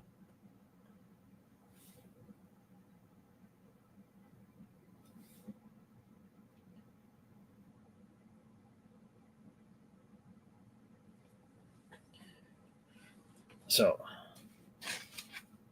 can we see? Look at Hulk. Look at Hulk. Look at that. Look at that face. Yeah. Yeah, zoom in. Oh, it's more detailed than I even thought. Ah, nice. Nice. Yeah. Look at this. I like the glasses, the teeth. Yeah, Hulkamania. Yeah, I even saw 1980 in there. Nice, dude. Hey, but hey, you're forgetting you're not putting the addicts, you're not putting the addict sticker on his arm. The addict tattoo. Come on, man. You gotta put addicts on there. That's not in the piece. No. Why is my dog still barking? Are you in my time zone? Yes. I'm in Florida. You're in my time zone. Yep. The dog's barking. Yeah, fucking 1:45 in the morning. My dog's fucking barking. Jeez, man. Yeah, your dog should be asleep. My dog never sleeps. My dog barks at everything. We have bunnies. I believe you. That live outside, and they're out at all hours of the night. They're like, for some reason, I didn't know this, but bunnies are like, they're out in the day and they're out in the night. It's like they're not nocturnal or not. It's like they're just out all the time. Every time I'm like going to my girlfriend's house, leaving my girlfriend's house, a bunny rabbit. Yeah. I mean, I don't know if that's where she wants to live. Like she picked the area, but it's like every time. I go really late though. Right. And I leave really late. But yeah, every time bunny rabbit. I'm like, yeah, so like the fucking things always pick a spot outside my house that the dog can see him. And he barks at him. nah. All the fucking time. And I'm like, can you fucking rabbits just go somewhere else? Like, go across the street. Bother them. Eat their grass. But yeah, like rabbits, yeah, you're right. They come out, but I don't see squirrels at night. No, Like, it's these fucking rabbits. Yeah, they don't know the difference. Listen, the funniest shit. So my wife, I forget whether it was for her birthday or Mother's Day or some. I bought her a bird feed. You ever see those new bird feeders that have cameras in them? No. So you can get a bird feeder now that has a camera in it, so you can watch the birds when they come to eat. Oh, that's nice. Yeah, and then you can take still pictures of it, so that you can identify them, or like she likes birds and she likes bird watching, but at least from the house. Like she doesn't go out and bird watch. But so this was a cool thing because we live right in a migration area, so we get different birds all year round, all different birds, and birds that aren't from here. We get them because they're migrating south for the winter or they're coming north, whatever. So we get a lot of really cool birds. So I got her this bird feeder with the camera, and she shows it to me and she goes, "Look what the bird feeder fucking caught." And it was two bunnies fighting each other in the middle of the night in front of the camera. But wait, how did the camera catch it? I thought the bird feeder camera was inside of the bird feeder. But it faces out, so any motion in front of it, Oh, and it's not high. It's on a short pole, so it's maybe only like 4.5, 5 feet off the ground. And it's fucking hysterical, dude. Like the two bunnies on their hind legs, like thwapping each other with their front legs. And I said, "What the fuck is this shit?" And it was like middle of the night. It was like 2, 3 in the morning. They're doing this. so is it like a family of rabbits that live around you? Like I have no idea. That's what I'm trying to figure out at my girlfriend's house. What is this? It can't be the same rabbit. I mean, come on. I mean, it might be. Like, my son accidentally hit one coming home at night. I think no way. I stopped. You could see them. No, he was backing up into the driveway, Oh, and he hit it, and so he killed the poor thing. And it's like, oh shit. And then like the next night, there was nothing. But then all of a sudden, now there's 3 bunnies, and it's like, I don't know. Maybe his family's coming to get us. yeah, they're coming to get him at night. Oh no, I've almost hit one. I was like, I'm not doing that, man. I just slowed down. Yeah. Nah, he doesn't like that shit. So he was very upset about it. It was fucked up. How do you hit it behind you? Like, Because the stupid rabbit jumped behind him and stopped while he was backing up. oh, And so, at that point he didn't see him. He's looking behind him, and he fucking tagged it.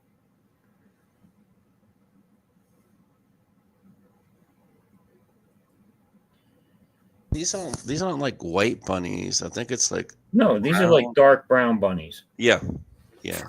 I've never seen a white bunny run in the wild, just dark brown. No, not in the wild. I haven't seen it. I don't know where those bunnies come from. I don't know if they're completely domesticated bunny breeds or if they're from a different country. But Yeah, I'm like, ugh. And it's like it's always in the same area. fucking bunnies. I don't eat that stuff, so But we have everything here. We have bunnies, coyotes, deer, But I thought you were in hedgehogs. New York. What? I thought you were in New York. I'm not upstate, but I'm in the more of the country. I'm in the suburbs. Oh, really? Yeah, so I got a lot of property around me. Oh, I'm not in the city. Yeah, because I was from Long Island.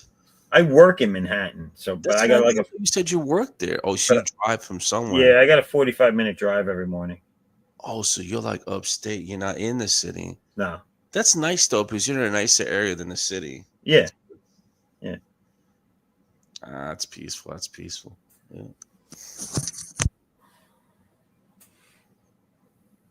Wait, so what are we like? May, June, July, whatever. Oh yes, it's summertime for you. Yeah. Oh, that's good. That's good. I remember when I was in New York. I don't like warm weather. I don't want to say that. I don't like hot weather and humid weather. So I probably have grown up and lived in the worst place my whole life, which is New York, because it gets hot and it gets very friggin' humid. Neither of which are my friend.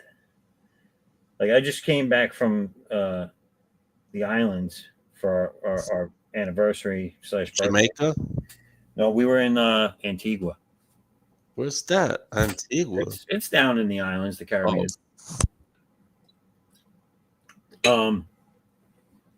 It's further down. It rarely gets hit with a hurricane. The last one was in '95 because it's out of that jet stream. But so we were down there, and it was very warm, very hot, a little humid, but still much nicer than up here. You know what I'm saying? Like there was just something different about the weather, the climate than here. And I could deal with that more than I can deal with the heat and humidity here. Because it's like, it's only a couple of months. When I remember when I was up there, it was only a couple of months, and it's like snow the whole time. And when I went out to Arizona and Nevada, I loved it because it was like what was it? It was like 85, between 85 and 90 when I went. For that whole week, there was one day it rained like for an hour, and I did not mind any of that weather at all because there was zero humidity. It was a dry heat. I was fine with that. Like I would not mind that. Now, if I was the same temperatures here with the humidity we have, I would have been cursing every fucking day. I don't believe that, man. Because it gets real humid. It's like hot all the time here in Florida. All humid, always. You guys get a lot of daily rain, though, right? Like, yeah. That's the storm. Instead of snow, we get rain. Yeah, that's one thing I used to like. I had a friend move there when I was 14, and from 14 to 18, I would go down there a lot to visit him. And you already know. Okay. So, yeah, I spent a lot of time in Florida during that period of my life, and I liked it. I liked the rainstorms every day where we'd be walking and you could actually see the rain coming. That's true. It's this big black cloud, like all the way down the street, coming near you. You'd see it hitting the ground out in front of you as it's coming towards you. It was cool. You don't see that here because of all the buildings and you just don't see it like that here. The hills and shit.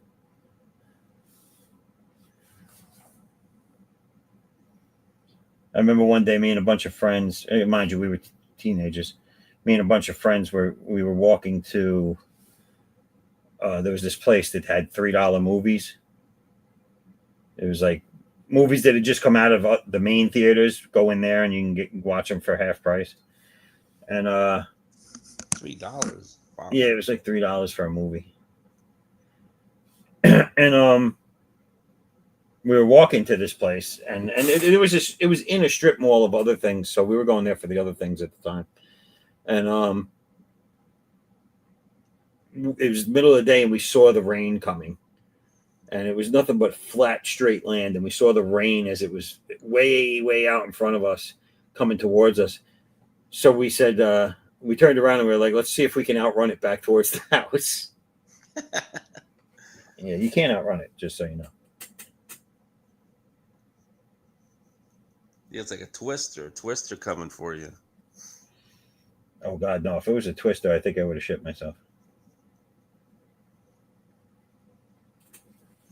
Oh, you know what I heard about the Hulk Hogan, the biopic? They're talking about getting Thor to play him. Oh, the Hemsworth guy? Yeah, Hemsworth. Really? Yeah. I didn't even know they were doing a biopic. Yeah, I mean, they're talking about doing it now that he's passed away, Yeah. Well, they got to bring Ozzy back to play Ozzy in his. Bring him back. All right. Bring him back. Just prop him up. Hey, you know what Ozzy said? Like he said he never should have got that operation. Yeah, I know. That they were gonna do on him. That's what messed him up. He said he said he knew he was dying. He knew he was in bad shape, but that made it worse. Yep. It made him worse. He said he was in constant pain with his back. I can't imagine that, man. I don't want to imagine that. That's got to be horrible. I know. So that was really his last concert. Did you see his last concert? No, I only saw pieces of it from. I didn't know that either. I didn't know it was his last concert. I also would have watched it. I knew he was having a last concert, and then, like the day after it happened, I heard people talking about it, so that's how I knew it happened already. But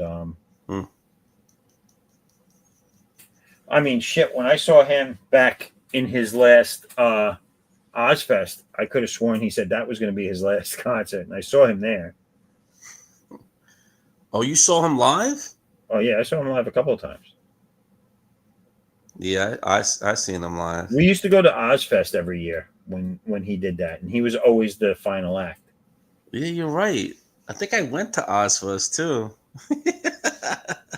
Yeah, so I saw him do that a lot. Yeah, like I don't know, Marilyn Manson was opening up for him, and I don't Yeah. know, he was on stage. He was like the main one on stage, and I guess it must have been his band because that wasn't Black Sabbath though. No, it was Ozzy just Ozzy's Yeah. band that played with him for his solo shit. I like the song he did for Shock the Monkey. I like that one. Yeah, he had, I mean, I liked all his stuff, dude. I mean, I know. Oh, Mr. Crowley. Nang, nang, nang. yeah, I remember. So like Ozzy, I got into him with his Black Sabbath stuff and all that stuff. I backwards listened to that stuff. Like I don't want to say I wasn't into Ozzy. I wasn't into music that heavy back when he was doing that. You know what I'm saying? It wasn't until later on that I got really into listening to a lot of different music. I was just about to say, yeah, you're into the heavy music now. I got Yeah. into Ozzy when I was trying to learn to play the guitar. But like my first real, like I knew the song Iron Man because it was played on radio stations and everything. I just wasn't putting two and two together back then that it was Ozzy. And again, like I said, I wasn't heavily into music at the time. I was more into like, I was young, so I was into like kid stuff. You know what I'm saying? And once I got into music, my first real exposure to Ozzy to where I liked him was the album that Crazy Train was on. And then after getting that album and listening to him and liking him and whatever, then I went backwards in time and grabbed all his old stuff and started listening to it. And then I got into the Black Sabbath stuff and all that. So yeah, I got into him later in his career and then just started getting into all his stuff at that point.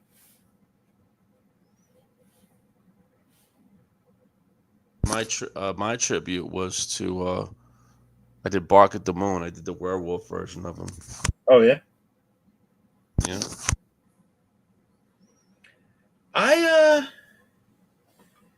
I'm gonna say I had a little bit different take on a tribute for Ozzy than most people might have done, at least in my opinion. I haven't seen a lot of different tributes yet, but Oh no, I meant I did a drawing of him. oh, you did a drawing of I'm it. taking that back. I'm not gonna get in trouble.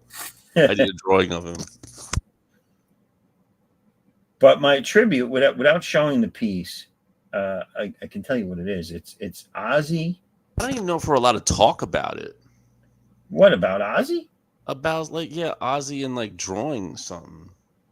Aren't we not allowed to talk about it or something like that? I don't know. I can talk about drawing Ozzy. Oh, okay.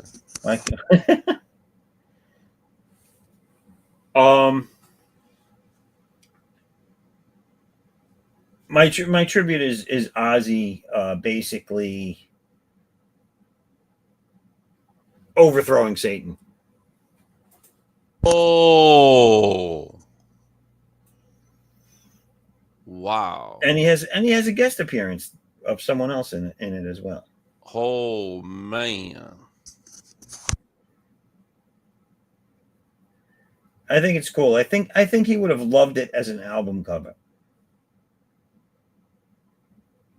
Oh, I see. So that's what they were talking about. It make it like an album cover.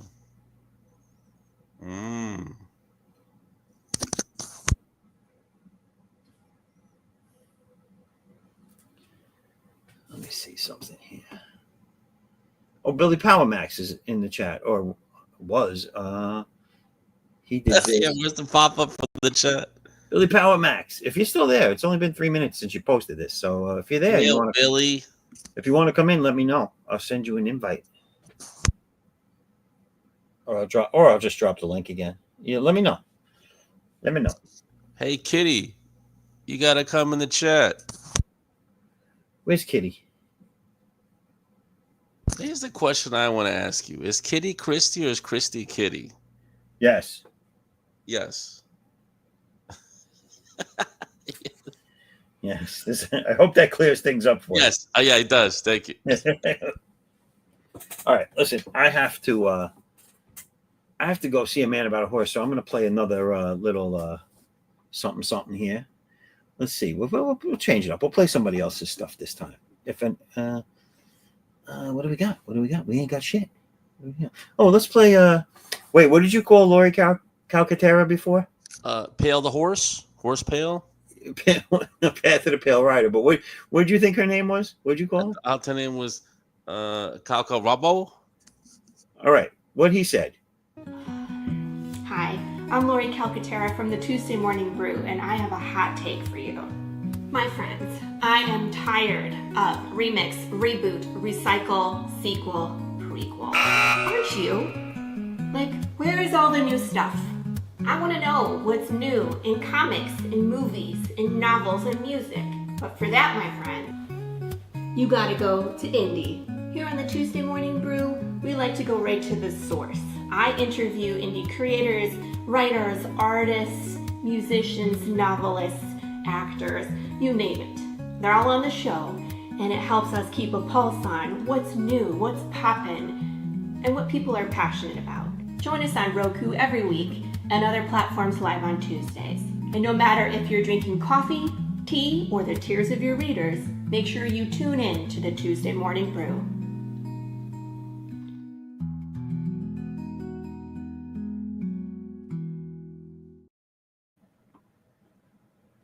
Wow, I made it back in time.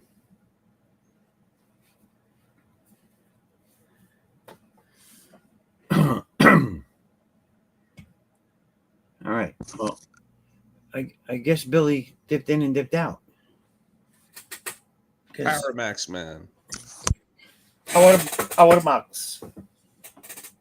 Billy Paramax. That's a great comic book character. Right? Look at it. Look at these pythons. Make him into a comic book. Look at these pythons, people.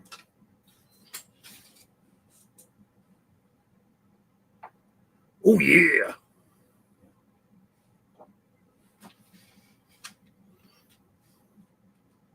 Oh, I like the way the blacks pop. Yeah, that's how I do it.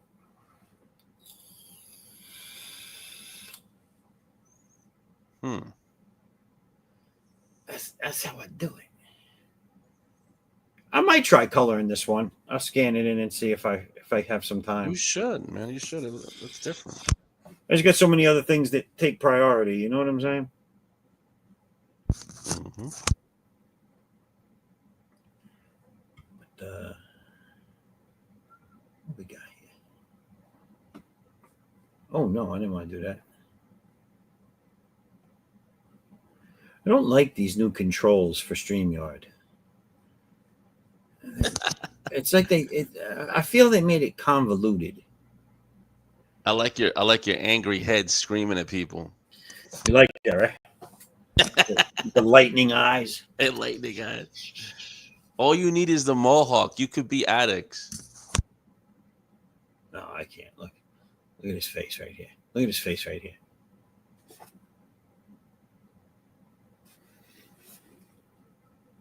Oh, nobody needs to see that. Now I see what you're saying. Now I see. Yeah, addicts is a lot more Arnold. You're right. Yeah, more like Arnold. Yeah, addicts is more like that. You're right. Alex has to get to the chopper. I'm telling you, we're the next Saturday Night Live. I'm pulling. You ever watch Calcarone, and me? You ever watch Craig Ferguson, the late night show guy? Yeah, the British guy, Craig Ferguson. Yeah. I feel like I'm doing like him right now. Like, I just took the drawing off the screen. Now I'm sitting here drinking a beer, smoking my vape. Oh, okay. Yeah. Oh man, he used to drink. He needs to drink on the streams. No, he never drank, and he said he didn't drink, but I don't fucking buy it because he's come back from commercial break several times and he's hammered. I'm sorry. Oh, There's no he's way he hammered. wasn't hammered. This guy's happy. I was wondering why he was so happy and chipper. You're right. I don't want to cast no aspersions, but aspersions have been cast. Man. I don't even know what I always thought an aspersion was something you got in your toe. Oh, Got me a nasty aspersion on my big toe. man, I like the toy collection that you got there. Do you have any rare ones? I'm probably have a million rare ones, dude. You got Star Wars? But I open up everything. Yeah. Oh, you do? I got all original Star Wars. It's all in boxes at my mother's house still. Oh no, yeah. Oh, I didn't know that. I'm talking about like behind you. No Star Wars? No, behind. Oh yeah, I do. I got more recent Star Wars behind. Oh, okay. But I have everything. I have independent, DC, Marvel. I have Transformers. I have Warhammer. I have fucking G.I. Joe. I have Cyberfrog. Look, Cyberfrog's sitting right here. See him? No. Right here. I'm pointing to him. Yeah. There's a little bit of delay on the video. He's hanging out. Oh, yeah. Hold on. Here, wait. Let me embiggenate. And big and neat. Can you see him now? I just saw you pointing at him. I didn't know you had Cyberfrog. How do I go full screen with this? Is that it? You already are full screen. Oh no, you're okay. Okay. Well, that's you. How do I change it to me now? How do I change it to me?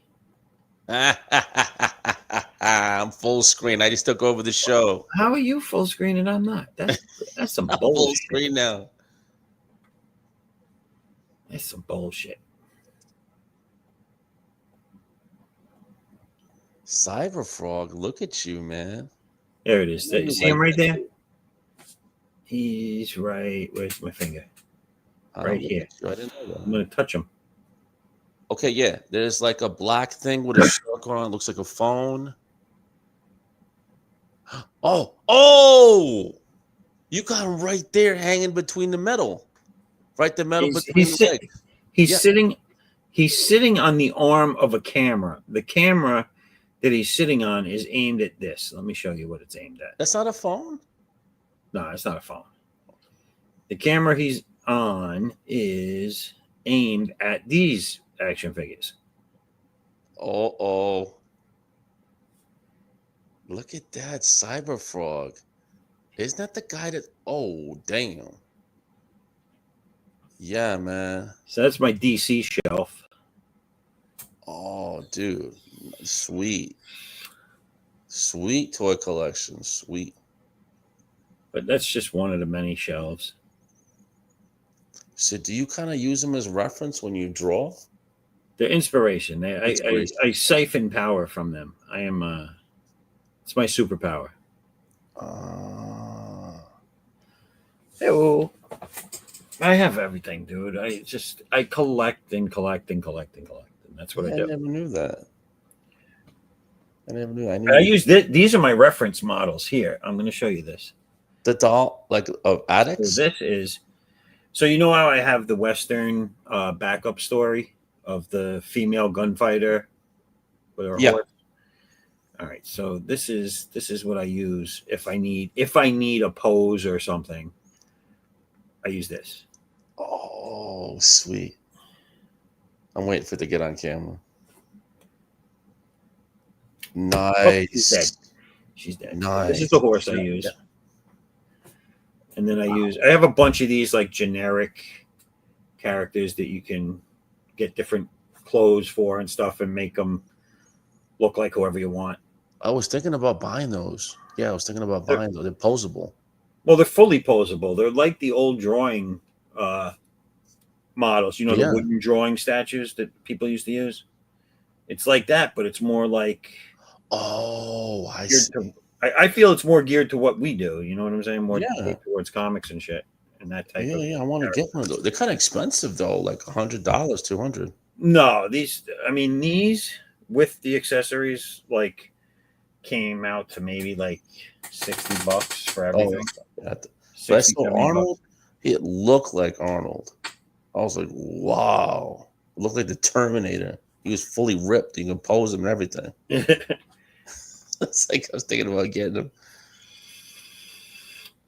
you know, the more I draw, the more I do certain poses, the more I memorize it, the less I use these things for reference.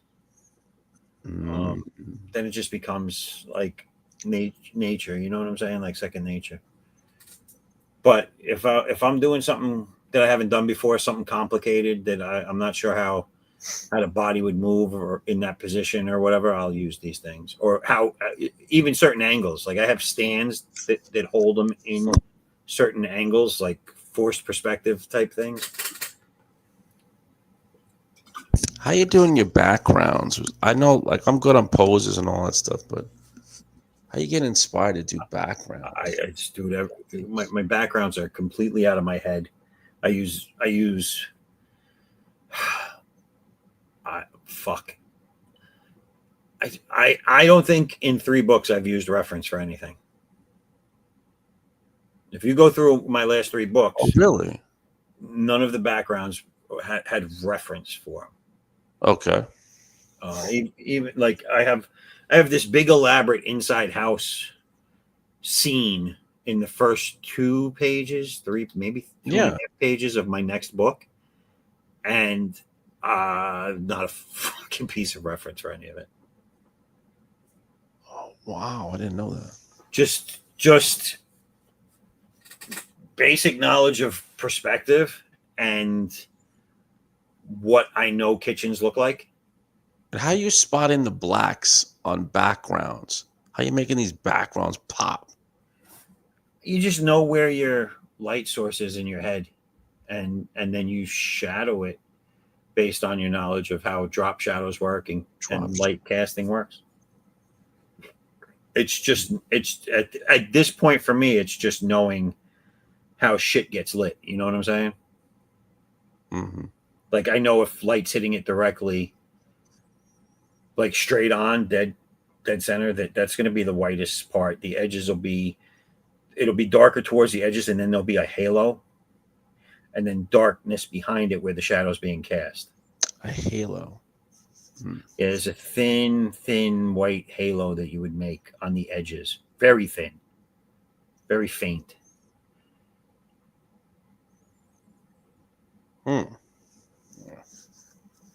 No, because I see I do good when I do the line work, and then when I go to spot the blacks, I'm like, doesn't look too good. Yeah, it's I don't know. Like trying to see if I can draw a quick one for you. Everybody knows how to spot blacks really good, like lighting, all that stuff. I do really good line work. Again, it's just looking at this stuff over the years or whatever, or getting or and seeing the way the shadows. It's just you don't even have to draw it a lot. You just need to know how light refracts off things, like how that's what I'm trying to understand. How it hits something and throws shadows, how shadows are cast, you know? Because sometimes I think like I draw the outline and I kind of look at it, and if you make the line fatter, like it could be the shadow, you know what I'm saying? Like, because the shadow follows the line. You know what I'm saying? Like if you draw the arm and it's the outline of the arm, all you got to do is just make that bottom line really fat, have it increase, and somehow it becomes like the shadow. I don't know if it's following the line. But you drop the blacks in all the time. I mean, yeah, I do. I know. Yeah, no, I mean I do that now, but I don't know. I'm just thinking about it the other day. I was like, I just take a line and just draw a flat hand, and then just increase it, and then like boom, maybe the shadow will form mathematically within that line. It's just increased. You know, I was just analyzing it the other day. I was like, shadow's got to be in there somewhere, man. Everybody spots black. Gotta be in there somewhere. I gotta figure it out. Nah, I'm not killing myself figuring it out. You're right. You just do it over and over again, and then you get the hang of it. But you are the ball of knowledge. So I have to ask the almighty genie what you know. The great kazoo. You're the crystal ball. The almighty crystal ball, and must know everything. So I ask you. Great. Isn't that Pee Wee's Playhouse? No, that was Jambi. Jacoby, come on. Jacoby. Oh, that's Not Jacoby, right? Jambi. Jambi. He was the guy in the head in the box. Remember the head in the box? Yeah. But It was the great Jambi. It's just the guy What was his name? his face painted with a thing. Yeah.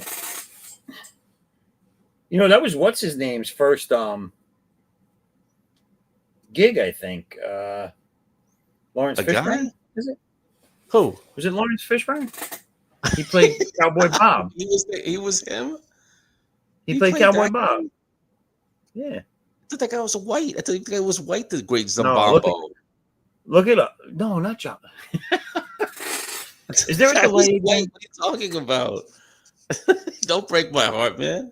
In Pee Wee's Playhouse, Jambi was the head in the box. Okay. But Fishburne was the cowboy. Was the cowboy. Come on. Everybody can tell. They got me scared for a minute. No, he wasn't Jambi. Remember Cherry? Nah, I don't remember. The chair that talked? You don't remember the chair that talked? Oh, the chair. Yeah. His name was Cherry. You said they're bugging out to that stuff. Fucking Pee Wee's Playhouse scared me when I was a kid. I was like, this shit's weird. Who's that? Is that Pops watching that? What's Pop watching? Got 30-something media over on Pill tuning in. What the hell's 30-something media? 30-something media. Wait, Pops, what fuck era is that? That's a long name. 30? Are you talking about 30 now? 30-something media over on Pill tuning in. 30 Does now, that mean 30 30 people? back then? He is watching on Pill. It is a person. Okay. I don't see the Pill chat though, Pops. How would I know?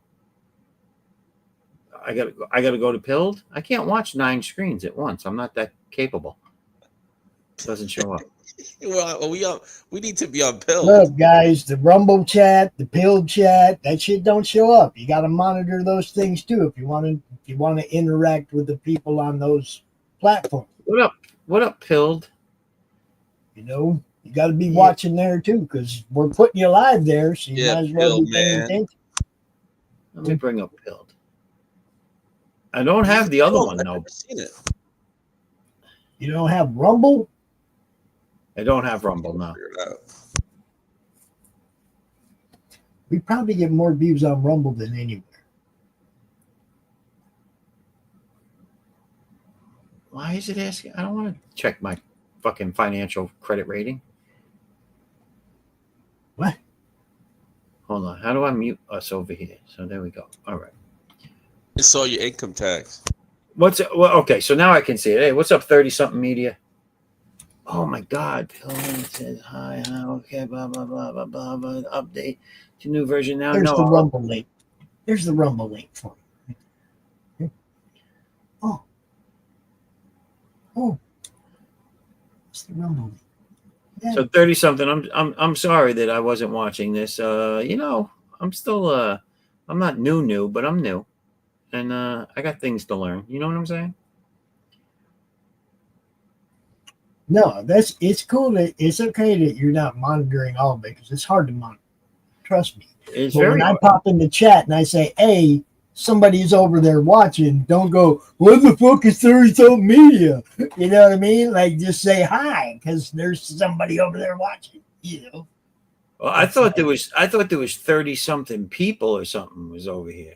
No, it says 30-something media. I was like, thank you. Is people. watching on Pill, over on Pill, tuning in. That's a person. 30-something media. Hey, 30-something. You know, kind of like a Raul and T, right? It's like, yeah, there ain't no anti. I ain't believing that. I don't either, but you know. What's up, 30-something? Causing problems, you. Are you coming in? Yeah, he wants to come in. That's why I was like letting you know. You got people over there watching. He was actually doing a draw stream over there, and he was drawing freaking All right. Hulk too. We can call him Scott. He says, "Hey, Scott, what's going on?" Yeah, he was drawing Hulk too, guys. That's Oh, I saw him drawing Hulk, and I was like, man, these guys over here drawing him too. But yeah, I'm gonna drop the link over there for him. all right, cool.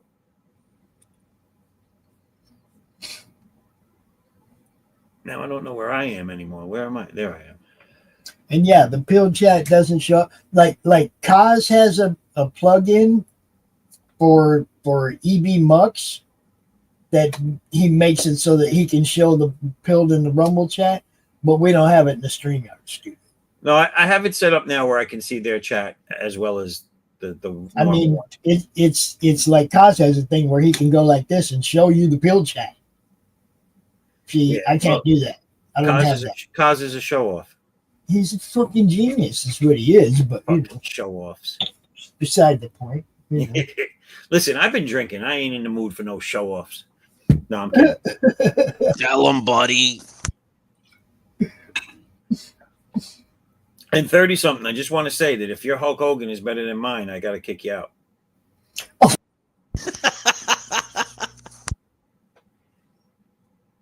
I mostly do insult comedy, so I don't take anything personal. Oh, I love it. I love it. You sound like my type of people, 30.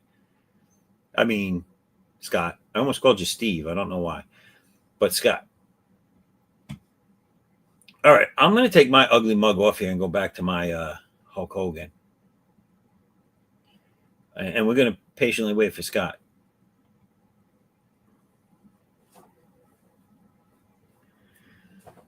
Don't worry, Scott. We ain't got nowhere to be tomorrow.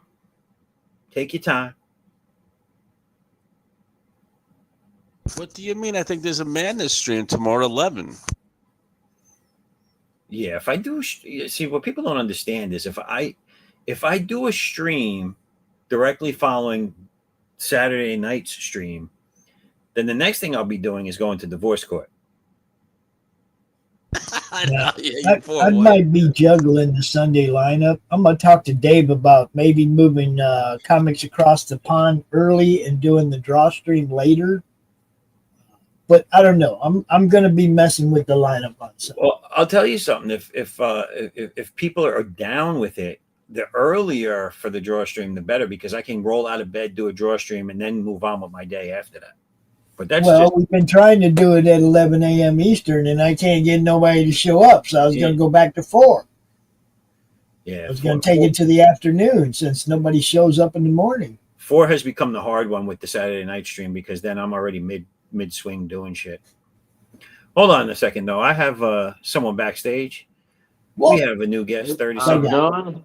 What's Just going kinda on? working on there, getting my angle right here. How's it going? What's going on, Scott? Okay. Not much, man. Pleasure to have you aboard. All right. Nice to chill. Guess we'll do another Hulk. Okay. Well, let's see if you did one whole one already, huh? Yeah, let me pull it up. Okay. All right, that's the angle. Okay. Got the legs at a weird angle because I was doing some trying to get him up on the turnbuckle, and I drew his upper half too big, so I just kind of foreshortened the legs and. All right. Nice. Yeah. Very nice. Okay. I don't know what the hell I'm doing. I'm trying to figure something out. Oh, okay. I got it. Never mind. There we go. I like the setup of the cameras. So now you can see Hulk Hogan's bicep with addicts right on it. I mean, his tricep. I mean, his shoulder. I mean, his arm. Let's see. Can we get a, what the hell is it? Let's see what we got going on here. Can I make his bigger too? No. Raul, why is yours the only one that'll go full screen? Oh, there we go. It likes me. There we go. Now it just kicked me out altogether. See, it's only Raul. All right, we're moving you. There we go.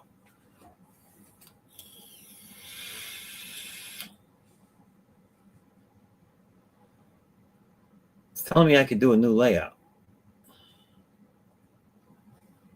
Cancel. figure that out another time.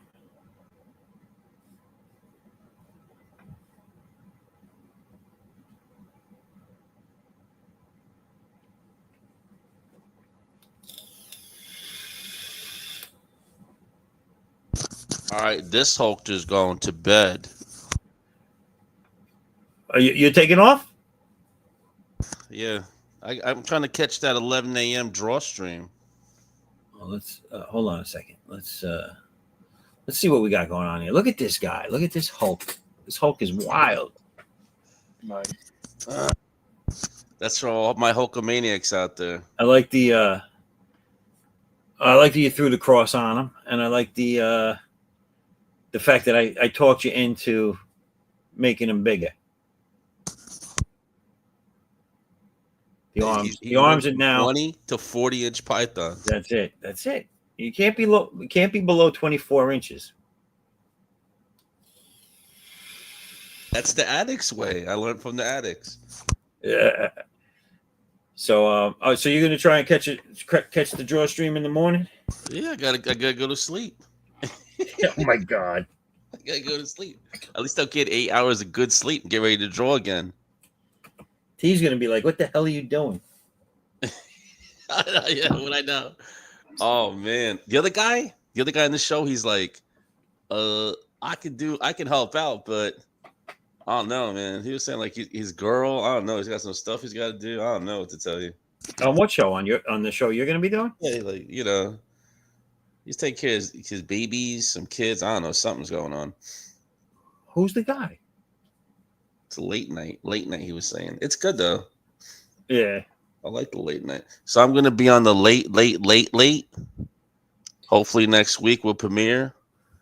Yeah, and, you're gonna have to get your stamina up, dude, because you're gonna be on even later than now. Come on, man! I was here since 10. I got here when the show started. What time did you get? Yeah, that's right. You were in. Yeah, since 10. We talk about 10, 11, 12, 1, 2.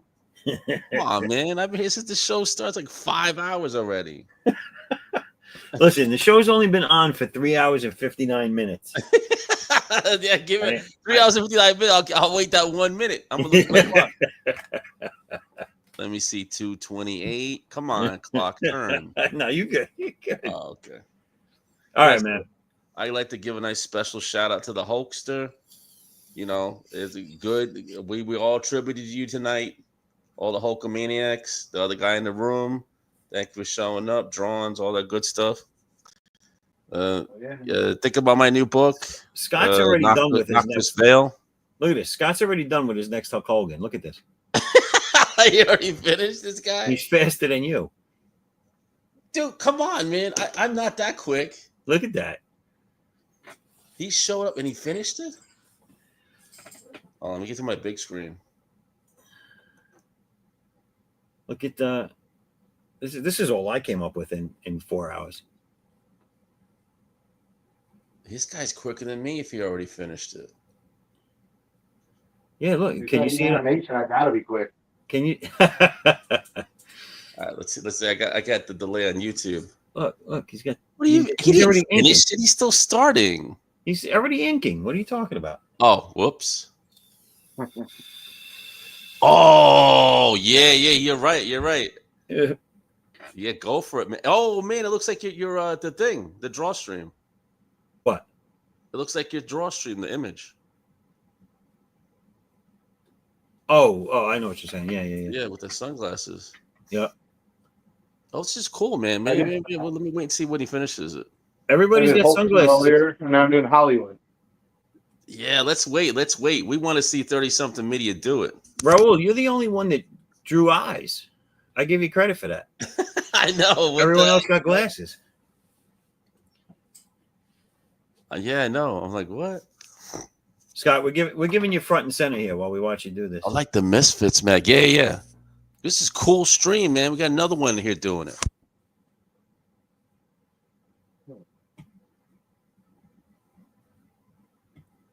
Hulk Hogan will be very happy that we all dedicated the evening and early morning hours to his. To point that out, yeah, I want to see it done too.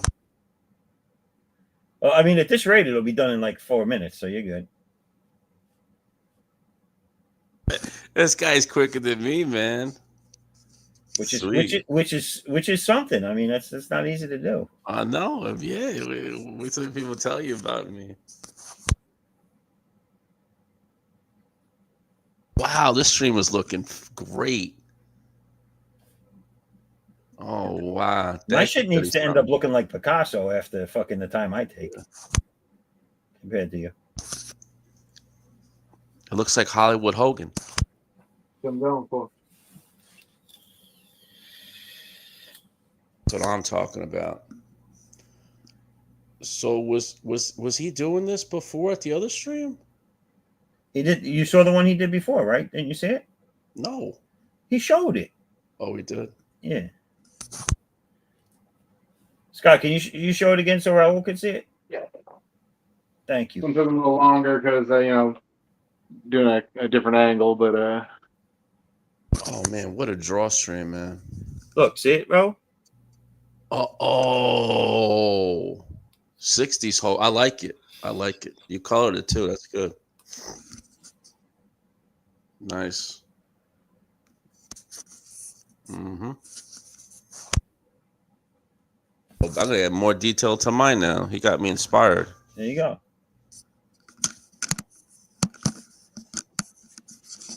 We Hulkamaniacs want more.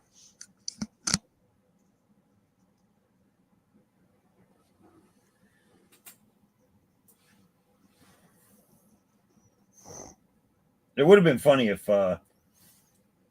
we had gotten like a professional wrestler wanting to come in here tonight.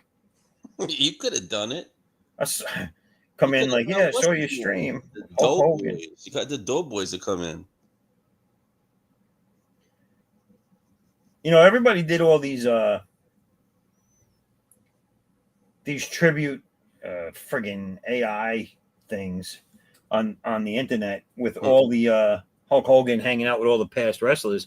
And the one past wrestler that they didn't put on there that I wish they did was Bam Bam Bigelow. You remember him? Yeah, with the bald head. And the flames on his head? yeah, playing the pants there. He was a good bad guy, Bam Bam Bigelow.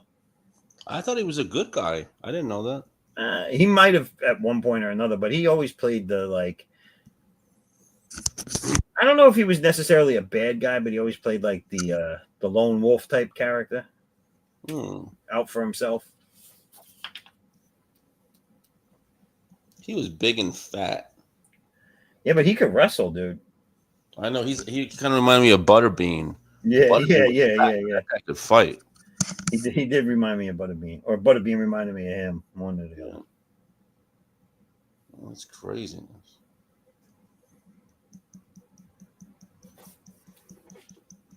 All right, we got the Hulk stream going tonight, ladies and gentlemen. Is he coming from Pilled? Yeah. Oh wow, coming at you from Pilled. So Scott, what part of the world are you from? Oh, originally Massachusetts. I live in Tennessee. You live in Tennessee now? Yeah. All right. But So we're all pretty much the same time zone, right? You're not. Are you still Eastern Standard? Central. I'm West Tennessee. So you're what, an hour different than us? Yeah.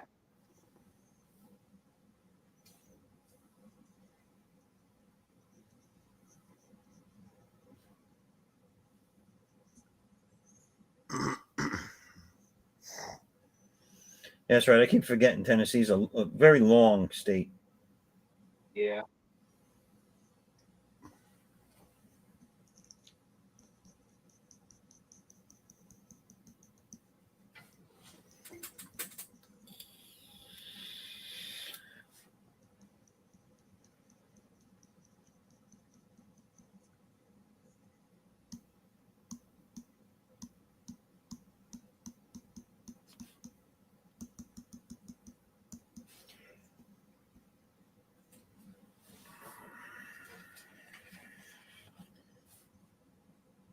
Yeah, his Hogan's coming out good.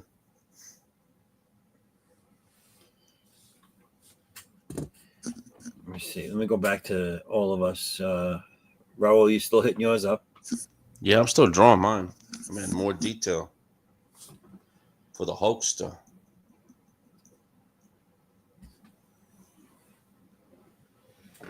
We're going all nighter for the That's Hulk. that's some fast. I mean, the hatch work you got going on and the different stuff. That's a lot of detail, man. You did that. You do a lot of fast work, bro. That's crazy.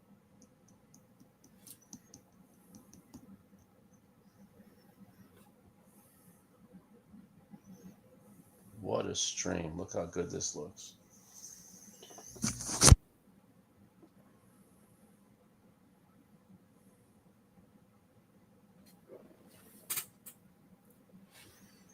It's funny too because it's like I have people like in everyday life that will see me draw and they're like, "Wow, you do that fast," and I'm like, "Yeah." If you even have only see some of these other people, man, they do shit so fast. Yeah, you should be like, hey, wait a minute. You got to hear about this guy named Raul. Well, 30-something media. You got to hear about 30-something media. They be doing it quick. Crazy.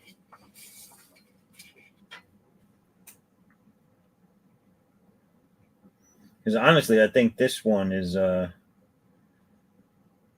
only gonna get the yellow and red Hulk drawn tonight. I don't think I'm gonna be able to touch Hollywood, and I want to change Hollywood because you're right. I made him look a little nashy. I gotta change that up a little. I told you. I gotta change that up a little bit. I told you. I wasn't saying anything. I was just like half asleep when I snapped out of it. Hey, that's Kevin Nash. Made him look a little nashy.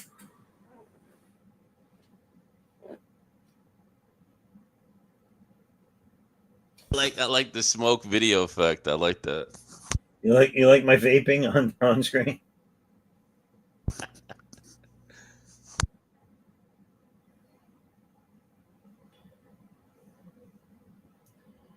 No effects here, boys and girls. That's real vape smoke.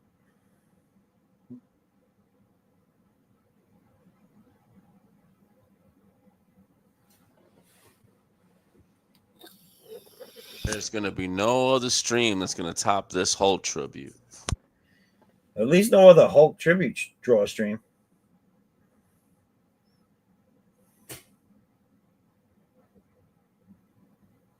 Especially not that Friday night into Saturday morning stream.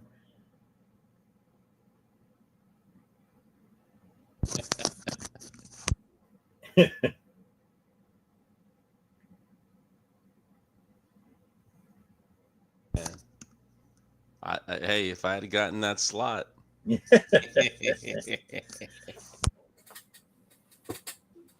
still, Raul, you shut your mic off every time, on and off every time. I don't know. I don't want to be annoying, like breathing into the mic. I can leave it on. I'm just asking. I mean, you can do whatever you want. I flip it on and off. I can leave it like that. I don't know what you do. What about when you have to cough? What do you mute it? No, just fucking cough, dude.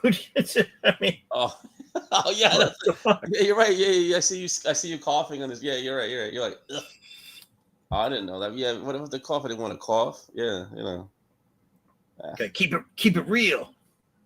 Real with the coughing. Uh-oh. All right, where's the lyrics to the Addicts? I want to freestyle that real quick. Hold on, I'm gonna play it for you. All right. Play it. I want the lyrics. I'm trying to freestyle it on camera. I'll have to send that to you separate. I'll send that to you after stream. Put it in the chat so I can just freestyle it. Oh, I can't put it in the chat. I can't give away all the secrets. They gotta buy the album. I'm gonna try to write the words down. Uh-oh. Where's my pen? Where the hell's the thing? Yeah. Put it on. I'm trying to copy the words now. I'm just gonna freestyle it for Hogan. Hold on, is this it? I'm gonna do a freestyle rap for Hogan and Addicts. Hold on, I gotta share it. Let me share. I don't know how to share. We're gonna do the Hogan Addicts rap song coming up soon.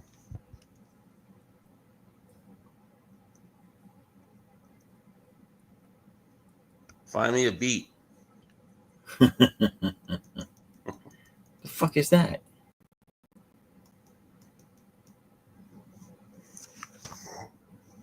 Oh, here it is. All right, I think this is it. So,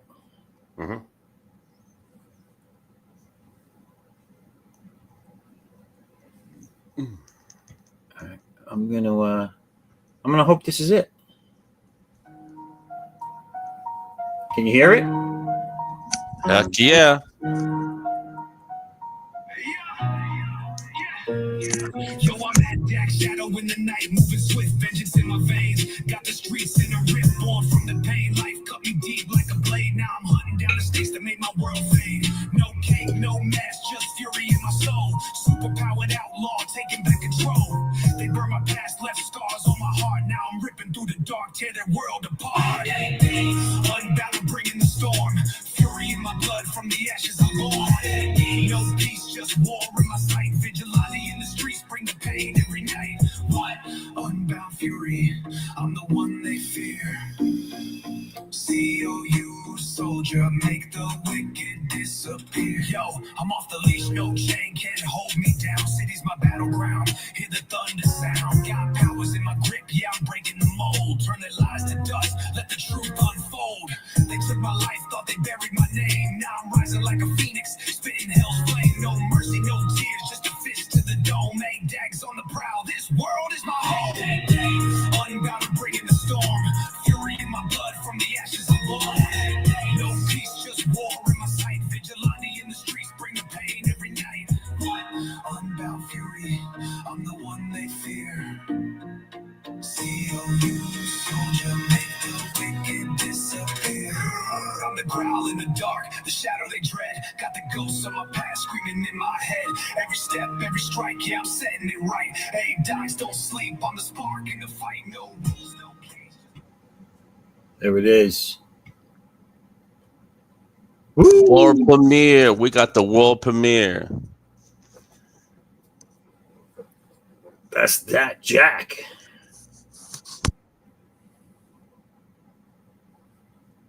World premiere. Let's check this out again here. Bam. Oh, that's the NWO. Shit. All right, done. Nice.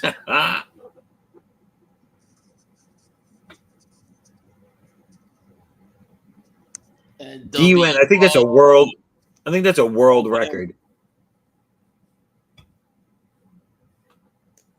You've seen it here, folks. Wait, it was 1 minute to 4, and now it's 4:15. So 16 minutes.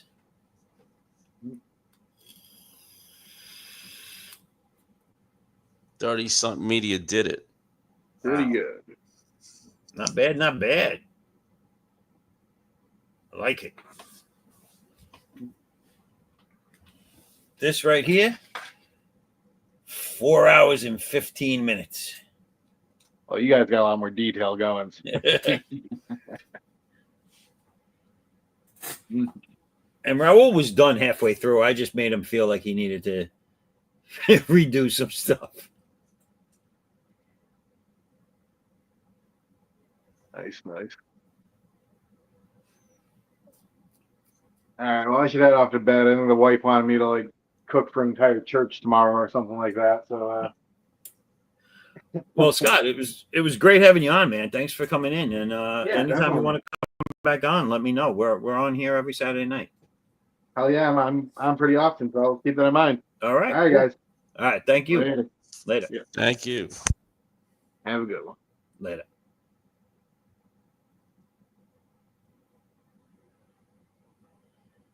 Well, there you have it, Raul. The fastest Hulk Hogan tribute piece ever.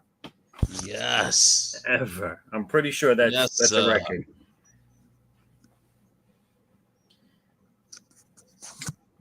It just I can stop drawing now. There's no way I can beat that. So now I gotta hang it all up. You're right, good sir. But I'm gonna continue. Because why not? I still have, what do I have? I have like a third of a beer left. So Send me some Uber Eats. Uber Eats. Uber. Who am I, Ethan? You got money. Send me Uber Eats. What do you think this is? The King's Drawstring? What is it? What? I can't be Uber eating people. I'm gonna get the guy from Singapore to send me Chinese food. If anyone out there would like to send me some White Castle, don't.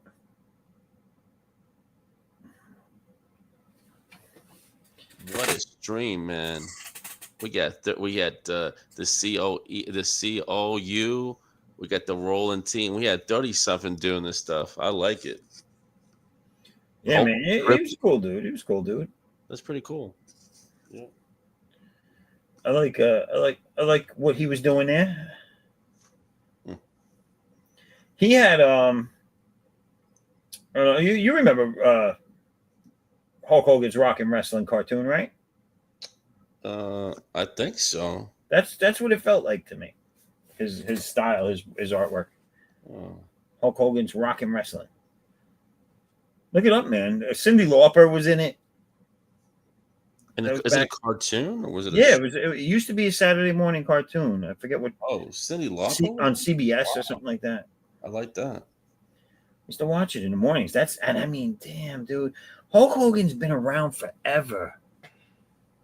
Fuck. I mean, I used to watch that. I was single digits. I must have been like 9 years old, maybe 10 years old at best when that came out. And he had already been around for a little while prior to that because, you know, this was when things had already started becoming big. WrestleMania had already dropped. A couple of them, actually, I think. Yeah, he must have been big in the 80s. Yeah. Yeah, he was big in the 80s. Guy was big in the 80s. So No, that's where he came up in the 80s. What about the 70s? He was not around the 70s, right? I don't think so. No, I was born in 75. So he came up when I was, I think, like 6 or 7. And then Rocking Wrestling came on. I think I was 10 or 11 when that came out. Because I'm gauging all this by where we moved and how old I was, because I remember we had just moved to this one house, and that's when that's the same year Rock and Wrestling came out, and it was funny, like, so, you know, my dad and my mom had gotten separated, so I would watch the Saturday morning cartoons. Oh no, I'm sorry, man. I didn't know that. Oh, dude, that when I was little. I mean, and it was amicable. I mean, you know what I'm saying? Like, I always saw my dad, whatever. But I remember me and my mom Saturday mornings, because she'd be tired and she'd be hanging out, and the Saturday morning cartoons were on early, and I'd be sitting there. I'd get up early Saturday morning, sit there and watch them, eat my cereal, hang with mom, and watch my cartoons, and then when the cartoons were over, we'd move on with our day. But it was fun. I miss doing that. Kids nowadays, man, they don't have that. And I feel bad for them, because that was good times. And it was good family time, too. You know what I'm saying? Like, you get to spend time with your parents a little bit, just having fun, not doing anything you have to do. Yeah, I mean, they're on the phone now. They don't even watch the TV. No, I think there's an aspect of raising your kids and also growing up that is lacking in today's society, and I think it contributes to some of the issues. But I think parents and kids need to get back to that kind of bonding shit. You know, have something that they do together, even if it's one day out of the week.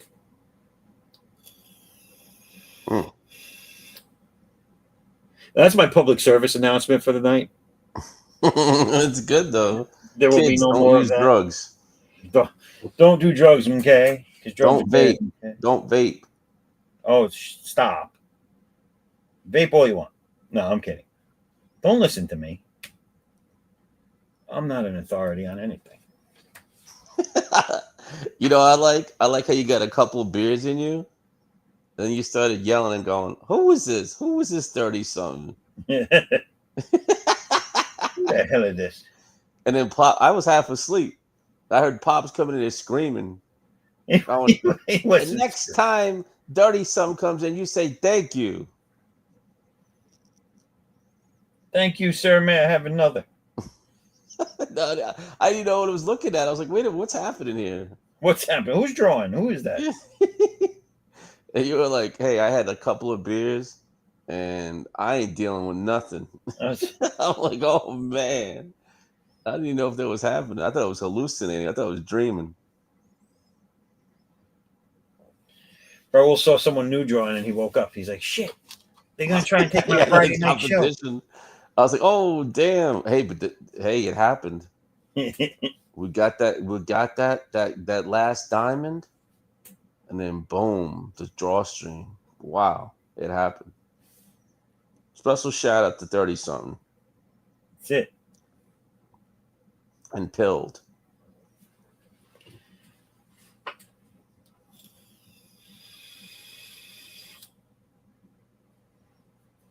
Look at this Hulkamania.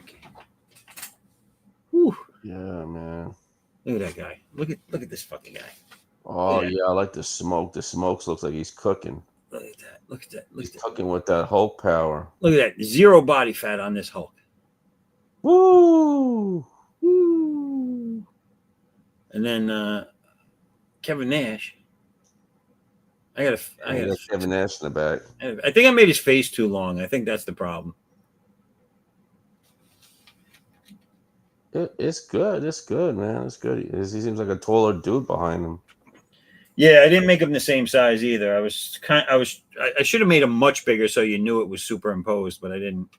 This is what happens, people. This is what you get when there's not a lot of planning ahead of time. You get things like this.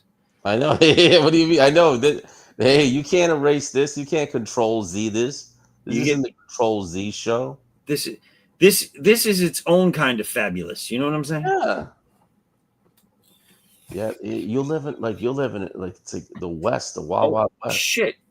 I really, you could tell that this is going to be my last beer because we have acres of movies. Has been in here for how long? About 10 minutes now. With a whole bunch of things. Tina Delgado is alive in new horror mystery film soon. Can my cousin join? He is here screenwriting. He can join. What do you mean, join the stream? Oh, he can jump on. Is your cousin Scott? Because Scott was here and left. I don't know. He loves your stream. I will have him jump on. All right. It's going good. I hope he's still there. Make sure he draws Hogan. I'll have him join. He is Jaws. Have him join. He is Jaws. Well, give him the. Here it is. BBQ Network Jaws. Hi and thanks. My cousin Stacy told me about these and thanks. No, you're Jaws. No, I'm Jaws. No, you're Jaws. Yeah, Jaws, if you have the link, come on in. The link is in the chat somewhere. I can drop it again. This is where Pop jumps in and goes, "You're too damn slow." I know you're ready for him. You're too damn slow. Know him. I'll drop it for you. He's waiting for it to be really late at night. I'm actually just sitting here now waiting for him to drop it for me because I don't know where it is. He's like, "Where's Spambot at?" Help me. Help me. Invite guest. I got it. I'll make it happen. You got to make 30 something a mod. George, there's the I think that's the link. Try it out. See if it brings you into the back row.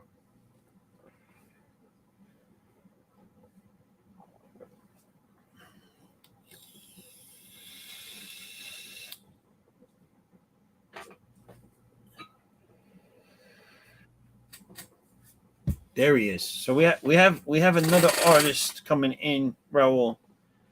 It is Jaws, another premiere. Good. Guest. Jaws. What's going on? Thank you.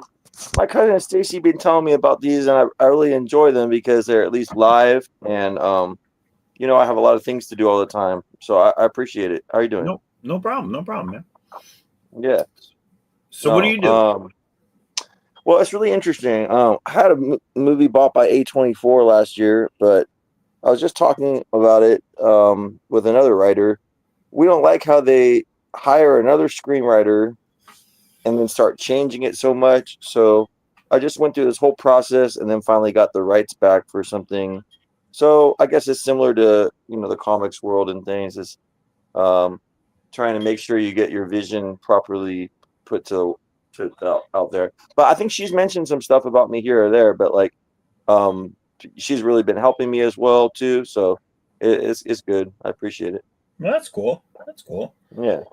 Yeah. I know. Stacy's been on. She was on one of my first couple of shows, and has been in the chats for a lot of them. And I know she also follows a bunch of other shows, or at least a couple other shows. In the She was talking to Pop. Yeah, she was talking to Pop about maybe doing one or whatever. But like, yeah, I mean, it's been like really busy. Like, I'm trying to vet different people to work with, like for the music and different things. Because what we decided to do is create like 8-minute, like I guess short versions of a lot of them, and then one of them I'm going to Europe in to Berlin, because I'll tell you the concept of this one. It's called Escalator Bomb, and it's going to take probably 25 million for it. It's like takes place at a mall in the 80s. So like when we all went to these shops, it brings back such memories already. So and then there's a bomb that's placed on an escalator or in the mall, and the people have to keep going down the escalator up and down like constantly, like or the different bombs will go off in the mall, and like it's like a pretty complicated deal, and like there's all these like mob witnesses trying to get taken out. That's like the goal of the whole diversion anyway. So that sounds different. Yeah. So it's fun, man. I really like these shows. I appreciate you guys working hard out there. It's like I do art just to do it, and I just draw what I'm thinking about, but right. It's different than what I do, but it's the same in the way too. I guess it's hard to describe. Well, I'm glad you enjoy them. I appreciate that, and yeah. In the art realm, art world overall, there's a lot of similarities between the different types of arts, whether it's music, film, drawing, and painting. There's a lot of similarities, especially when you're talking about like the creation process. So yeah, I hear you on that. Yeah. And it helps me to keep it lighter too. I'm writing like 2 horror ones constantly. I'm getting paid to do them, but it's kind of difficult, There's one of them about death camps, and one of them is about like snuff film cults and shit. So, yeah, I like to stay in the light, Yeah. So where are you guys from? You and it's your cousin, right? Stacey's your cousin? Yeah, I'm from England originally. Lived in California most of my life, and she's like been more in England. And I just don't disclose because she has some issues, so I want to say where she's at now. That's fine. Yeah. That's But cool, me, yeah, I'm gonna be like in the Big Bear area for this one, so it's really beautiful. But I hate snow, so I told these people to get everything done by like November or so, or I won't even be there. Before the snow. Yeah, we'll just resume it in April or something. But I'm pretty serious about that. It's I did a lot of time out in like different cold locations. I appreciate that everyone can, but it's like my mind gets all like Jack Torrance style. Yeah. Yeah, but yeah. Rest in peace to Hulk. Kind of drum my. I'm over visiting her, and like she don't really care much about him. I'm like, yeah, what the. Yeah. Kind of the biggest legend of all time. So I mean, if anybody's a wrestling fan, the least that they can acknowledge is that there really wouldn't be wrestling today the way we know it if it wasn't for him. He was the showman of the '80s, and he's what made. I mean, he made WrestleMania. WrestleMania made wrestling, and that's pretty much it. Yeah, exactly. I saw him but like the steel cage match at the sports arena. That must have been 1986 or so. And then like I don't know, I was pretty daring as a kid, so I went like I didn't care. Like they have to stop me to not make these famous people. So I met him like right after that, and it was crazy. I really wish I could find the pictures for it, but it doesn't Right. really matter. It occurred. um, but yeah, he was super cool. I think he picked me up. I was like pretty young. And lifted in there, and then I actually liked his movies. I mean, think about it, like Suburban Commando and No Holds Barred. Let me ask you a question. Suburban Commando, did he have a boat in that movie? Yeah, I don't remember that part exactly. I think he's like an alien. So let me try to think about that. There's a part where they're at the beach. I don't remember the boat part as much, though. We were trying to think about this earlier, and I said I know he was in No Holds Barred. I know he was in Rocky 3, I think it was. And, yes, Thunderlips. He was Thunderlips, yeah. Yeah. And I said, but I distinctly remember, and I don't know why, I have a recollection of him being either in a TV show or a movie where he was his main vehicle or whatever it was a boat. Sort of in the vein of like Airwolf or Knight Rider. He had a boat. Yeah, I think what we're thinking of, because I'm thinking of it too, is Thunder in Paradise is only like 2 years, and he was kind of like a shore cop or whatever. Yeah. Yes. A shoreman. Yeah. Thunder in Paradise. Yeah. That's it. There, but I'm just wondering if there is one in Suburban Commando, and I'm gonna like flip through the movie really quick.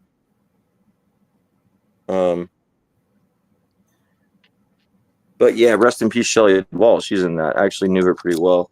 And it's just weird. It started dawning on me, like I'm around a little bit younger than you. This is at least the next 10, 15 years is like, there's gonna be so many people passing that from that generation that we know. And it's really like a time to like put ourselves forward. It's sad, but it's true. Yeah. It's like there's nothing we can do.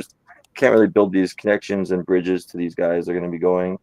And I mean, some of them you can and whatever, but like the real power is coming like with ourselves. Let's see.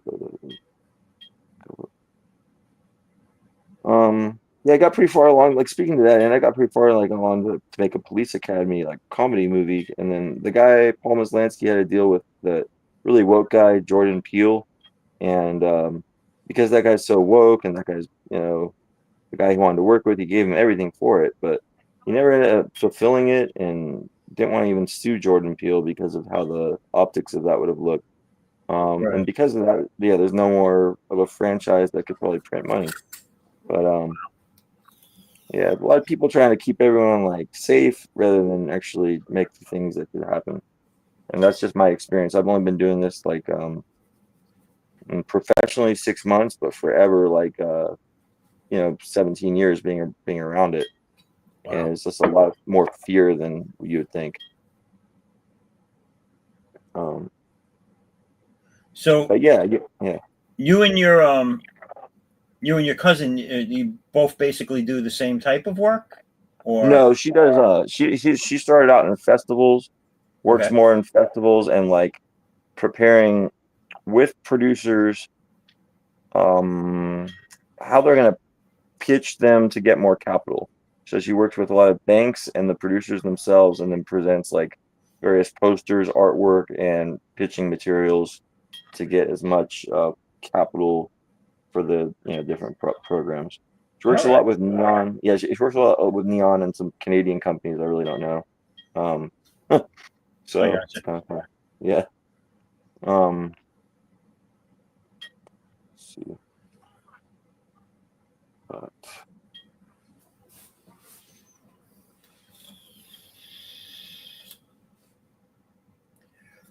Raul, Yeah, does he this look? one. Sorry. Yeah. Raul, does he look less like Kevin Nash now? Did I fix it at all? Yeah, let me take a look at him. All right, let's see. Yeah, final set piece of Suburban Commando has a boat in it too. I just watched it. Oh, Okay. yeah, yeah. He's looking more like Hogan now. I shortened up his face. He was a little long in the face before. Yeah, it looks good. Now it looks more like Hogan. Like his jaw was too huge. Yeah. It was more menacing over him. So that's why I thought it was Kevin Nash. I didn't even see you change that. I was changing it, man. I didn't even see you doing that. Now you got to get in. You got to get in on that face, Raul. Because now it looks like he doesn't know how to go to a tanning salon. It's like he wore a rag over his face while he tanned the rest of his body. Yeah. I don't know, man. I'm sitting there rendering. I'm having a good time. Come on. No, it looks good. Now you sound like me. All right, so I'm not going to throw this to an ad again because we just saw my last video. So I'm going to leave you two gentlemen to talk amongst yourselves for a few. I got to go run and get another beer. I'm going to have one more. Yeah. Howdy. It's nice. Oh, whoops. I don't mean to put my red buttons here. Something I'm doing, and I didn't want to close the window. That's very nice. I'm trying to change the angle that it's at because it probably sound weird. But yeah, nice to meet you, man. That's cool. Yeah. Nice to meet you. And I say this is the Hogan tribute stream. This is pretty good. You got a lot of people in tonight for Hogan. I would say Thunder Lips is awesome. Probably my favorite of it. Yeah, Thunder Lips. Oh man, that's true. Thunder Lips for sure. But yeah, I mean, it is a little bit weird deal. I'm working with some really big, you just won like a lot of awards recently, and I don't have too much in common with them politically and stuff, but they came to a deal or not that even politics even matter to me, but like I definitely know differences in people. But I would just say people all need to drop their whole deal and just start making, like the art that they want. And it's been kind of a good experience. Like it's been a great summer. What would you say is your favorite Hulk Hogan, like non-wrestling memory, if you had to say?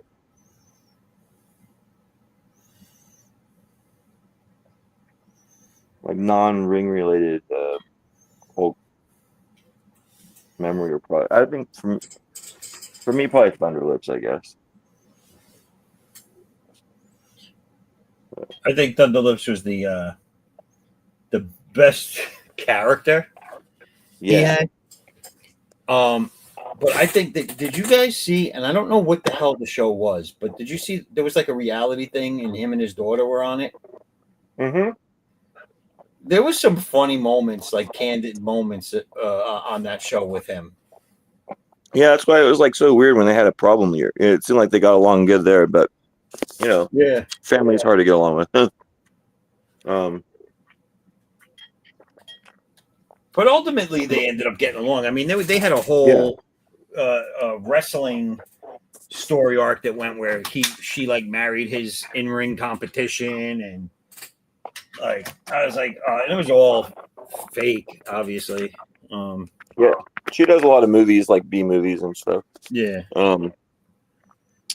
The one I want is Micah Monroe, and I think she's a really good actress. Maybe be my muse as well, of course. But like, I think she's really important to get her in some big movies. I'm trying to get going, but other than that, there's not really a lot of. I'm not trying to be like too people dependent, like work with the X person or this or that. But I really do want to work with Tom Savini. That's like the main thing we're trying to get for the budget is, because I read like a death camp related horror movie. It's like a lady that runs her own death camp her own way, and like it's a pretty wild shit stuff. But that's cool. Yeah, I wish I was just like you all sometimes. Like you just write, you ideate, you get what you get, you put it out there, you find a market for it, and like for filming and for writing and stuff. I mean, you could try to make a little found footage thing in your driveway a lot, but um, it's like it takes a lot of collaboration. So just being kind of patient is fun. Yeah. Um, but yeah, like I was saying, like yeah,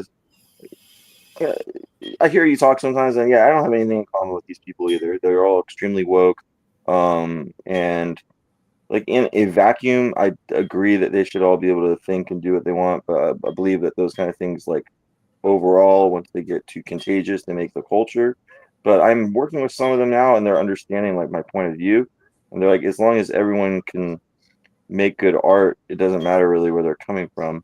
But I believe that there's just a little bit too much of altering the ideas and stuff like that. But I mean, I'm Texas Chainsaw Massacre. People wanted to just acquire what I wrote and put it into their little like as their next thing and have it take place at a death camp. A, I don't think that makes sense for their franchise, and B, it doesn't make sense for anything I want to build. So, Yeah, it's there is a lot of that out there, especially when you're talking with the from our end, like a publisher or something that's big, or not There you big, go. but is big enough where they feel that they're doing you a favor.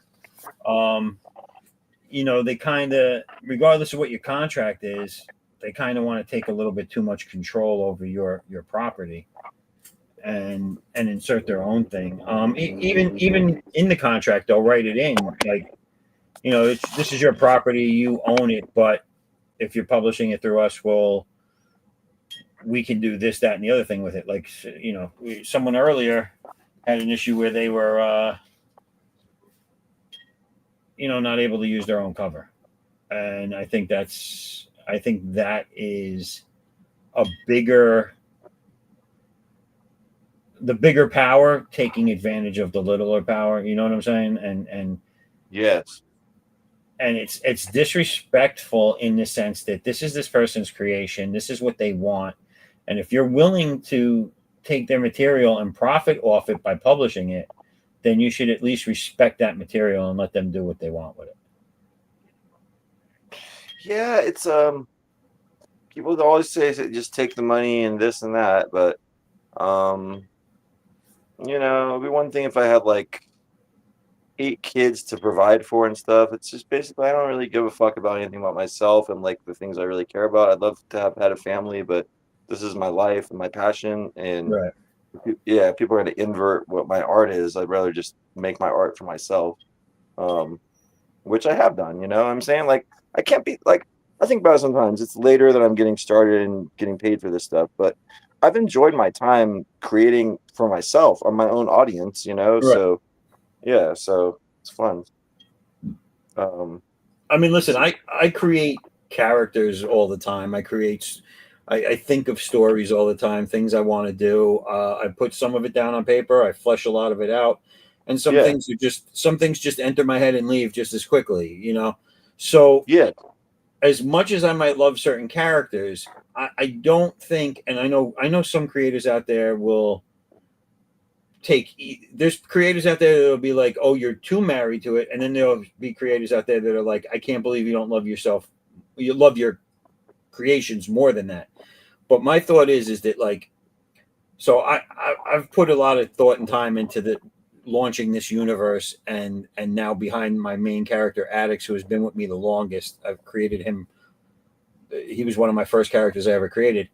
If someone came to me and said, we love this idea, we love this concept, we love this story, we want to buy it from you for $4 million, I'm selling it to them for $4 million. yes. Because of some of the things that you said that, like that you don't have to worry about. Well, they are things that I have to worry about. I have a son, I have a family. Absolutely. And that $4 million goes a long way to taking care of that family until I die and then beyond. Yeah, without getting specific, I haven't gotten that number yet, so I would probably take that number too. But like, yeah, Right. no doubt. Right. Yeah, no doubt. I mean, there are numbers. Trust me, that number could probably go as low as like $2.5 million. You know what I'm saying? Yeah. Yeah. But not because I don't like my creation, not because I don't love my creation, but because I can continue to create things. And I have so many other creations that I could sell that, set my family right, and still be able to sit down and draw and write new stories. Yeah, nothing's that precious. It's a really good point you're bringing. It's just like I've done it where it hasn't gone right, and I always said if I have this opportunity again, I'm gonna like get more seats at the table. And that's one thing I'll suggest to everyone out there: get seats at the table when you start getting something made. And if you get like, let's say your comic is like picked up by like a whatever, I don't even know how it all works. Get people, whether or not they're like all the most endowed with like your creativity, like whether or not they're super good at what you do and or even super good at business, just have them there. And like you're not gonna get outvoted on like key things. Once you start getting outvoted, it's a fucking what do you call it? It's just like a thing going downhill. It's gonna keep going, and they're gonna like wash you over just to get you got your fee, so you can't really complain that much because then you're gonna sabotage everything. But so yeah, they got you by the whatever once it's going. So that's why I got some key allies. She's gonna probably be like a key vote and different things. But I don't want family ones. I mean, it's just cousins, remotely related, but like just people that I know I know can like make sure there's like a good split. Yeah, I get it. But yeah. But yeah, I love movies, man. It's just, I love art. I love comic. She actually sent me oh my God, she's so into that stuff, and I'm so into what you created. Like, she sent me an outline of your whole comic universe because I just love outlines. I look at shit all day. And then I started looking a little bit more into it too, so it was cool. Like time wise for myself, I really don't get into any like specific things like other than just creating lately. So I like that you work and you create, and that's basically all I do too. I do have a different job too, so because like until they come with that number that you said, it's like I literally have to. You gotta work, you know. Yeah. Listen, which would be great if someone came at me with that number. Just in case you have that kind of money out there, people listening, I'm here. See, without saying too much, like the guy that won Best Director, I'm going to say, like, he won Best Director in the last 5 years. I had a little meeting with him and his marketing, like what do you call it? The works at a major agency and the manager for him, and he just produced a movie that I really care about last year called Ghostlight. They're cool and everything, but they're not even like trying to get those paychecks for themselves. They're trying to get them for themselves, but they're not trying to get it like on big budgeted materials. So it's crazy, man. A lot of people I want to work with that can like leverage and get big IP and then try to do a pass at a script for that. It's you can only name like 6 of them that can like leverage major IP at this point. That stuff's so expensive to like acquire, and just because you win Best Director at the Oscars, it's kind of a denigrated thing nowadays. Unless you're Spielberg and you're doing it, but you already have the ability to do it. You're Spielberg, so anyway, what let's see. I always think he had a weird name. It was Terry Bollea. I guess maybe he grew up in Tampa. Just eulogize him properly. Great wrestler. Made the color red like extremely popular. I wasn't like a real big guy about red, but he was red and yellow. Such a great color combo. The red and yellow, yeah. Mustard and ketchup. Yeah, exactly. And then he went all dark. I mean, like I just got really busy in the mid '90s, so I got out of focusing on a lot of different things, but it looked cool. I mean, I wish I would have paid attention closer to everything that went on in wrestling, but I think I basically tuned out like right around 91 or 92. I don't really know why. I just started getting like other priorities. Well, I watched Hogan back when I was a kid because my uncle and my grandparents loved wrestling. And that was back when the guy Bob Backlund used to be the world champion. Oh, wow. That's cool. I've heard of them. And then Hulk Hogan came in, and he was the first big guy to challenge Andre the Giant. And And then so I watched it with them until I guess like WrestleMania 5 came out, and then I stopped watching wrestling for a very long time. I always stayed in the know a little bit about who the big people were, but I didn't sit down to watch it for a long time. And then ECW became big, and they'd always been around, but they became really big, and they started getting all the Hulk Hogan and all them over there, and then I started following the next big thing, which was Goldberg, and he became like my favorite wrestler for a long time, and I watched that for, I'd say, maybe 4 or 5 years straight, and then they sold the company to WWE, and they went off the air, and then I didn't watch it again until on a regular basis until more recently, and now it's on and off. You know what I'm saying? Like I'll catch highlight reels online, but I won't sit down and watch a whole show. Yeah. I remember getting into maybe like 4 or 5 years ago, maybe 6 now, but I really like Nia Jax, whatever. I was almost thinking, why isn't she in movies? I mean, she's probably been in one by now, but I don't know what happened. Sometimes I get into it for like a 4 or 5 month deal, but then I always knew he was a scumbag, but some of those allegations were like so far beyond the pale, but it just makes you think there's like a really rough sexual culture going on with them that like they've all had for a long time. But that's like beyond the pale for me, because I finally decided, with all this stuff going on, it's like, fucking, if I get in a room and I can directly ask someone about what's going on with them, then I will. But other than that, like, fuck them and let them do what they're gonna do. I'm not their judge. I mean, there's also been a lot of good stuff out there from him, like the way he goes and treats the kids and fans and everything. I mean, yes, it's not everyone is not everyone's a combination of everything. So Well, yeah, it's a shame that one thing happens. Now, you know what? People make mistakes. That's what society has failed to realize. People make mistakes, and nowadays she's a hot chick, and nowadays it's like also like your past too. Like they dig up everybody's past. Like, you're 40 now, but when you were 16, you did this, so you're a scumbag. And it's like, dude, that person was a teenager. They were 16 years old. People change. People grow. People regret things. Like, it's like, I don't know. It's weird. It's they can latch on to one piece of your history and just, well, that's who you are. That's, you know what I'm saying? That's like, that's all you are, is that one bad memory.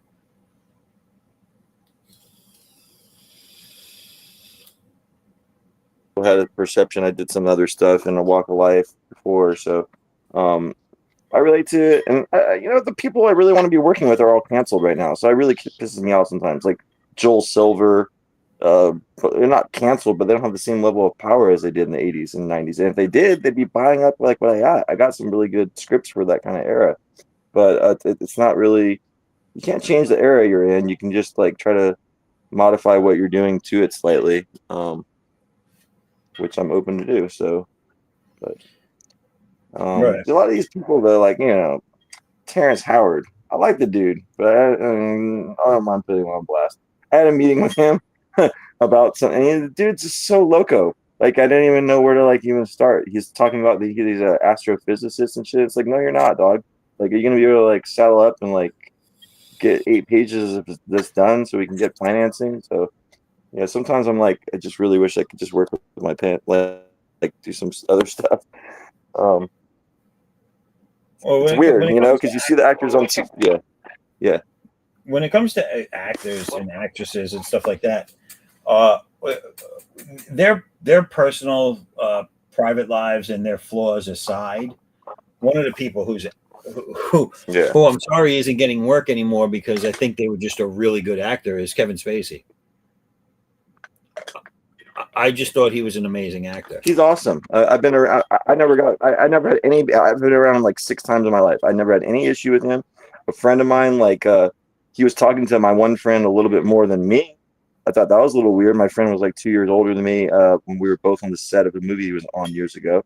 But then been around him like 5 times after that, and he's just a real entertaining presence. What he does behind closed doors, those people were really like more willing to be there. Like Richard Dreyfuss' son, what the fuck? Ask your dad how to get involved in the business more. Don't hang out with Kevin Spacey. That's maybe a tip. Yeah. Um, Well, I like, thought it was you weird work- too. Like it shows you what matters at what time in history. Because if you remember, Madonna put out that book that kind of like showed all these celebrities in pretty compromising photos and candid pictures of being naked with each other and sex pictures and stories and stuff. And I'm like, that was widely accepted when it came out, and now you're shocked to hear that Kevin Spacey, who was in that magazine, in that book, does all these things. It's like, You're so right about that. That's cool. I'm gonna try to look up like page by page who's in that. That's kind of classic. It's something people don't even mention. That's like 34 years ago, a piece of art like that. Yeah. So it's like it was widely accepted when Madonna put out the book, and you saw this all happening. But now all of a sudden, it's like, hey, let's cancel him and get him out of society. Yeah. It's like, it's bullshit. I mean, acting wise, it affects Hollywood. It affects the product. He does obscure movies no one sees now, if that. It affects him. He does probably have some really crazy extracurricular stuff, but like I say, unless you're in a position to really like be employing him and ask him those questions, it's not really anyone's business, to be honest. Like, yeah, like let's even say he killed someone, put trial on him. I mean, there's all those rumors and shit, or that he's connected to trafficking stuff. Great, like prove it, like, or ask him about Ghislaine Maxwell, have him deny it, and then like if you're satisfied with his answer, then not. If not, do you want to hire him? Do you want your movie to be good? Like that's kind of this binary type deal that I've gotten over. It's like I'll work with anyone if a movie is going to be better, as long as I know they're not killing people that day I met them. Well, it's also, I find it weird that like, okay, all these horrible things that someone should be prosecuted for are the reasons why they cancel them. And the minute they're canceled and they've succeeded in canceling the person, well, now no one's going to court, no one's going to jail, no charges are pressed. And I'm like, well, wait a minute. You canceled them because all this stuff was really horrific. So why aren't you following through with it? Yeah, I think it's like a money deal. I really do. I think it's like studios don't want to pay back end too much more. They're like, we've given you 80 million. Isn't that enough? Like, when I mean, they must probably think that way at a point. I just think it's very weird. Yeah. Like, and no one questions it. Like, okay, if this guy has done something this horrendous, why isn't there a trial? Why isn't there, all you did was cancel him, and then you seem to be okay with that being the consequence, and now you moved on. And it's like, well, then why cancel if you're not gonna, I don't know. Yeah, it affects men's and women's careers. Women and men were both inspired and helped by Kevin Spacey. He was an owner of like a lot of big theaters in England. He had a big presence in the theater district there, and obviously in the United States. To take a guy like that out of circulation is really weird. And it's like if he was doing the same stuff, I'll say it. If he was doing the same stuff and he was hetero, he'd be fine. It's a total deal based on what his preference was, and like because of our unconscious bias still against that, like it was more done with more vitriol. And that's what's so bad. It's like in this woke culture, you can still sacrifice someone like that. It's like I don't know. Feel bad for the guy. And I'm me personally, I'm not a big like I don't defend celebrities, because I think a lot of times they're the big celebrities, the ones that say they have platforms and stuff, I think they're pompous a lot of times. They think they are more important than they are in society.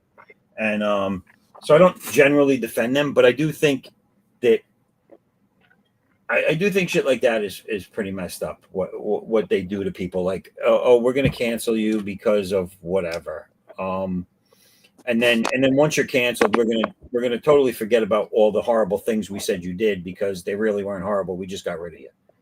Yeah, exactly. And like James Woods is a more political one, but it's the same difference. Those are two of the best supporting actors, whatever you want to call them, of all time. Like no one can really argue that like James Woods is excellent. Kevin Spacey's on a level probably above him still, but like to cancel both of them over the reasons that they've been supposedly canceled, right. Joke. And like I'm offended by it. I could have gone on a track of being like a character actor type guy, and like I still can. I got things to be in my own. I don't want to be in my own movies too much, so I'd rather be in others.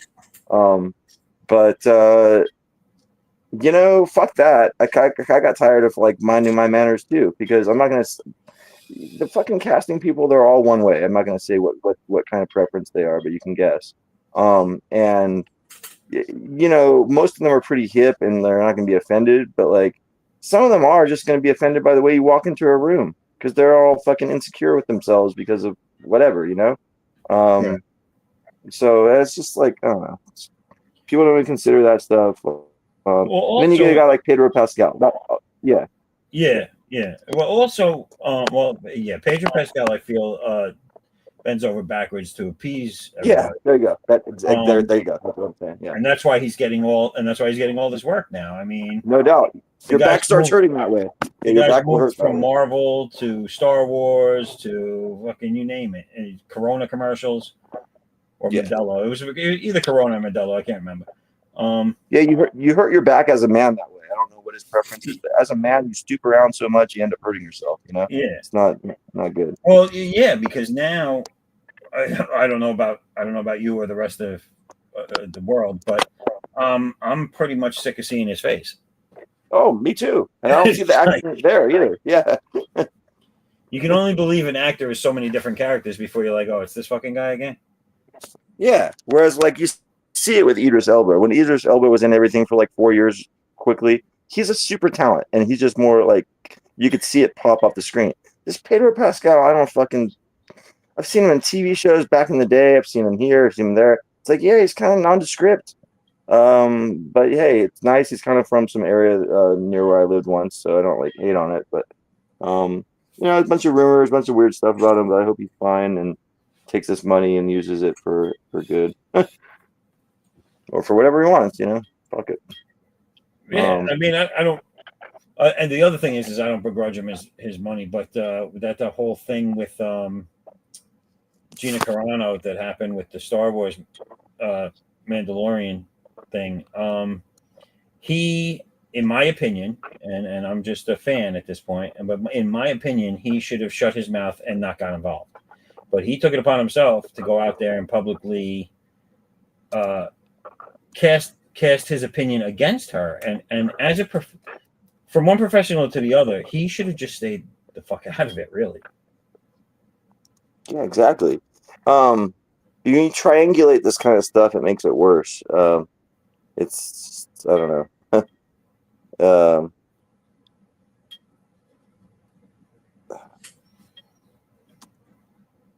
But I like you're like in upstate New York or what part? I'm in not too far from the city, Okay. but I'm not in the city. Yeah, I spent some time in Rockaway here or there and in Coney Island, and then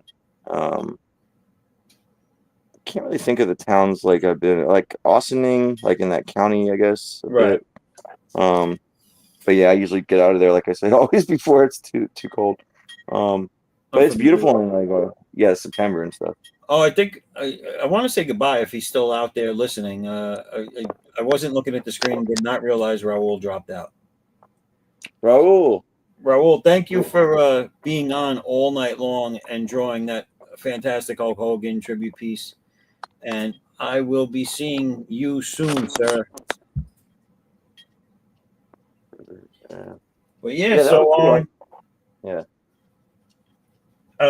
one more thing about so the society as a whole, the actors and actresses and on that whole thing, I think it's pretty messed up that what they do is for years they their own inner circles, their own powers that be tell them that, hey, you do this, you do that, you guys are protected, this is the lifestyle, this is what you're allowed to do, this is what you can get away with, this is what you can't get away with.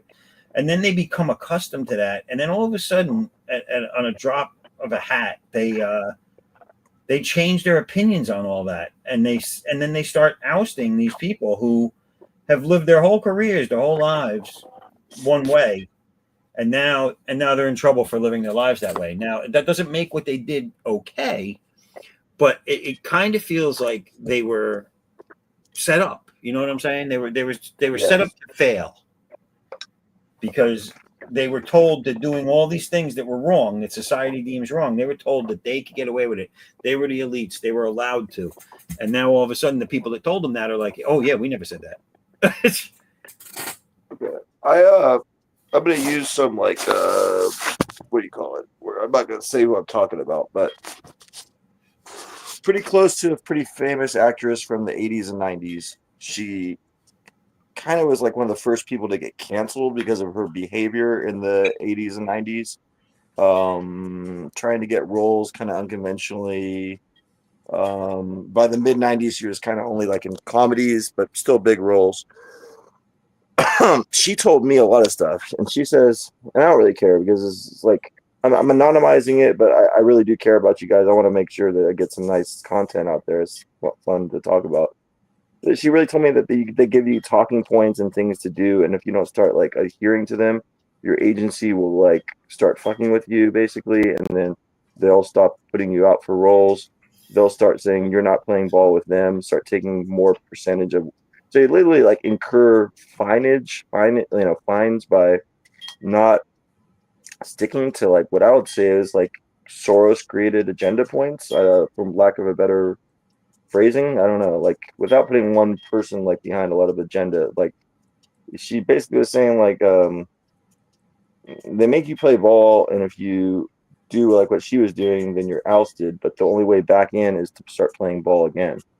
Right, playing ball the way they want you to. So, like, I mean, I don't really know who comes to tell you that stuff, but I really do think it's like, from what I know, like the manager I'm talking to, he gets this really weird tone sometimes, and it's like, I think that's what it is. They get like this, like leaning in, and they start saying, "If you really want to get this done, and then it's like they get more insistent about it as you do it or don't do it more.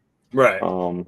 But I think they were trying to do that to Denzel more in his career, and then he got like once he did Malcolm X, and once he got more steady and everything, it's different. But yeah, we're blended. Like me and Stacy, we're both like not fully one race, so it's a different world sometimes. So like sometimes that's an appeal to these like mostly whitey culture, and we look white, but there's obviously a lot more to us once people get to know us, and we're actually like are like kind of albino looking people. So. Or where you can't tell what's going on. So it's tough because they're all trying to like be as woke as possible, but we don't. We're what they should be like giving a leg up to in a way sometimes. Right. So it's like it's kind of comedy, bro. Yeah. I mean, honestly, like who can offend everyone less? Let me just. But yeah, I'm gonna. I just went to my YouTube and I see that it's lacking. So I'm pasting for all those still watching. I see there's 35 people here. I don't know what. I wish I don't want to break the thing. I'm gonna go over there and try to do something there too. But No, don't worry about that now. But I Yeah. dropped a link to my YouTube in the chat, so people watching, either now or when the stream is over, if you can go over there, just subscribe to the channel. It's obviously it doesn't cost anything to do so, and help me get those numbers up. Nice, bro. I was kicking it with like Kevin Smith. I'll drop that because he's in the comic world. I mentioned about Alex to him, but he's done so much urban stuff sometimes that you never know what's going to let it settle in. And I was trying to show one of the streams, and like one of those people was like in his ear bothering. But like, there's always opportunity, man. I really do like what you do. It's not really a matter of I can do anything like for it or anything, but I show people it, and it's cool. And I've watched a lot of these different streams. There's another like African American guy. He uses some kind of like Filipino artist to do a lot of his work. I forget. Yeah, he had interesting concepts like Neo-Delphia, Neo-York, like this whole like sci-fi world he created. Oh, interesting. Yeah, I totally thought that was interesting. Yeah. He talked maybe like maybe I'll try to, if I ever talk to you more, I'll send you a link or whatever to that one. But yeah, he broke down his whole thing for like 50 minutes once, and I was like, bro, whether I like his ideas or not, this guy's very like not succinct, obviously went on a long time, but like very thorough, but yet succinct in what he was saying. So it made it was pretty cool. it inspired me, and you're really good at presenting. Like, I like your approach of doing it. So, somewhere in between both is probably good, or whatever I, works for everyone. I set up my whole universe to act as one. So there's not going to be like, if you go to like Marvel or DC or any of these big companies, they have all these different titled books that kind of all year round function in inwardly, like they're in their little bubble each book, and so you're supposed to believe that they're in there. Every once in a while, a character will come in from somewhere else, or another good guy's bad guy will fight this guy or whatever. But there's not a lot of cohesiveness in their universe, with the exception of a singular crossover each year. Then they'll cross over a bunch of books in one story for about a month or two, and then they'll go back to their own little books again. What happens is a lot of the continuity gets lost. A lot of things, they lose track of when things are happening. If things are happening at the same time as another book, will they see those characters, or will there be some sort of interaction? They lose sight of that. So me being a single creator with a bunch of titles that eventually I would like to get out, I structured it. I decided when I started crowdfunding to structure it in like episodes. So the episodes, each episode is 3 issue story arcs of different characters, but they all kind of are going to run in the same universe at the same time. So like in this first trilogy, you see a lot of things happen in the background. One guy's watching a news reel. There's which is the biggest thing. He's watching it on a news broadcast on his computer, and then you pan out and you see him, and then he starts talking about what's going on in the story, and that's kind of like a background thing. But the newscast that he's watching, that report, is actually a main part of the next trilogy that's coming out. So they kind of roll into each other, and you see the universe unfolding in the background of all the stories. So that's where the continuity in my universe is going to be apparent. So, and this first trilogy is basically, I wanted something almost like a Lucas idea of the reason why he put the middle 3 episodes of Star Wars out first was because it had the most action. I put this out because it's on a much smaller scale. You're focusing on one character and the people directly around him, but it's a vengeance story, so there is action in it, and it is kind of fast paced. It takes place in one city. A lot of it takes place in one hotel. As you get into the last issue, and halfway through the second issue, it takes place in one hotel. And then in the third issue, it's one big fight scene from beginning to end, but there's breaks where you're catching back flashbacks of these characters and why they're at this point they're at now. So it all ties together, but then it leaves room. It ends with a cliffhanger going into the next trilogy, and so on. And that's how I'm going to run them. And then the next trilogy is going to be based on a different character or characters. They're going to have their 3 issues, and those 3 issues will set up the next story of another character. So, it's a little different. I haven't seen anything done quite like it. So, That's pretty cool. Once again, everyone out there should support that. It's like I might link up with you and figure it out myself too. So I want to, make sure we get this done. How does it go though? Did they come in the mail? I was just wondering. yes. So the way doing it through crowdfunding, the way it's done is if it, there's a goal set up. If it meets the goal, once the campaign ends, then the production kicks into overdrive. Once everything's ready to be shipped, it gets shipped out in the mail. Yeah. Nice. But they get shipped out. It's we use what Gemini mailers to ship them out. They're highly protected. I haven't had any cases where anybody's received anything that was damaged or otherwise.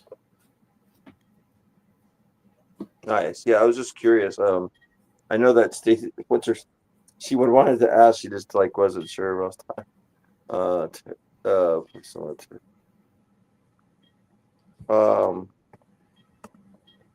you know what? I'm trying to when I write, don't you like? I want sometimes color on the pages or whatever, you know. Like as I'm trying to write or type, I think I might need more color on the computer. Like, so it's hard to describe sometimes. It's a feeling that I just want like everything more colorful.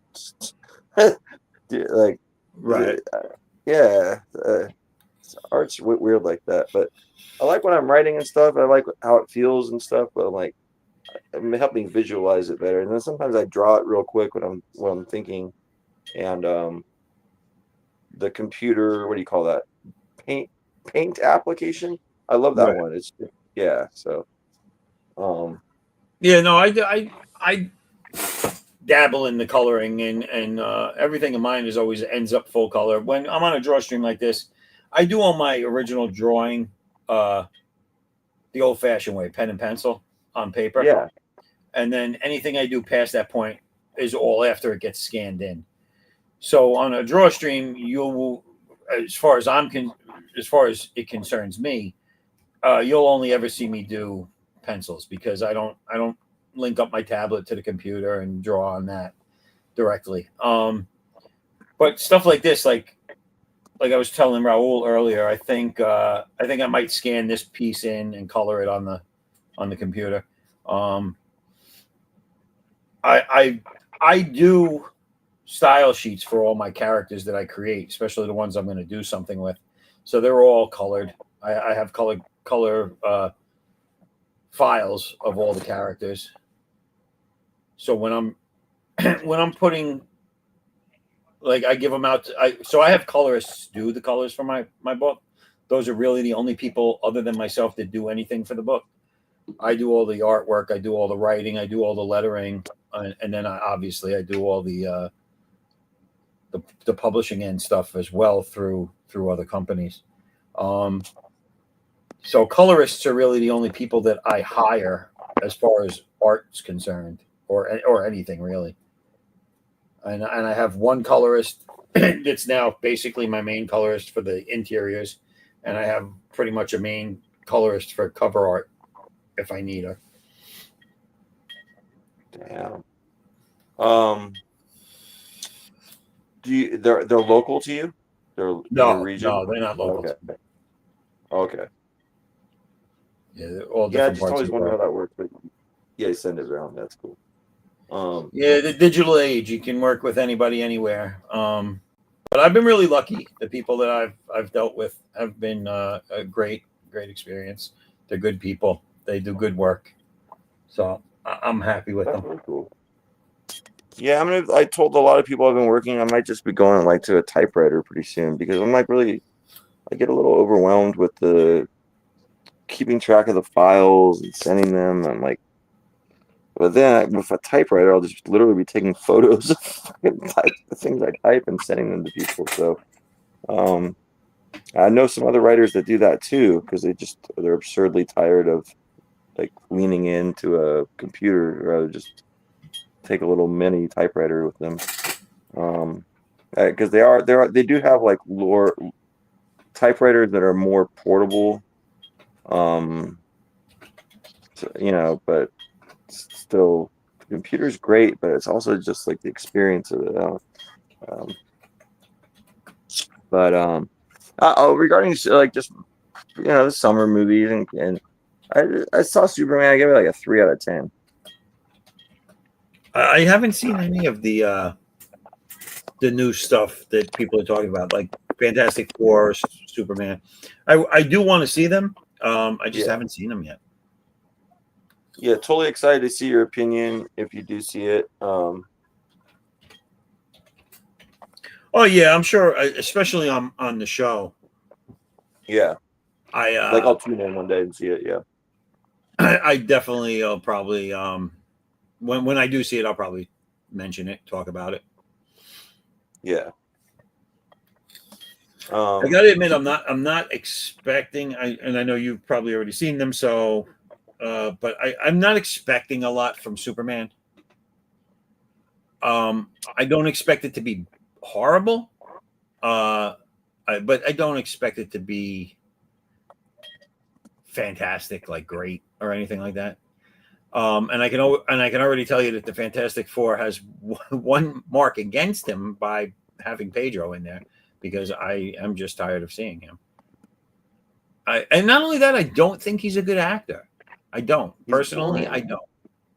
I think he's very bland. I don't think he has a wide range or depth to him. I don't know.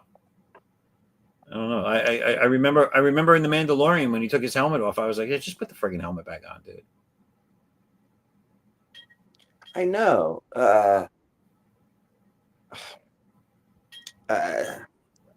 Do you think in 2 years he's around? What do you think? Or is he just like he's like? I think he's going to be around. I think he's going to be around longer than we want, because I just think he kisses good ass. I don't know. I think they all love him because of that. I think that's why he's getting all this work, is because he's a yes man. Again, personal. A little bashing. Yeah. I know nothing about him as a person. This is what I feel, like what I see. Yeah, I like Vanessa Kirby. I do not like that Vanessa Kirby. So I would say like the two leads, I'm not interested in, and I'm more interested in those other guys. But like, well, Vanessa Kirby plays who? The Invisible Woman. Like, Sue Storm. Yeah. Yeah. Okay. So my personal opinion on her, I don't know how she acts. I don't recall seeing her in anything else that I'm aware of. But as far as the character she's portraying, I think she looks too old. Yeah, it looks a little bit too dour. Yeah. I'm from England, so she's got a real English look. You know she's English before you hear her talk almost. Sue Richards is supposed to be your everyday nerdy girl that's beautiful. I mean, in the comics, Namor, King of the Oceans, wanted to marry her. So you're talking about someone that's supposed to be stunning, like amazingly stunning, and just doesn't know it. You know what I'm saying? Like, exactly. And that's not what they got with who they cast. Now, when they had who was it? Jessica Alba playing her. Now you had this very stunning woman playing the part. I also don't think she fit the part of Sue Storm, but I think she was a better fit. Yeah. And I had someone that saw the cut that had John Malkovich in it, and they said that the movie's better without him in it. I'm like, when has a movie been better without John Malkovich in it? Like, I don't know. I don't know. Like, what's going on with this movie? Like, why do you have to cut John Malkovich out of it to make it better? Like, what? Yeah, that's weird. Yeah, like I can't. So he was in 2 minutes or 4 minutes or something, and then you cut him out. And did he do so bad in that time, or did he confuse things? I don't know what the fuck. What was it? He just had a bit part in it. Yeah, I forget as who, because I'm trying to like keep myself pure if I go in. But like, who knows? Yeah, that's weird. And I would think, unless he was doing it for free because he knew someone, I would think it's weird that you pay somebody to do something that probably got a big price tag and then you cut him out. Yeah, it's got to be like $800,000 to get that guy for 2 weeks. Something big. I mean, that's the only reason he would even do it, is because he's getting paid that.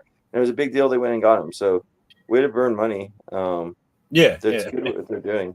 Yeah. Well, that's like what was the studio that did that? What was it, Batgirl movie? Yes. Was that Warner Brothers or Disney? Yeah, and they pulled it back. And they shelved it, never to be seen. And I was like, you spent $90 million on it, from my understanding. Yeah, it's wild, man. And you just tossed it out. Yeah, there's a bunch of things. Okay, Disney made hand over fist on Avengers, but if you take it besides Avengers Endgame, a movie called Artemis Fowl, they lost like over 150 million on that. They lost like 100 million on something called Strange Worlds, an animated one. They lost like 200 million on Snow White. They lost like 50 million on Little Mermaid. You know, so these things are like an absurd amount of money losers among a valley of like many big winners. So I'm surprised they followed through with even completing Snow White after the bad press it was getting. Yeah, me too.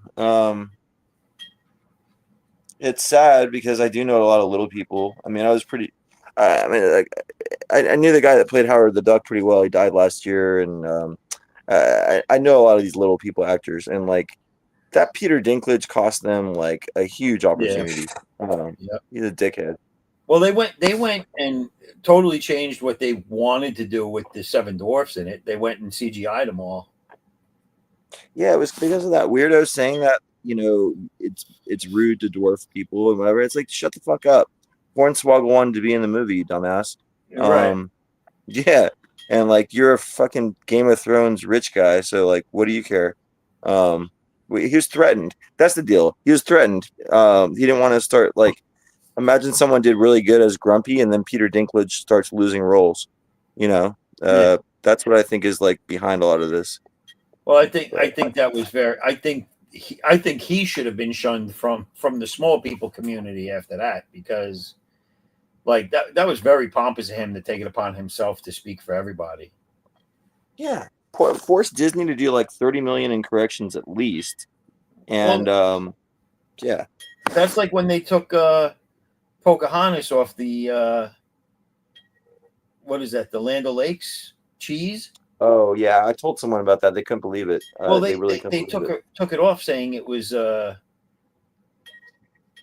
what was it? It was racist or whatever it was against the American Indians, and it wasn't right. And meanwhile, they went and interviewed and surveyed American Indians, and they're like, no, that's ridiculous. It didn't offend anybody, and it's pretty messed up that they took her off. And I was like, this is people just doing things because they think whatever, because of their beliefs, they impose them on other people, and they do more harm than good.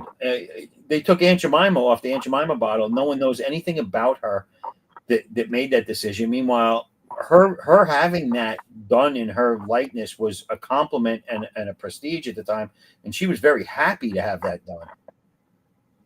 And no one looked into that. They just said, hey, take her off the fucking bottle. And I was like, you got to be kidding me.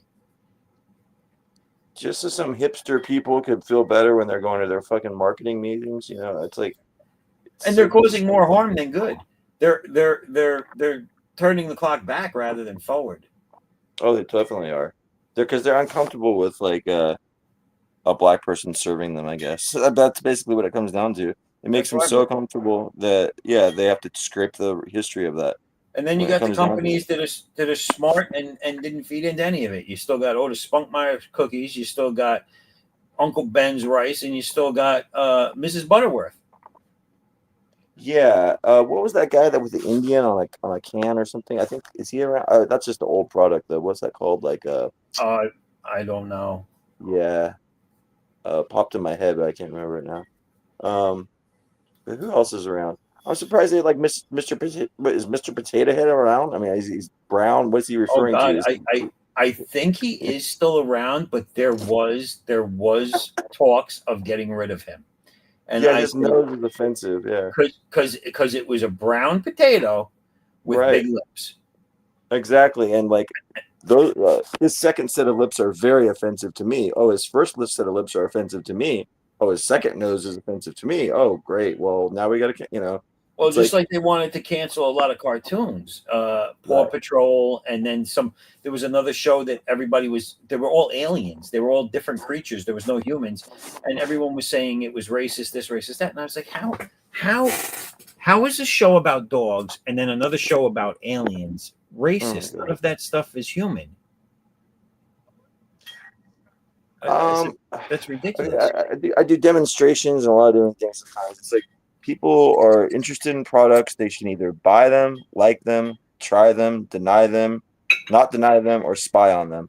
And it's like they seem to be wanting to do in the media, just spying on a product, seeing when it says something weird, and then denying it, whatever, not liking it, obviously. It's just buy the fucking product or not. Walk on. Like deal your fucking ass. Like, go boo-hoo, go tell someone at the cash register if you don't like the product.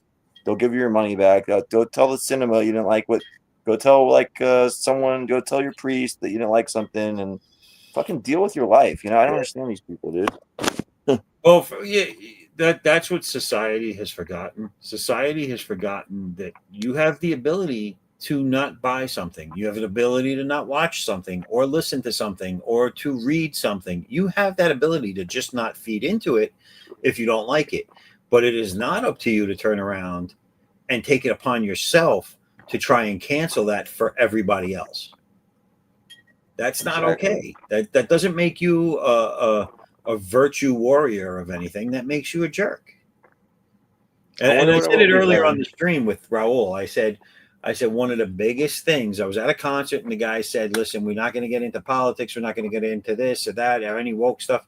He goes, "We go by one simple rule in life, and that is don't be a dick."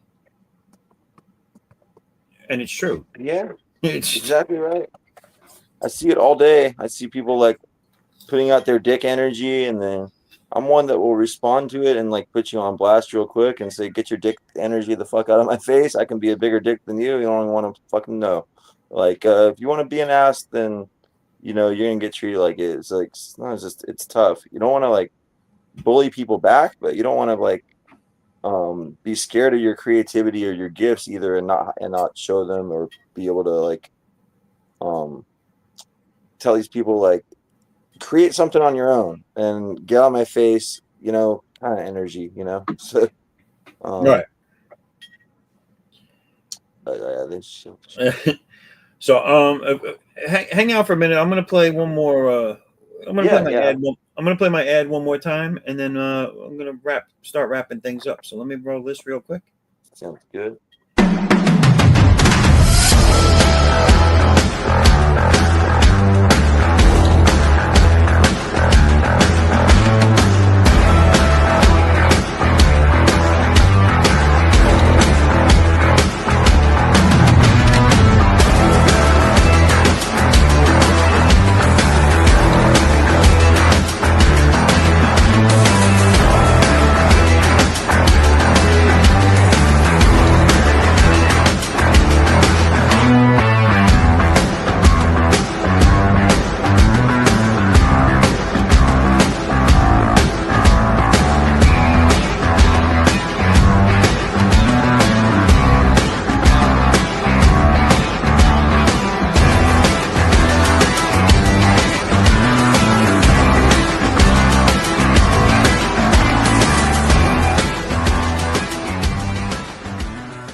So there it is, addicts, everybody out there. If you haven't yet, go check it out on Indiegogo, and it's still on Kickstarter and late funding. And back it, like it, and share it. Thank you. So Jaws, I don't know. Forgive me. I've been drinking, and it's very late. Did I catch your name, or are you just Jaws? You just want to go by Jaws? For right now, just Jaws, because I don't want to like put a lot of people on blast to trace stuff, but I'm having those as my credits. I've talked to the management about it, and the reason I'm doing it is because I think Steven Spielberg's kind of weird how he's not doing anything with the fucking Jaws name, so I'm going to use it, and I'll write and direct under that name and act under that name. I made a lot of music under that name, and then decided to pull it. It was like I couldn't monetize it quick enough. It was getting hundreds of thousands of views pretty quick, so like for music and everything like that, a lot of it's on my YouTube, but I've made it kind of private so people can click whatever and subscribe, but it's hard to find my YouTube just like naturally. That's why I wanted to drop in. But moreover, I like to see your work and stuff, man. So Thank you. Done some comedy and things. Like I'm starting to get booked for that a lot more. I did that years ago, but that's mainly on like my coast here, but hopefully do that in New York soon. But yeah, for everyone out there, subscribe. Once I get to 50 subscribers on there, I'll live stream a lot more and put like a lot more information out there, and would love to have you on there as well. But I'm 20 away from there, and the only reason I'm doing it kind of in this casual way is I don't want to tell my management about it, because they'll put more effort behind my YouTube channel than I want, and I'll start getting too much too quick. And so I'm trying to just build my own efforts more naturally and more as for of like a vlog type thing. All right. Yeah. Cool. All right. Well, I want to thank you for coming on. It was nice having you on. Yeah, It was a good conversation. great. Yeah, great night, great inspiration for you. Have a great day. You too. Thank you. Everybody, that was Jaws. All right. So here we are at the end of yet another wonderful evening. I thank you all for being with us. And I want to show you. Here's my Hollywood and Hulkster tribute piece that I did. I am finished with the pencils. I was able to start and finish this on the stream tonight. I'm very proud of that fact. And I'll see if I get some time. I'll try coloring this guy.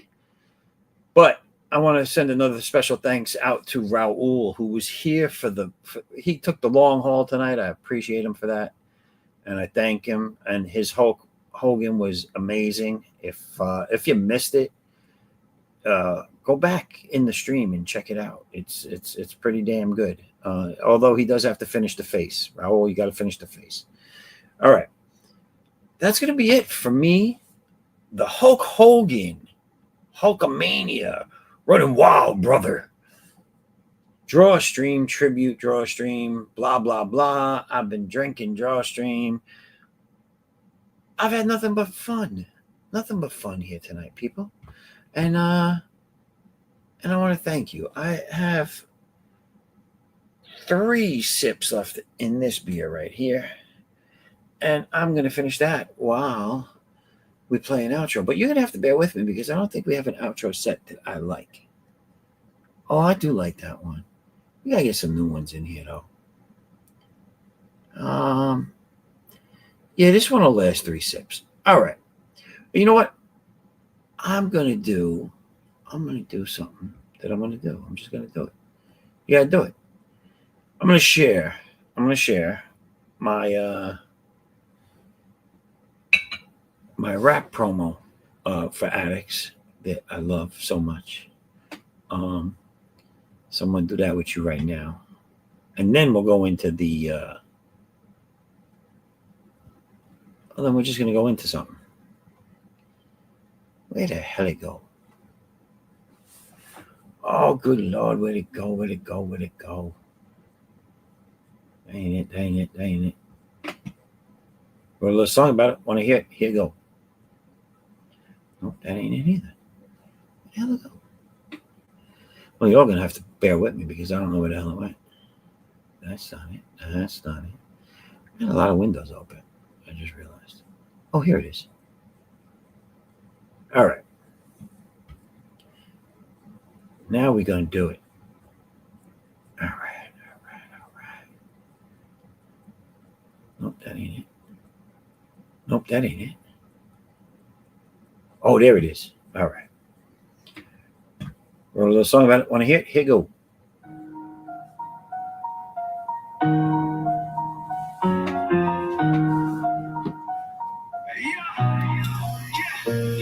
Yo, I'm at Dak Shadow in the night, moving swift, vengeance in my veins. Got the streets in a rip, born from the pain. Life cut me deep like a blade. Now I'm hunting down the snakes that make my world fade. No cake, no mask, just fury in my soul. Superpowered outlaw, taking back control. They burn my past, left scars on my heart. Now I'm ripping through the dark, tear their world apart. Unbound, bringing the storm. Fury in my blood, from the ashes I'm born. No peace, just war in my sight. Vigilante in the streets, bring the pain every night. What? Unbound fury, I'm the one they fear. C.O.U. soldier, make the wicked disappear. Yo, I'm off the leash, no chain can hold me down. City's my battleground, hear the thunder sound. Got powers in my grip, yeah, I'm breaking the mold. Turn their lies to dust, let the truth unfold. They took my life, thought they buried my name. Now I'm rising like a phoenix, spitting hell's flame. No mercy, no tears, just a fist to the dome. Make dags on the prowl, this world is my home.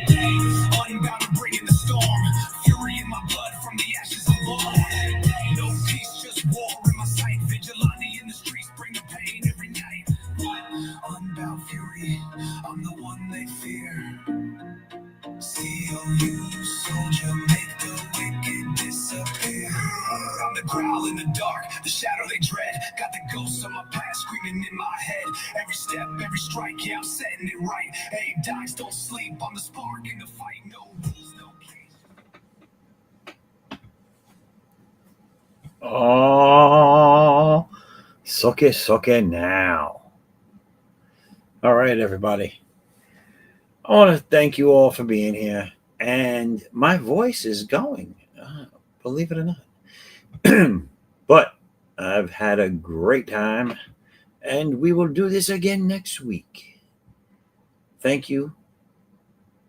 Come again.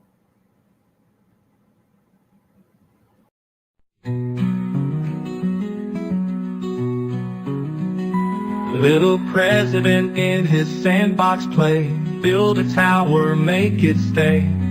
Digging deep through the golden sand, building the future with your hands. Tiny suits and shiny shoes, making plans and making news. Friends all gather to join along, in the sandbox they all belong. Little president from that play, every day a brand new day. Learning, growing your own way, in the great big sandbox that is the USA. The USA. Share your dreams with everyone, sandbox fun under the sun. Big ideas taking flight, with Little Trump everything's bright. Dig a moat, build a wall, in the sandbox he stands so tall. Dreamer dream, builder build, Little Trump your heart's fulfilled. Little President Trump that play, every day a brand new day. Learning, growing your own way, in the great big sandbox that is the USA. Hooray, hooray, for the USA.